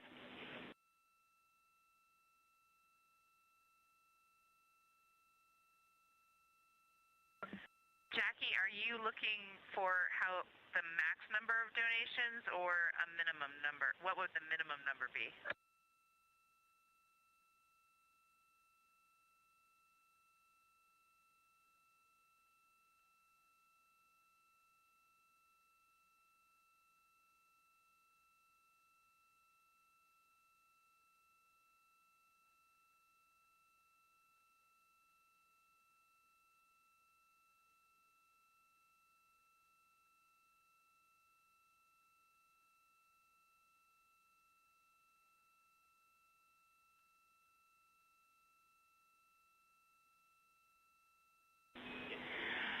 Christina, we don't necessarily have a minimum number, but we'd like to get as many as possible back-to-back uses.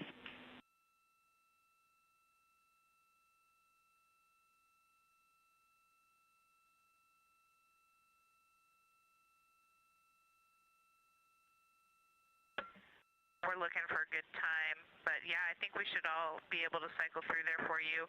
I'm sure you've considered this, but there is also the option of PWD water heated in the food warmer, which will be very, very hot.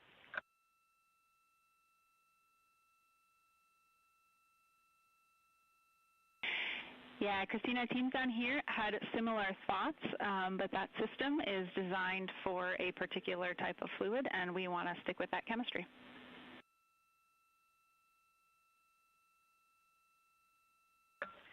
Understood. Makes sense. sense. How about right after the flight director conference in that time frame?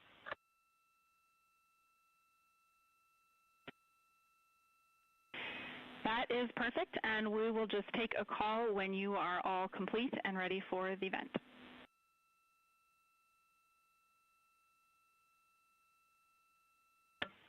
Copy that. We'll give you a call. Sounds great. That is it from us prior to PMC.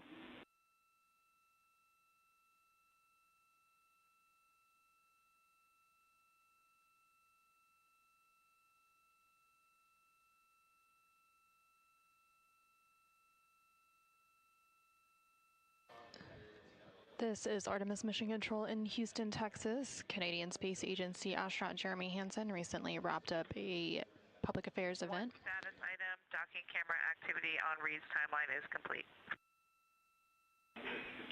We copy.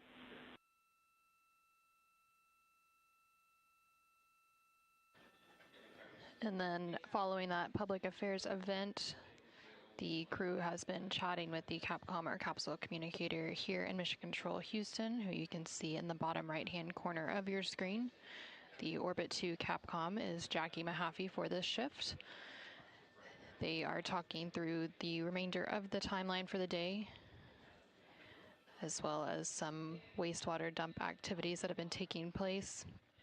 One of the activities that they were discussing was an HRP, or Human Research Program study, related to spaceflight standard measures. This experiment is conducted in a variety of spaceflight environments, including the International Space Station, and now also as part of the Artemis missions on board the Orion spacecraft. Through this experiment, it collects a standardized set of measurements spanning multiple physiological systems to provide a comprehensive snapshot of how spaceflight affects the human body. Coming up in just a few minutes, the crew will also move into their daily private medical conference. This is a private conversation with the medical teams on the ground that they have every day, typically at the end of their day. And then following that private conference, they will have a brief private conference with the flight director currently on console, which is Diane Daly, who you can also see in the bottom corner of your screen. Following both of those private conferences, they will enter their pre-sleep period, and during this period, they will complete some hygiene activities, and they will also have the chance to eat their dinner and begin winding down for the day before they head into their sleep period.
Houston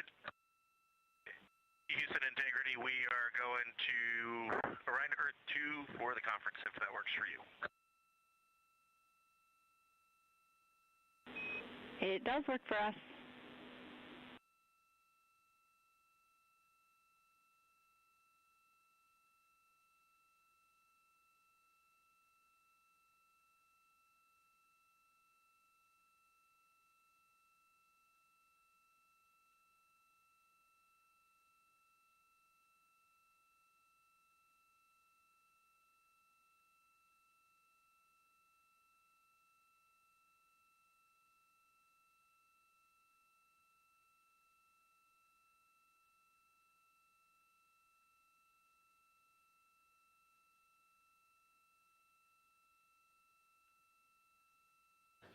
This is Artemis Mission Control in Houston, Texas. We just heard a call there from NASA astronaut Reed Wiseman. They just completed their private medical conference with their medical teams on the ground. Again, this is a daily standard conference that takes place throughout their mission, and they are now moving into their daily private flight director conference. And then after that is complete, they will move into their pre-sleep period. Right now, we are about 3 days, 6 hours, and 36 minutes into the Artemis II mission, following a liftoff from NASA's Kennedy Space Center in Florida on Wednesday, April 1st at 5:35 p.m. Central, 6:35 p.m. Eastern. Currently on your screen, you're seeing a look at the Artemis Real-Time Orbit website, or ARO, which provides updates on the data and telemetry from the Orion spacecraft as it makes its way to the moon. The spacecraft is about 195,000 miles away from Earth and about 86,000 miles away from the moon. Earlier today, the Orion spacecraft and its crew passed the 2/3 of the way mark, so they are over 2/3 of the way to the moon. And again, they are expected to make their lunar flyby and the lunar close approach on flight day 6, which will be on Monday, April 6th.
Houston integrity on 1 for 2 quick topics.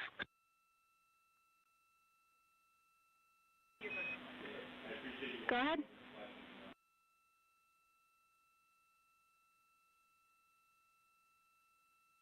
I know we're into pre-sleep, but if they get email sorted out, we would like a call all the way up until MET 8:45 tonight if email gets sorted. That's topic 1. Will go.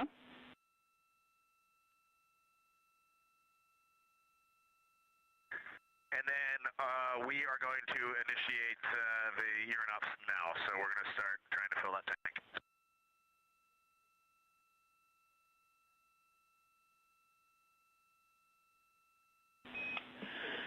Okay, we copy. Let us know when you are complete. We are expecting to do a short trial dump, and regardless of the results, we'll call back up and give you a go for the rest of the night. Back to your email comment, we have a forward link LOS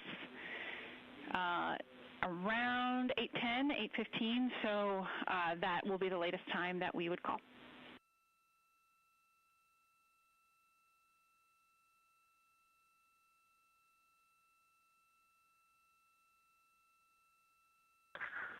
That was very broken.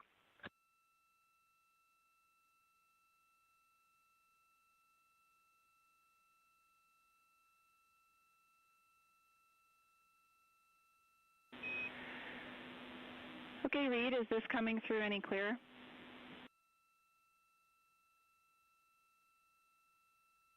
Much clearer. All right, I don't know if that was a user error or what happened there, but what I was saying was we do have an upcoming forward link LOS at around 8:10, and so that will be the latest time we might call you about an email status.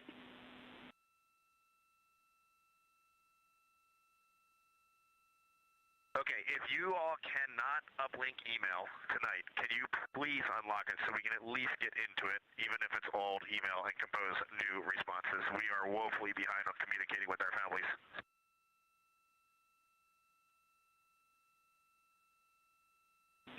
We copy. We will make that happen.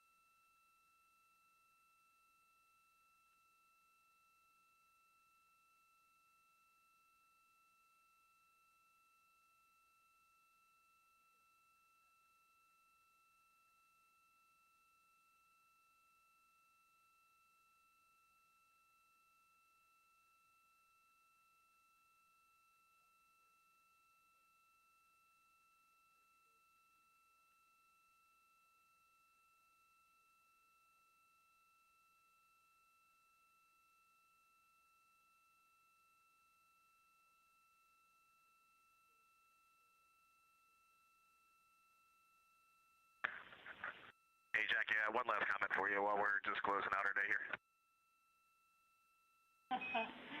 Go for it.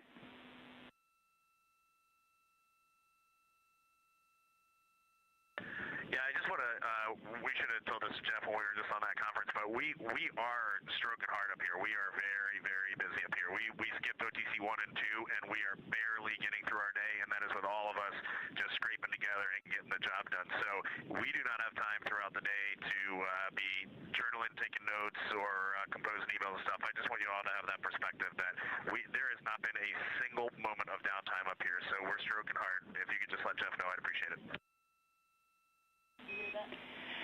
Yep, Reed, thank you for that insight.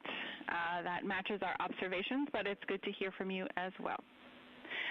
With that, we are working on privatization for OE2. While we do that, we're going to do the ACU swap, and then we'll call up for a comm check and let you know OE2 is configured.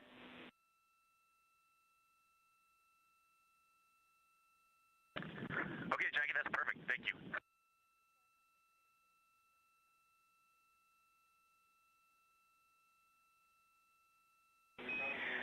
All right, right, go back. We will hold off on the ACU swap, and OE2 is ready.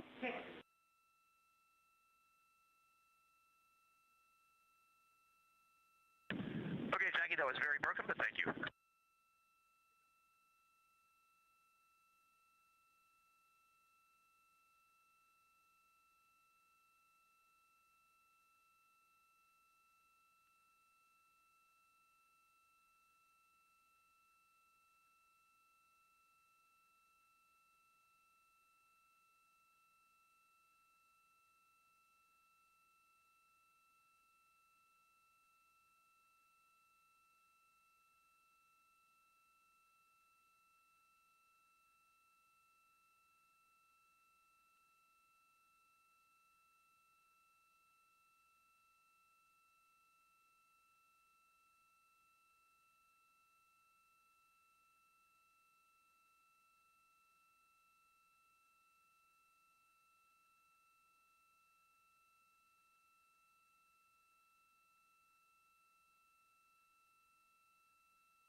This is Artemis Mission Control in Houston, Texas. The crew is currently in their pre-sleep period, and while they're doing that and preparing to go to bed by eating their dinner and performing some hygiene activities, I have Sarah Schmidt joining me on console for a few short minutes. She is the Artemis II Crew Lunar Observation Lead. Hey, Sarah, thanks for joining us. Hi, happy to be here. So can you tell us a little bit more about your role for the Artemis II mission? Yeah, so like you said, Crew Lunar Observations Lead. I have a team within the Artemis II Lunar Science team, and we work on developing the software internally for the team and then also for the crew to use on board during their lunar flyby. And the lunar flyby coming up pretty soon on flight day 6. That will be Monday, April 6th. So today the crew was working to prepare for the lunar flyby a little bit. Can you walk us through what that lunar targeting package is? Yeah, so lunar targeting package, you might hear it be called the LTP, is essentially a plan or a guide for the crew to use during their lunar flyby period, and it maximizes the science observations of that period of time they're looking at the moon, capturing observations. It has a step-by-step or time step-by-step instruction of, what is best seen at specific times, and also we provide visualizations with it to help guide the eye into the moon of the certain area or feature that's of interest, developed by the whole science team, and then our team does the packaging and delivery of it. All right, and I think y'all have been working pretty closely with the crew for a while to get them trained up in preparation for the lunar flyby and some of those observations that they're going to be making. So how have you and your team been working with the crew ahead of that lunar observation period? Yeah, we have been working with the crew. So as part of the lunar science team, we've participated in the simulations and also crew training activities. So they have the lunar targeting plan in front of them, usually using it as part of the sim or training. And then also over the last year or so, they've provided us so much feedback that the LTP is almost a tool made for them, kind of by them at this point, because of all the amazing feedback they provided us. And so we just wanted to make sure they were super comfy with it. So they had their lunar flyby plan review today. So how did that help your team and also help the crew prepare for the flyby that's coming up here shortly? Yeah, so there were not a whole lot of notes in terms of questions about the lunar targeting plan during that review process, and really just made us super excited to get that new file updated to them after the trajectory update. So yeah, we're just really looking forward to providing them the lunar targeting package, which will actually be uplinked today. All right, coming up in about a day or two, we will have that flyby, and I know a lot of people are waiting with bated breath, even though they've already made some lunar observations even as early as today during some of that opportunistic imaging we heard earlier. But what are you personally most looking forward to with the flyby? Oh, man. I was in the science evaluation room, the SIR, when they were doing those observations earlier today, and tears were happening. It was just amazing to hear. So much training and excitement and passion has gone into this mission, I'm sure from more than just outside of our team. So having those observations be heard by us and having them call out specific features was just, it almost felt like a dream, like unreal. And so, you know, that was maybe 10 minutes of observations, and we're gonna have many, many hours of it. So we're packing up on tissues. I think it'll be an exciting day, and they really bring it to life with some of their observations and being able to describe what they're seeing for us here on the ground. Is there anything particular that you're hoping that the crew will be able to capture? Yeah, so personally, Earthrise and Earthset, I'm really, really excited to hear any of their verbal observations and also see the imagery. The Apollo era imagery of Earthrise is just amazing. So excited to see that, 50-ish years later, and just seeing the Earth at a new perspective. And I know the crew also has their own areas of interest on the lunar surface that they're excited to see. So I'm excited to hear kind of like the excitement in their voice describing those features. I think it'll be exciting for all of us here on the ground hearing some of those, but I'm sure the view that we're going to get won't compare to what they're seeing. And of course, we'll get some of that imagery, still imagery and video downlinked after the flyby as well. But thank you so much for joining us. To wrap it all up, is there anything else you want to share with the world about your role in this mission? Yeah, really just that, this is the first crewed Artemis mission, and I'm really looking forward to all of the future ones and helping support that. You can normalize OE2, and you can also go for flush. The toilet is spooling down now.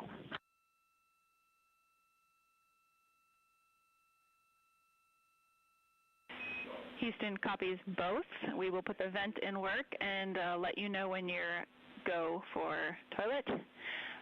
Also, we wanted to offer one item for you. We noticed that your PCDs were not changing automatically to the sleep brightness, the pre-sleep lighting config on your screens. And if you'd like to set that up, we can offer a procedure.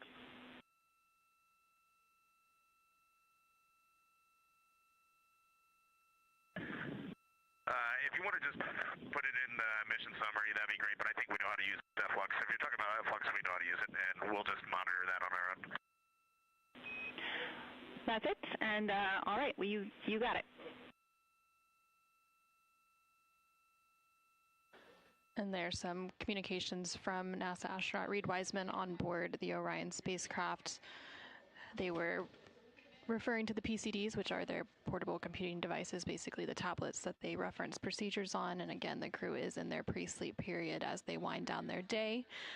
So Sarah, you were talking a little bit about what you'd like to share with the public about this mission and some of the excitement that you have to round out our discussion.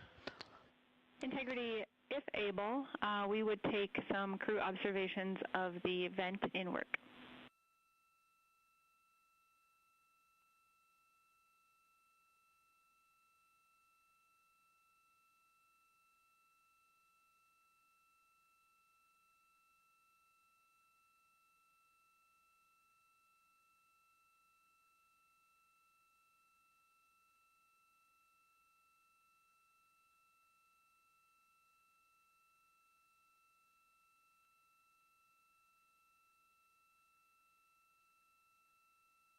All right, before we get stepped on again by some of that communications with the crew, let's go ahead and wrap it up. Is there anything else you wanted to share?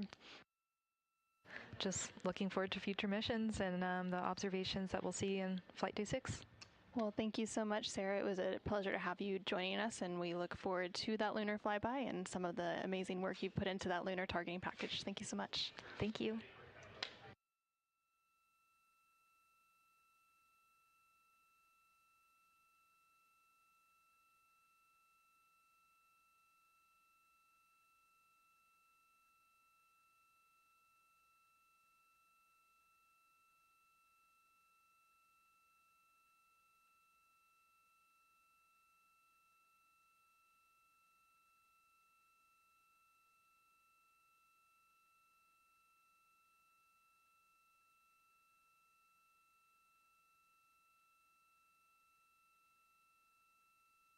And we're starting to see just a little bit of venting, and it sounds like up here that OE2 is still privatized.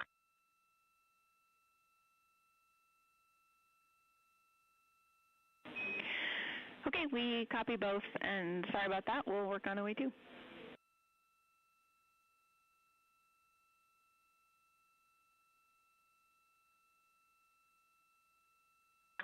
And now we have a pretty good vent. I would say we're 50% blizzard with a few chugs of full blizzard. There was a full blizzard right there, but it looks about like it has the last few days, maybe a little less right now.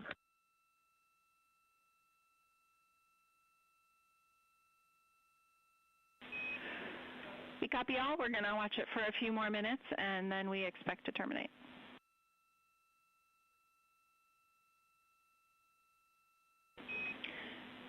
And OE2 is normalized.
Houston integrity for venting and opportunistic imaging. Go ahead.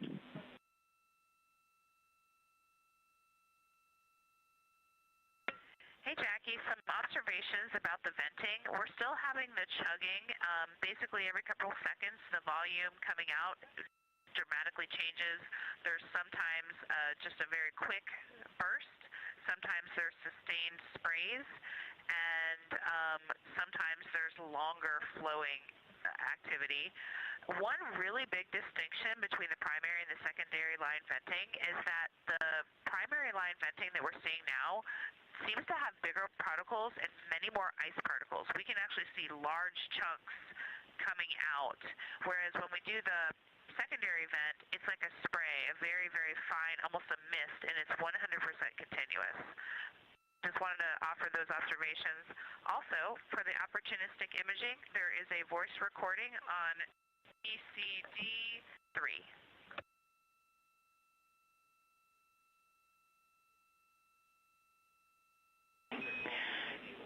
Christina, we copied PCD3. Stand by for a question on the dot.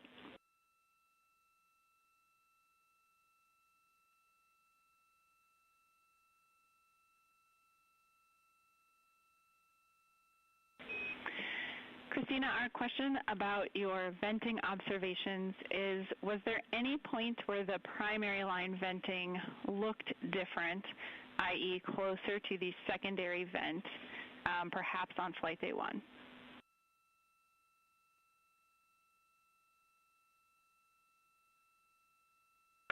Great question. It did. On flight day 1, it was a lot finer particles as well.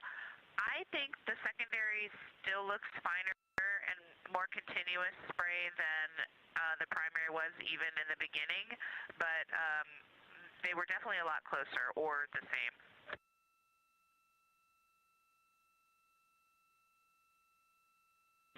Very helpful. Thank you.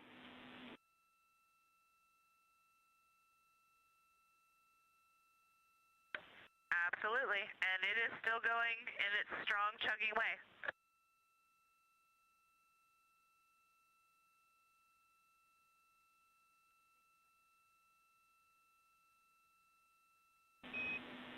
Christina, we copy. We will likely terminate it here shortly, but we did decide to keep it running just a few minutes longer than expected.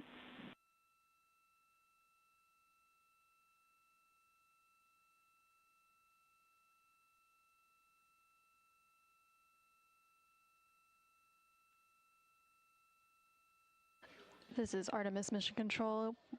The team here on the ground and the crew on board the Orion spacecraft, specifically NASA astronaut Christina Cook, have been discussing a recent wastewater dump. The toilet, or the Universal Waste Management System on board the Orion spacecraft, typically vents wastewater overboard each day. And so the Orion spacecraft recently maneuvered into an attitude to support that wastewater dump. And so they've been discussing some of the observations being made following that activity.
This is Artemis Mission Control in Houston, Texas. the view currently on your screen coming from one of the solar array wing cameras attached to the solar array wings of the Orion spacecraft. There are 4 solar array wings that provide power generation for the spacecraft, and in the distance there you can see the moon. Currently the Orion spacecraft is about 84,000 miles away from the moon and about 196,000 miles from the Earth. The crew is currently in their pre-sleep period, and during this pre-sleep period they will be eating their dinner for the day. Some of the items that the crew has planned for dinner includes some Caribbean chicken, barbecued beef brisket, and some mac and cheese, among some other items.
Integrity Houston, post-ACU swap, 2 items for you.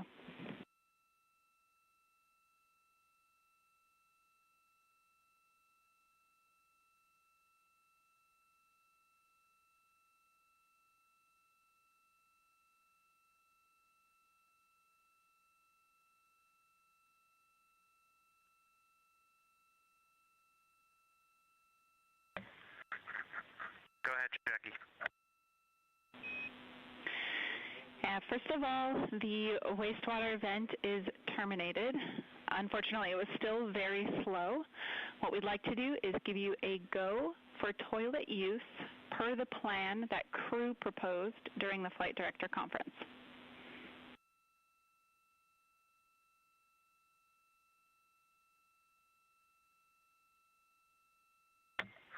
Okay, we copy that. We will do that. And second item is all crew email is unlocked for read. Still no joy. We can do some more troubleshooting overnight if you give us a good time to go back on board.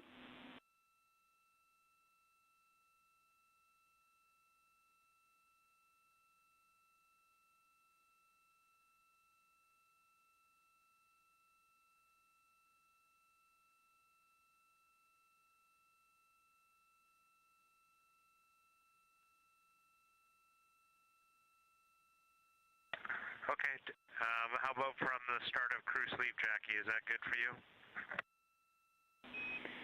That works for us. And that's everything we had for you. I think we are ready to say have a great evening.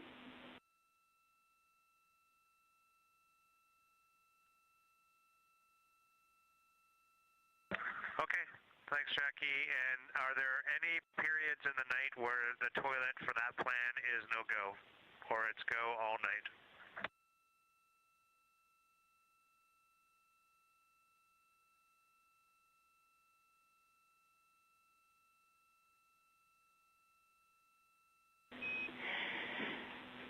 Yep, toilet is go all night per that plan.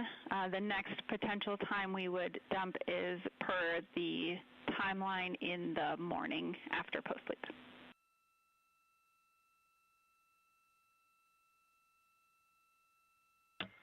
Okay, that's perfect. And then can you make sure the secondary dump line heaters are on and that is go all night as well? Secondary continues to be go.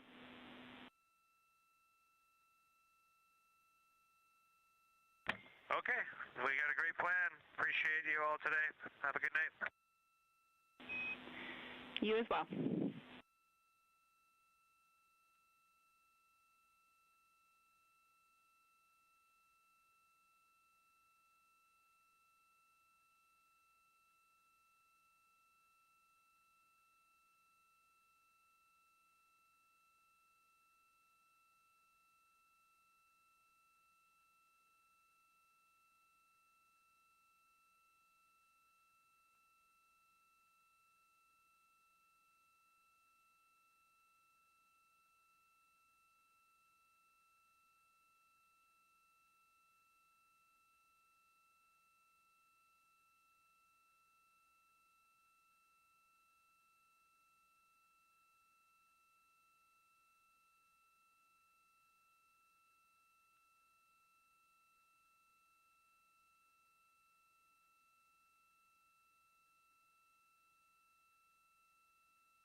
This is Artemis Mission Control in Houston, Texas. We are currently 3 days, 7 hours, and 34 minutes into the Artemis II mission. Currently, you are seeing a live view of the Orion spacecraft. These views coming to you from the solar array wing cameras. In this view, you can see the crew module up on the top, as well as the service module below it. The crew is currently in their pre-sleep period, and they are preparing to go to sleep here pretty soon to wrap up flight day 4.